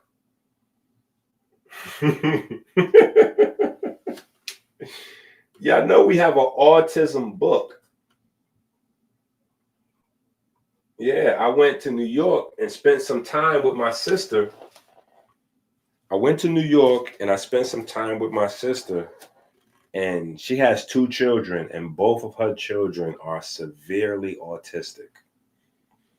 My niece and my nephew, severely autistic. So of course I had to get right to work and get busy with the get busy. So we definitely have a very detailed autism book. We definitely have a very detailed autism book. It's a very touchy subject, though. It's a very touchy subject because like a lot of developmental issues, autism is something that really needs to be addressed before we make the babies, which is another reason why there's a lot of good information circulating out there about autism and different things like B9 and whatever, but nobody has really been addressing pregnancy and pre-pregnancy. So that's one of the reasons why I like where RFK is going, because addressing autism has to start, if not before conception, at least during the forming of the baby inside mom. That's a crucial time period. A lot of times, once the baby's 2, 3, 5 years old, we already in a place. The mirror neurons may already, you may not have. It's just a lot of different things. To consider. You know what I'm saying? So you really want to be stressing nutrition. But here's the problem, and nobody ever wants to deal with accountability or lifestyle, right?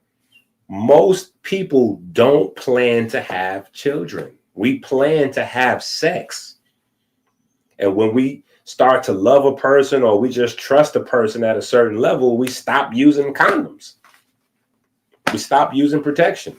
And then, a person gets pregnant and it's like, oh, hey, I'm pregnant. What we going to do? What you mean, what we going to do? You going to keep it? Yeah, I'm going to keep it. What you expecting me? Like, it's no plan on it.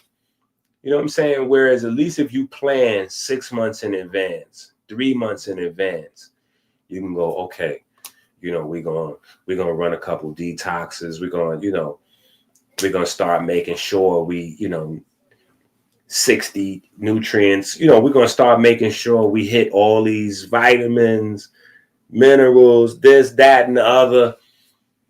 We're going to hit them all. We're going to load up on everything. So by the time you get pregnant and that new life is starting to form, neither you nor the baby is deficient. Because here's how it goes in the simplest way to think about it, right? Inside a woman, one cell has to turn into a whole body. So that one cell has to turn into like billions of cells, right? So there's a lot of resources that process needs to happen. And so if she doesn't have, like if she has a little bit, even a little tiny bit, the baby will take it away from her because it's the priority is the baby and forming. So mom is now deficient, right? But the problem is while baby's inside mom, they have a symbiotic relationship where some of the baby's development is dependent on the mom's ability to facilitate.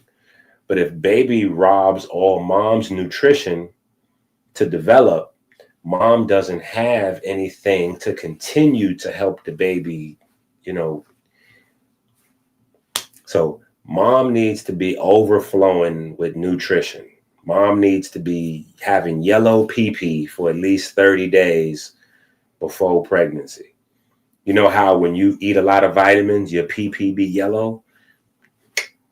Yeah, mom needs to be loaded up with, overflowing with nutrients for at least a month, 3 months, 4 months, 120. That 120, that 4 months is the sweet spot. You know what I'm saying? Like, so I always suggest 6 months or a year. You know what I'm saying? Decide when you want to have a baby. Like, decide, I want to have a Cancer. I want to have a Pisces. I want to have this.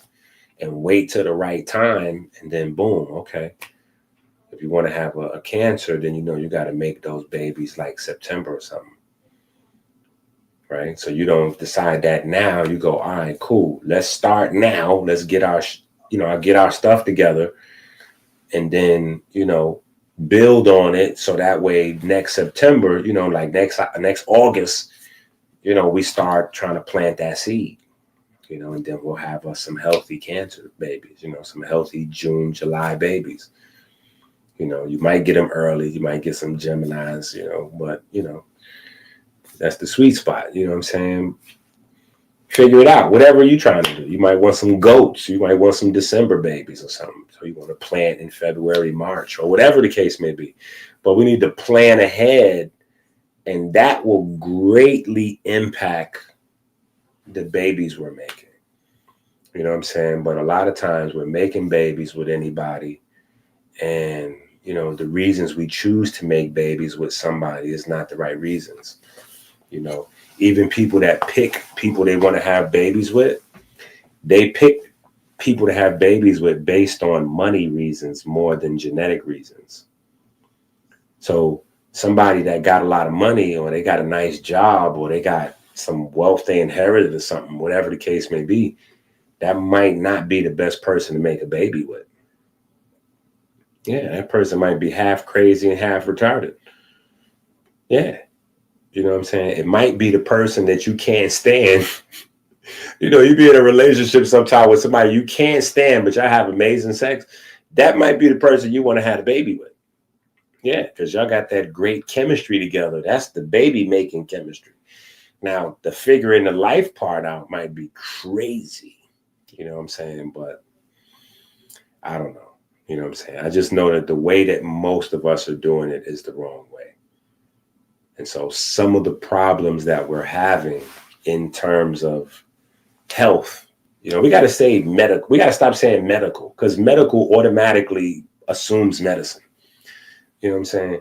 But some of the health issues that we're having, are relationship issues, societal issues, mental programming issues, planning, the way we view things, see things, the way we do things. You know what I'm saying? Because just that planning might wipe that out. Just that planning might wipe that out. You know what I'm saying? You loaded with iodines and B everythings and C everythings and all kind of everything. You loaded with nutrients we ain't even discovered yet. You know what I'm saying? So by the time you have your baby, you know that you at least taken care of you've taken care of all the problems that you can. Because if your baby has problems, the only thing that can really hurt your heart is the problems that you could have prevented, right? If you're having babies, there's genetic issues that you may not know. They hide in there from your side, her side, his side, whatever, right? Those, unless you got a zillion bucks to sequence your genome or whatever, you can't really, but the stuff that's nutrient based, lifestyle based, work, stress, cortisol, like those things, you want to eliminate all those. You want to eliminate all those. So that way, any problem that does, for a fact, you at least took care of. You know what I'm saying? So anyway,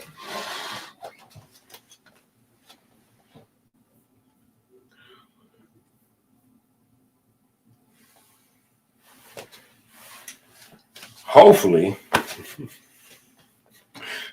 now, right, we can get through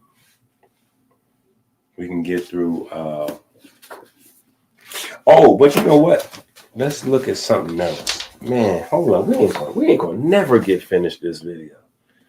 We ain't gonna never be finished with this video. Nah, we finishing this video because we've been going for too long.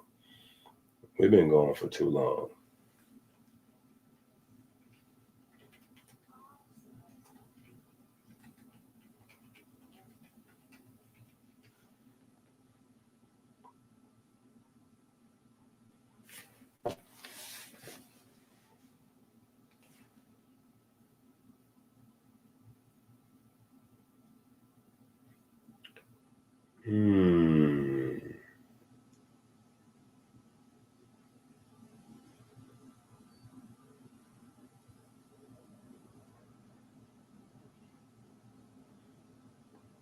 So this is what I was looking for, but I don't see nothing.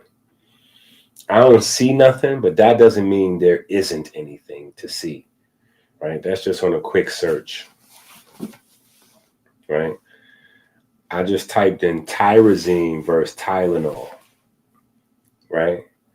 I typed in tyrosine versus Tylenol, and you see the structure? Do you see the structure, the molecular structure?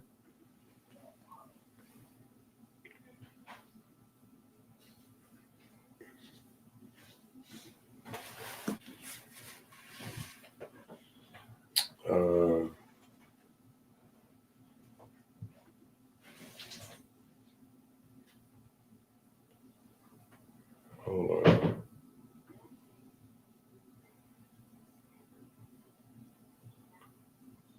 All right, let's just do this.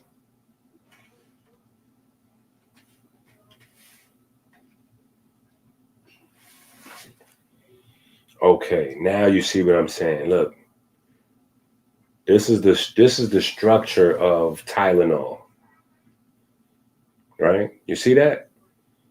Now look how similar this looks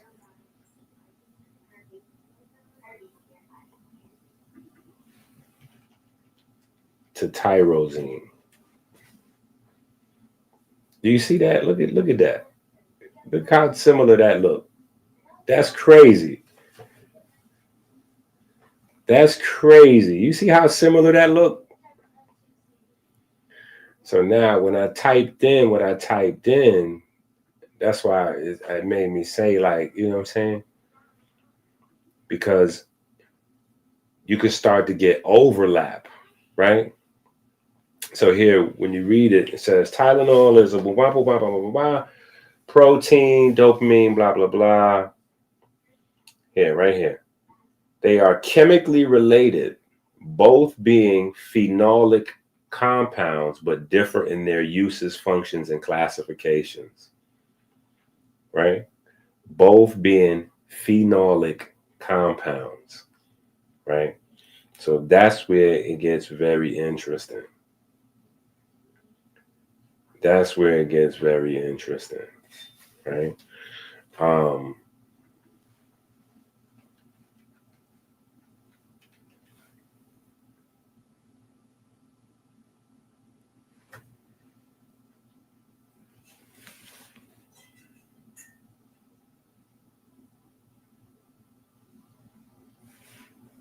Right? So vitamin B9 is required to convert tyrosine into neurotransmitters. So it's just interesting, you know, this is something I'll probably be doing like when I'm by myself, going down these rabbit holes, spend hours checking off this box and that box. Like, wait a minute, so this is responsible for this and this is responsible for that. And wait, so if this blocks that, then that's gonna block this and this. And so I'll be sitting up for hours and hours and hours going through rabbit holes like that, and that'll become a book. Oh my goodness, that'll become a book, right? That will become a book, right? But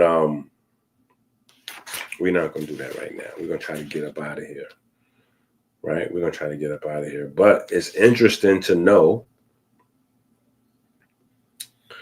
It's interesting to know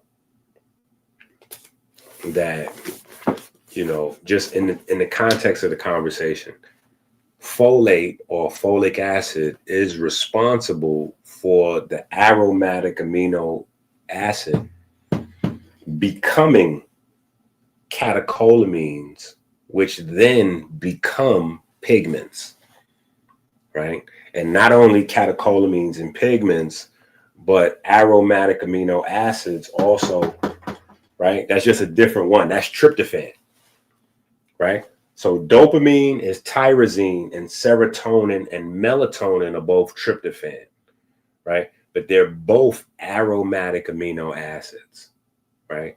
And high blood sugar affects both of them in different ways, but affects both of them, right? High levels of fructose slows your body down from metabolizing tryptophan. So you won't even have high levels of serotonin at all. You won't even have adequate levels of serotonin.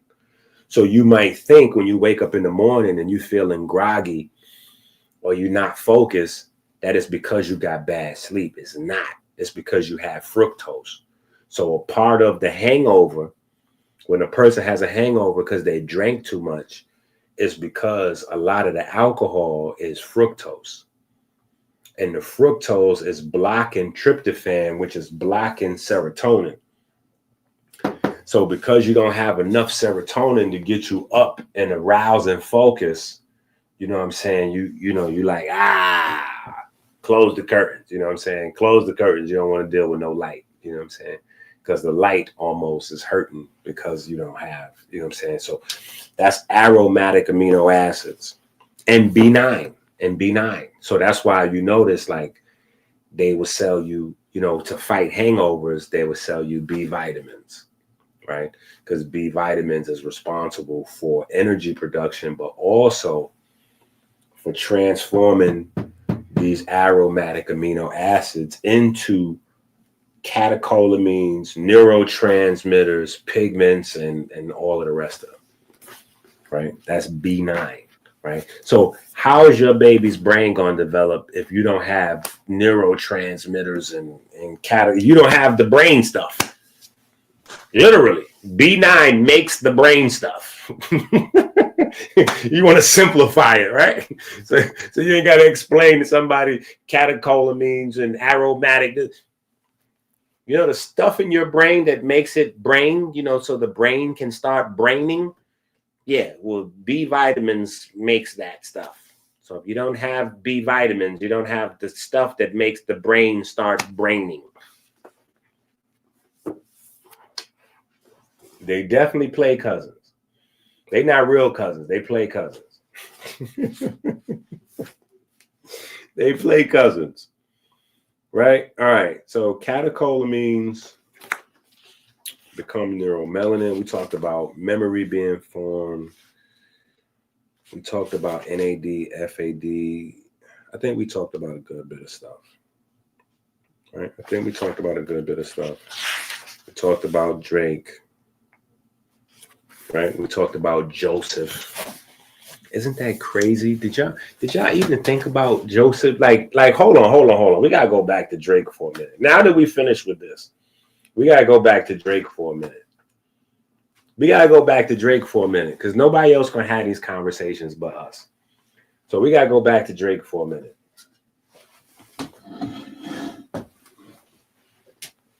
You don't find it interesting?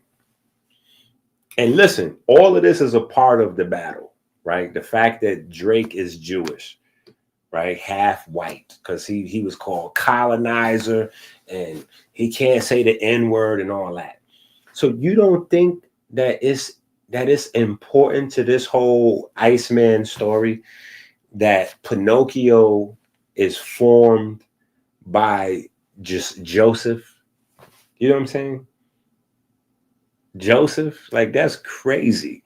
That's the entire. I mean, Joseph is a player. You got a lot of people in the Bible. When I say player, I don't mean like a street kind of. I just mean like an important person, right? You got a lot of people in the Bible that, you know what I'm saying? Then some people you got like, obviously Jesus, Moses, you know, but you got, you got Abraham. You got some people that like Joseph. Joseph is right up. Joseph is top 10. Like Joseph is like, you know what I'm saying? You got Noah. You got Joseph is top 10. I'm just saying. The fact that Pinocchio's pops is Joseph is crazy. That is crazy. This is why you have to go to Amazon and get the book, Rich Abs, Poor Abs, now.